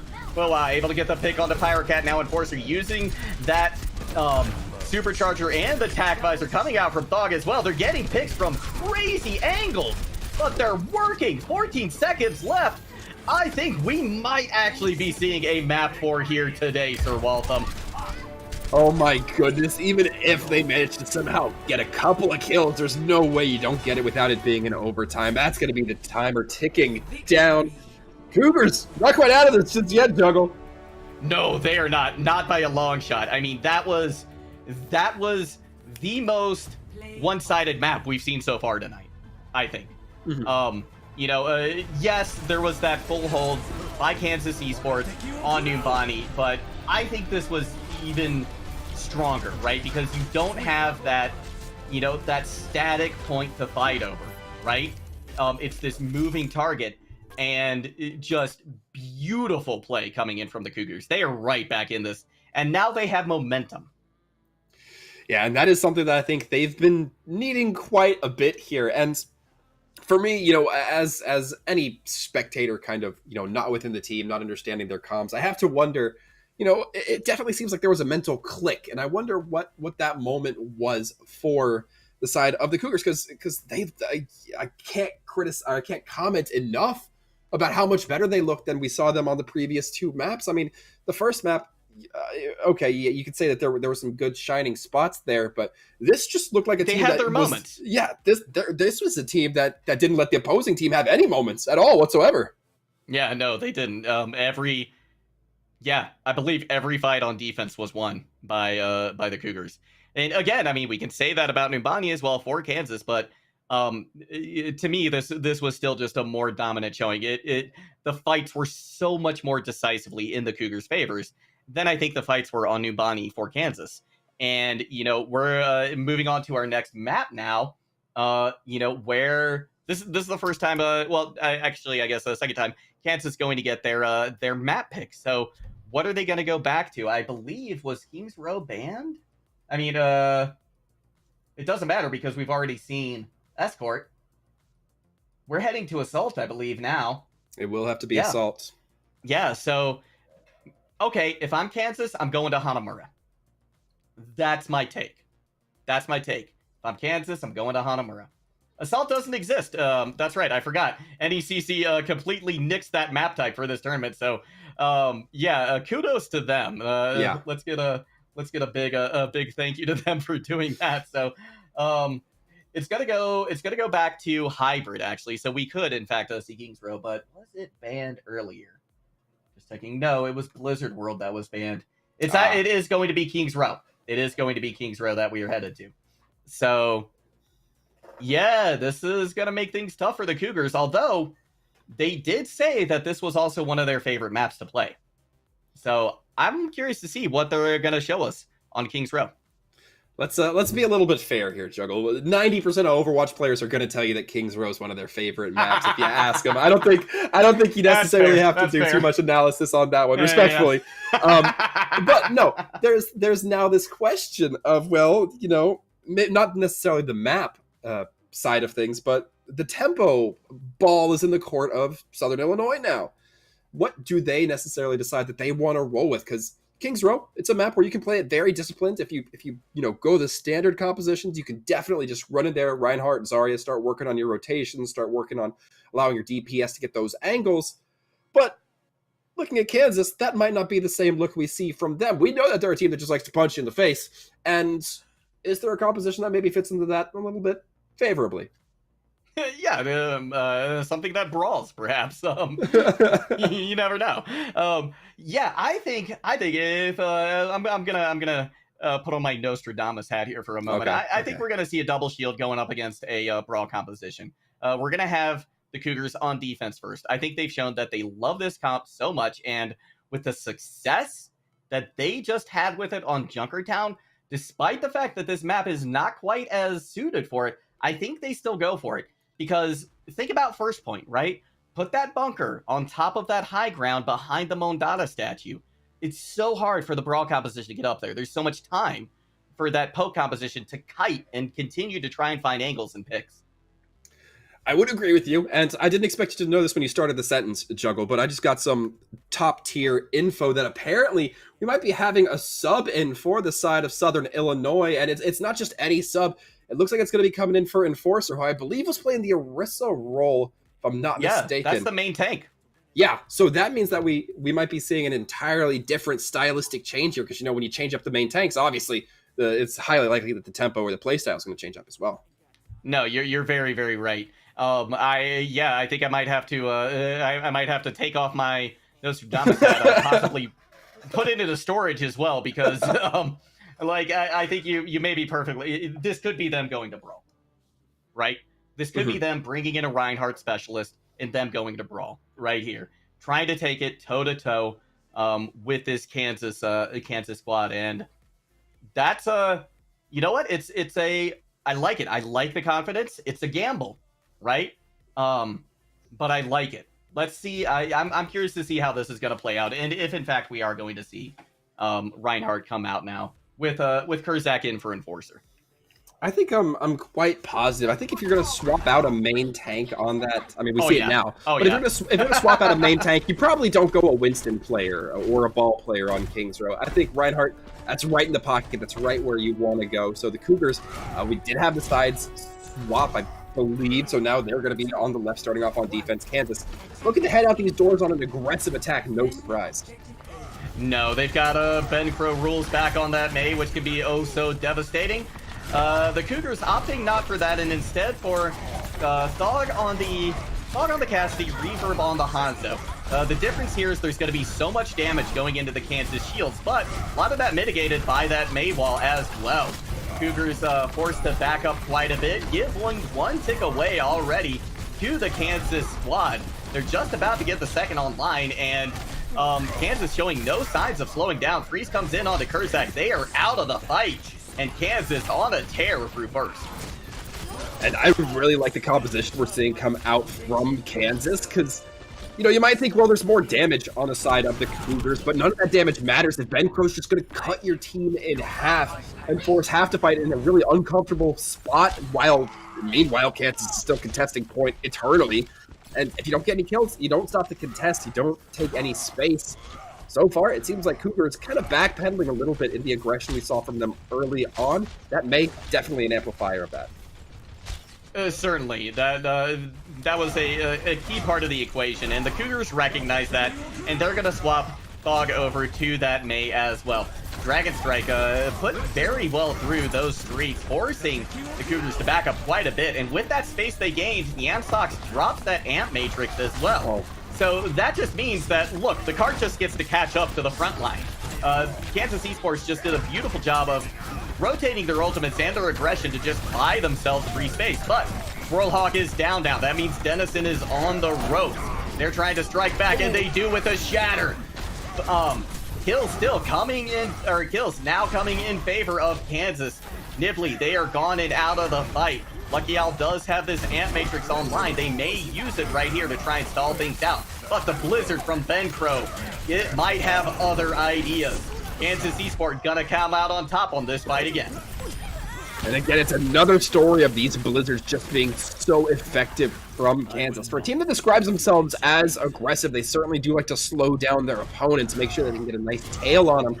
And the Cougars, right now, they're having to climb it back from respawn. We're seeing Thog switch it up a little bit here, deciding that the Mei is not something they want to try to match, but I think that so far the Cougars, at least on Kings Row, had a better matchup on the Mei than anything we've seen Thog on so far. Yeah, Thog swapping over to this Soldier, it means they're going to want to try and take these off angles, probably putting Reaver on the high ground. Self-destruct coming out. Here comes a Dragon Strike, takes the Ansox out of the fight, catches Denizen as well, and the Cougars can breathe a big sigh of relief. They needed a fight win. And that's something I think I'm starting to notice from the Cougars, is that their best zoning tool so far, historically, has not been Kurzak, it's not been Pyro, it's been Reverb's Dragons. Reverb seems so adept at cutting Kansas in half, just like Ben Crow is. The only difference is Ben Crow has cooldown every, 8-9 seconds, whereas Reverb has it every couple of fights. Yeah, exactly. It's much easier to just use a Mayball, right, to make that space. But Yansok's going to make a little bit of their own with the Amp Matrix. That's going to push the Cougars back once again and allow the card to get up to this final corner right here. It is just one stop to completion now for Kansas Esports, and they've got a Blizzard online from Ben Crow. But, Reverb knocks their head off with a tree trunk. Those Storm Arrows doing exactly what they needed to do, and that's a quick retreat from Kansas.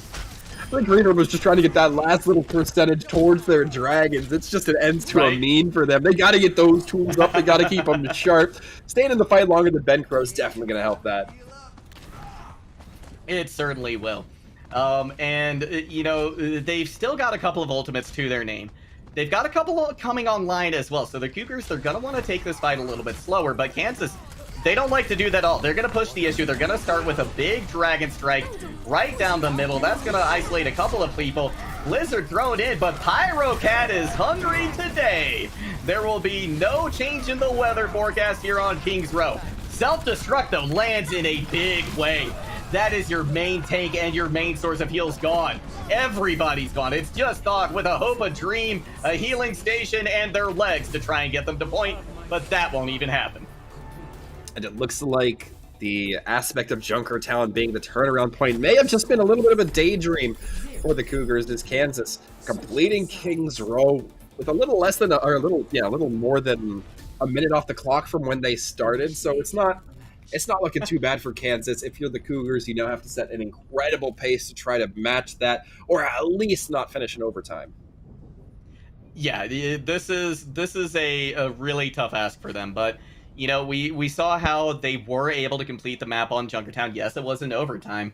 So they're going to have to, you know, strike a faster pace here, especially because this is hybrid.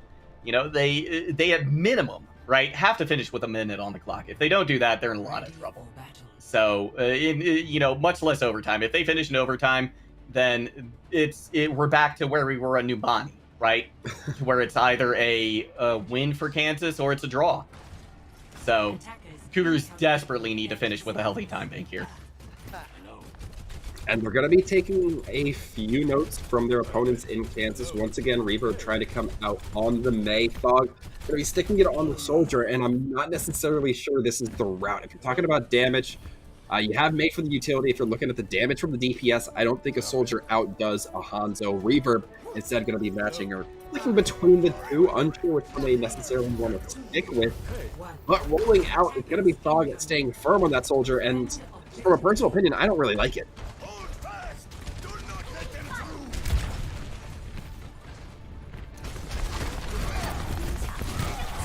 Now it's going to be Kurzak trying to swing fairly heavy. Lucky Owl going to be starting things off with a very nice anti-name to get things off into a great start.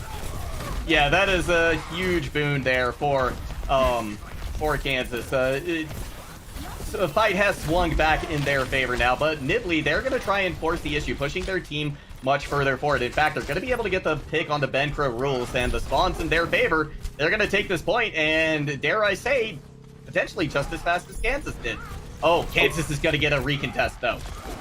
Going to be all of the members diving on the point immediately. Kurzak going down low temporarily. They're going to be heal back up. Nano boosted as well. But look at how much damage is going into them. They get the picks. Kurzak goes down. But you know what? The Cougars will, I think, still come away with this fight win as soon as they deal with this frozen May right here. I have this mental image of Neon Socks just going, wow, as a healer, I build ult really fast, and then Lucky Owl just jabs Kurzak with a giant syringe, and this big ol' electrified Reinhardt is just swinging down on the poor support player.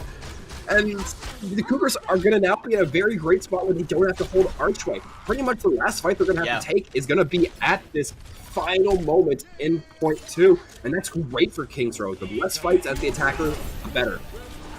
Ooh, we're going to see the Dragon Strike thrown out from Fua, though. That's going to clear a lot of room and players from the Cougars. Pyrocat goes down as well, and with a 3-player advantage, this is Kansas's fight to lose. Swirlhawk not even going to be losing that mech, but Thog, now with this attack visor, has the opportunity to try to wrap around, maybe take out some of those supports. Has to be very aware, though. Oh. Neon Sox going to be off at a nice anti-nade start things. Everything went the Cougars' way that fight. You were talking about Thog trying to find an off angle to get a support. They find Yan Sox immediately. Massive anti-nade hits along with the shatter. What can you do? What can you do at that point? You go back to spawn and you try again. That's what. And unfortunately, you might not have too much agains to try on this second. Cougars are going to be having that nano. They're going to be having the attack visor still, but Thog in this very uncomfortable position for Kansas to try to contest. Oh, they're able to get the nano visor out, and it is doing damage in spades. Fua taken out before they even know what's happening. Dragon Strike in from Reaper, catches 2. And the Cougars, they are not done yet. Denizen trying to chase down Thog, but that's not going to happen. And they are taken out of the fight again. And you know what? The Cougars, they're doing what they needed to do, Sir Waltham. They're doing it. They really are, and I couldn't be happier for them, Juggles. And you know, the Thog, I can tell, has been working on those Reinhardt dodge trainers. We saw him barely avoid that pin coming in from Denizen. But hey, any port in the storm as long as you're living. And right now, Kansas, this is pretty much their last opportunity to hold. And again, they want to be the ones with the better time bank. And they can do it. Cougars, in fact, have to make a pretty good speed to get to make a parody of it. It's going to be Kurzak out of the fight. First Dragon Strike comes in from Fua as well. Maybe a little off target, not necessarily isolating too many people, but Lucky Owl is off on the side here. Thog taken out as well. Kansas Esports, they've got the momentum to win this fight. But it, you know, how long-lived is that going to be? Because the Cougars, they're going to have respawn advantage. They certainly will. going to be Kansas. Have the opportunity to just back up, take their 3 ultimates, and just dip back gently for a moment. You have that sound barrier to buy a lot of time. You have Nyansox who can cut off these early lines of sights, and there we go. I mean, we're seeing it right there. Cougars don't even want to think about taking that battle yet. More time off the clock. That is great for Kansas Esports, right? They know that the time bank is close now. The Cougars, they came away with a great first and second, but they're getting held up here. We're going to see a blizzard thrown out by Ben Crow Rules, the sound barrier there to try and keep them in the fight. Here comes another attack visor from Thog, but it's nipped in the bud by Fua. Going to be a strike back from Reverb as well, so a 5v5. Nice headshot coming out from Reverb. Not going to get the kill, but do a lot of damage. Big shatter from Kurzak. That's going to open things up and get that card to the final corner. I mean, you got to be praising Reverb right there. 3 kills, 2 headshots, and closing it off with a body to make sure that this fight is won in favor of the Cougars. And now they're going to be so close to those dragons. And I haven't seen a dragon come out of Reverb that I've been disappointed in just yet. Kansas forcing themselves to use that sound barrier early just to take a real aggressive fight. Oh, wow. It's going to be Pyrocat now with a nano boost. But they're still backing off quite a bit. I don't know if they're going to make a point of trying to push this fight here. 2.5 minutes now on the clock, so Kansas, they're gonna have a full minute more, even if Cougars win this fight and capture. But they still have to do that. Amplification Matrix out now. Thog trying to get away from it, takes an off angle to get in some damage. Dragon Strike again from Reverb, nicely played. Self-destruct in from Squirrelhawk. It will find Pyrocat, that's a big deal, but Pyrocat finds Benfro. So, one down from each side, another Dragon Strike from Fua. This one strikes as well. Denizen holding on as hard as they can for Kansas. 2 minutes on the clock now. The Cougars are running out of time. And I don't want to see this be the spot where the Cougars get held up for 3 minutes plus. It's going to be so unfortunate for them, and it puts you in such a disadvantageous spot on Kansas's attack if you even manage to get it full capped. Thog on this Tracer has been playing a little bit too far in the back end. He doesn't really have too much to worry about stunning him, just that immediate damage. Really want to see him get in there a little heavy. Hopefully we're going to see that soon. Kurzak now with a nano boost behind them. They've got a shatter ready to go. Are they going to need it? They may not. They may even be able to save that for the next fight. No, they're going to throw it out to clean things up and make it a decisive victory. Now, this last fight, it might be scuffed. It might be scattered coming out from Kansas. It might be, but I have to think that they're going to get it down to at least 15 seconds or so. That sound barrier is going to come out. There's a May onto the field, the amplification matrix as well. If Kansas don't win this, again, a huge amount of time is still going to be in their favor. It's going to be the immortality field coming out just to try to keep people up. Thog and Reverb, they are going to combine for a pair of kills, but Reverb is going to lose their footing. Big play from a Wasp. Kansas Esports holds on. We are in last fight territory now for the Cougars, and there's no chance for them to capture with time. This is going to be OT. The best they can hope to do here is draw, if they get that. And that is still looking like a very lofty goal. Kansas is going to be having that Earth Shatter, and Cougars aren't going to be having their Hanzo Reverb, one of the sharpest tools in the Cougars' drawer right now, and not even on the field to play. That's huge. That could be what wins this right here and now. Denizen has the shatter online as well. They're gonna throw it out. Pyrocat hits the ground. That allows Ben Crow to throw out the blizzard. Beautiful timing coming out from the DPS player. A couple of picks coming in for either side right now. Thog down to just a sliver of health. Pyrocat lets loose with a self-destruct. It does land. It catches a Wasp. Now there's no supports left for Kansas. We may in fact see an overtime finish coming out here from the Cougars. They have the kills in their favor. Just 2.8 meters left to go. They will find their way back in this incomplete Kings Row. Oh man, if you are the Cougars, that has got to be the most bittersweet moment. If you had that play 3 minutes ago, you'd be extremely competitive with Kansas, but because it took you those 3 minutes to get it on the board, now, again, the best you're looking at is going to be putting no points on the board. The worst, giving your opponent the point. And not just giving your opponent the point, giving your opponent the series as well. Kansas, got to be feeling pretty confident. 3 minutes, 19 seconds, that's more than enough time to get a couple of ultimate rotations in. It certainly is. This is, Kansas, let's be honest, they're not going to take their time. They have the opportunity to, right? Yeah. But that's not how Kansas plays. They're going to come in hard and fast here, right? So, you know, the Cougars, they're going to have to put up a much more stalwart defense than we've seen from them so far here on either of the hybrid maps that we have gone to, right? Yeah. So everything is on the line here now for the Cougars. They've got to come away with a draw here. Otherwise, it's game over for them. Kansas, they're looking to seal the deal. They're looking to punch their ticket to the grand finals. Let's see what happens, Sir Waltham. And I feel like finally we're seeing Thog switch it up, go to that May. It is, I think, a brilliant opportunity to try to get some leverage here, but you have to try to manipulate those walls just as great as Bankro is going to. We're seeing some high ground being held by Pyrocat and Nibley as well, but it's not putting enough pressure given that somebody has to start contesting point. Oh no, Reverb's already down. Thog not looking too long for this word. The Immortality Field has to go out, but it's not going to be enough to save Nibley. The Cougars are getting a few picks here, but the respawns are still heavily in Kansas's favor. That I just have to think this is going to go their way, but no! The Cougars are able to hold on through this first fight. Wow, that was on a knife's edge.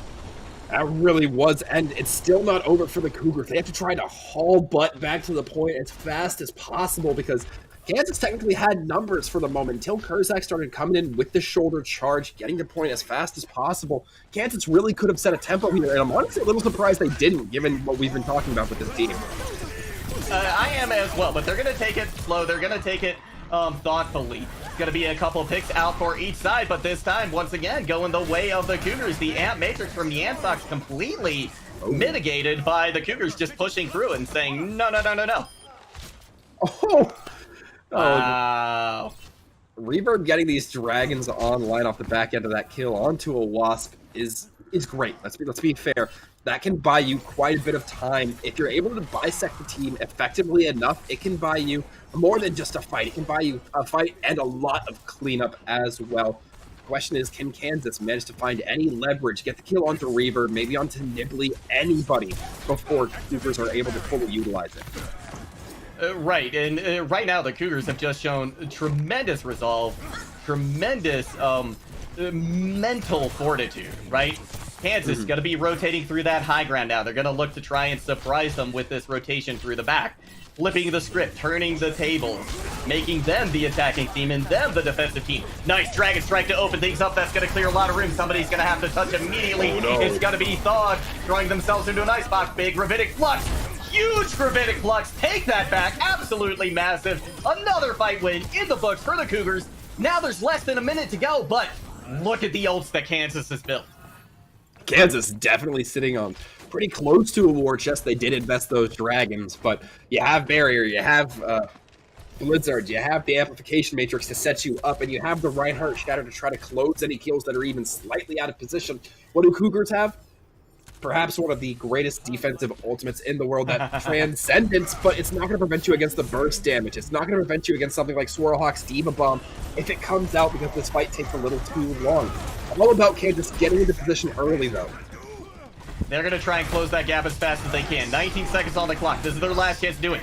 Nibley, they pop the Transcendence early. That might have been too early. Lucky out, going to try and use the Amp Matrix to make sure that nobody touches point. Here comes the Sound Barrier. There's a pick onto Kurzak. This could be the beginning of the end. Kansas Esports with overtime on the clock. They're coming away with this fight win, but a Wasp is out of the fight. The freeze came in as well from Thog.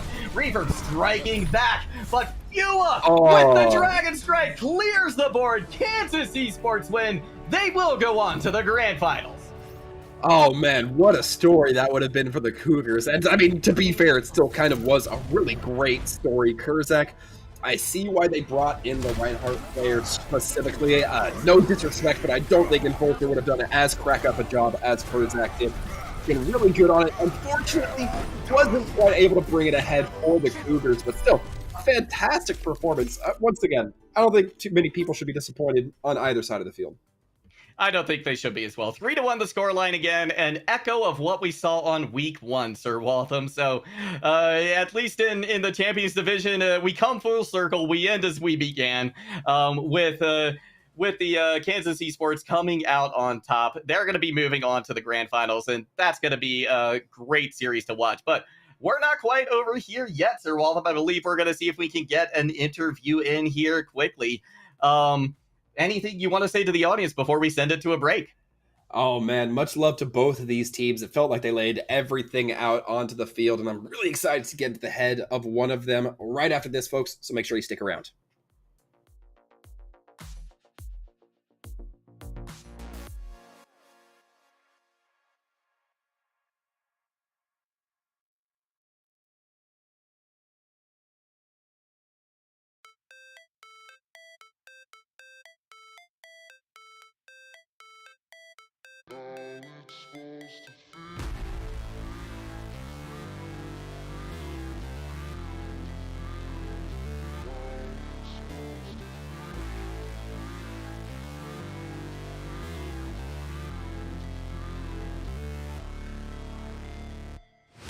Never break, always fight, never quit, do it right, play the game, win it life, have no shame, there's no time, feel the pain, live the grind, I could change, in my mind, pick a lane, commit and climb, the only way to win it life, I never miss, that's fact, taking big swings, bitch, hand me the bat, put me in the ring, you'll go out in a bag, cause I sing what I mean and I bring it to the mad light, ain't got time to kill, I got time to feel, I took the red pill, I know life's short so I wanna live real, but how's it supposed to feel?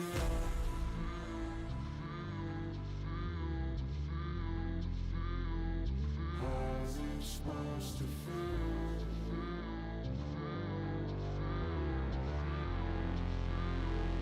How's it supposed to feel?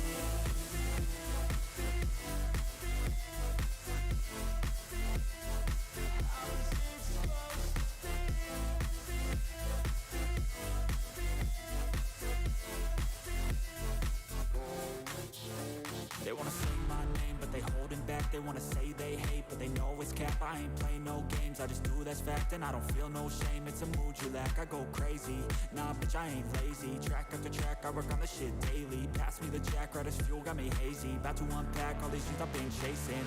I've got visions in my head, like memories after death. To be a legend instead of something you can forget. I'm living up every breath, I'd rather lead than be led. I'll fill the seats as I spread with every word that I've said.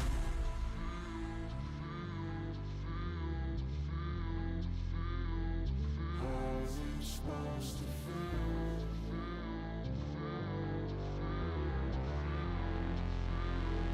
How's it supposed to feel?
Well, it's been decided, and Kansas Esports going to go on to the grand finals here in the Champions Division. They go up 3-1 over Southern Illinois University. Congratulations, Wasp. How do you feel coming away with this win?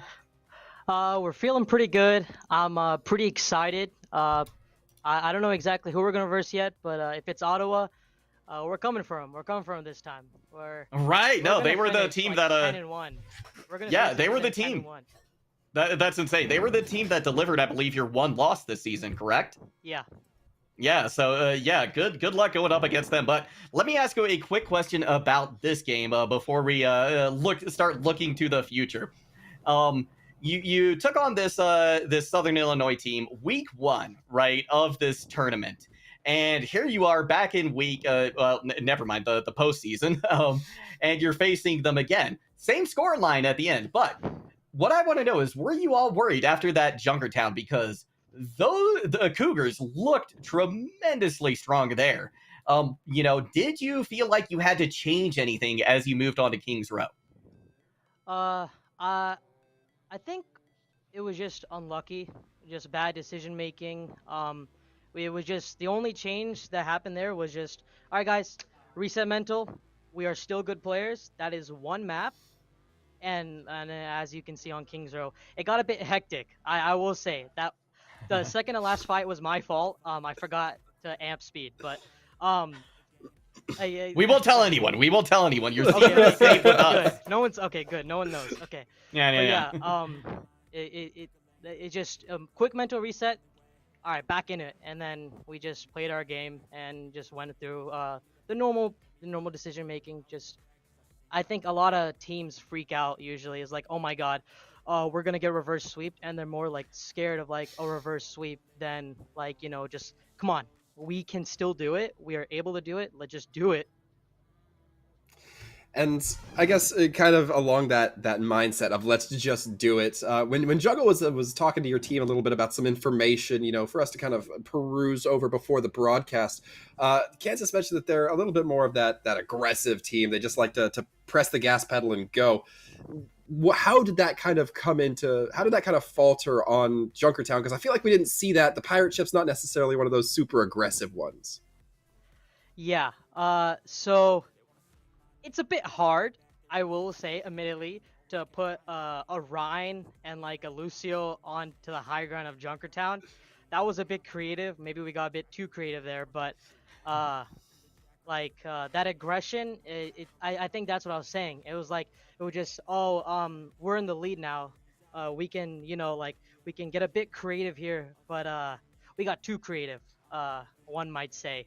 And that aggression turned into I don't even know what. Just the aggression was gone.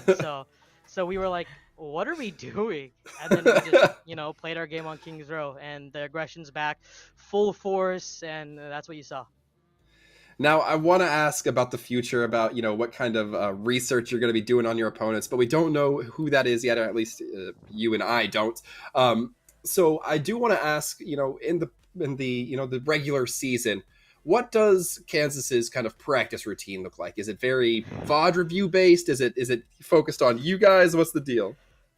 So there are a lot of tournaments that I discovered this semester that collegiate teams can play in.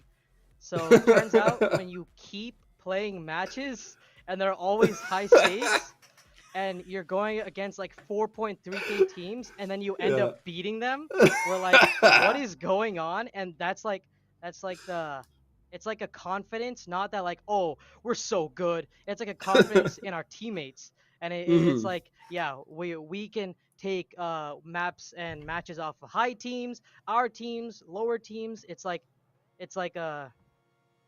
oh my god, I forgot the I don't know how I forgot the question, to be honest, but I was going somewhere with that. I don't know. It's quite all right. Don't worry about it. Yeah, a lot of maps. Okay. That's it. There you go. Just the grind. Never get off the grind. It's literally like comp. It's just lock in and just keep playing, and you will pick up stuff along the way. Oh, that's fantastic. You picked up a big win today along the way, setting yourself up for the grand finals. Before we let you go, so that you can go celebrate with your team, just one final question for you. Do you have anybody you'd like to shout out? Any friends, family, teammates, whoever you'd like?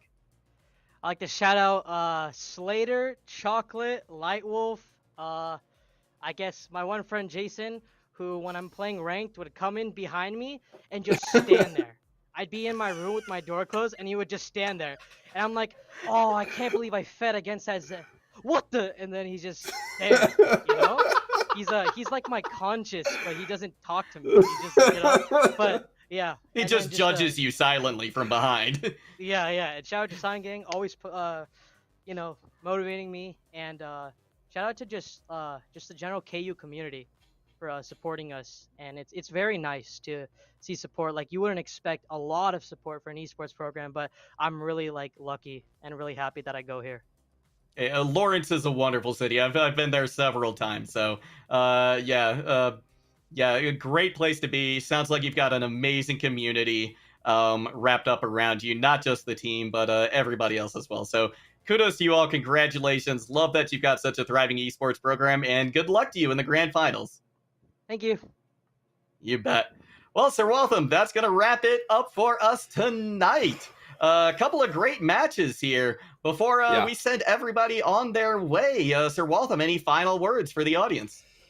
Oh man, despite the scoreline, this felt like it very easily could have been one of those maps that we see go to the full 5, or, maybe a couple draws get thrown in there. We see a 6th, wouldn't have been happier, but either way, a big congratulations to the victorious teams tonight. An entertaining set of games, and, for my first cast on NECC, I'm definitely very impressed by what I see here. Oh, absolutely. A great community here, great organization. Love everybody here. Big thank you to our producers as well. First time working with these two as well, so that was exciting. Peak and Petey, thank you so much for what you do as well, and to the rest of NECC. Thank you all so much for tuning in. Once again, my name, Warren Jungle God Hammond. This is Sir Waltham. GG's, and see you next time. Never break, always fight, never quit, do it right, play the game, win it life, have no shame, there's no time, feel the pain, live the grind, I could change, in my mind, pick a lane, commit and climb, the only way to win it life, I never miss that fact, taking big swings, bitch, hand me the bat, put me in the ring, you'll go out in a bag, cause I sing what I mean and I bring it to the mad light, ain't got time to kill, I got time to feel, I took the red pill, I know life's short so I wanna live real, but how's it supposed to feel?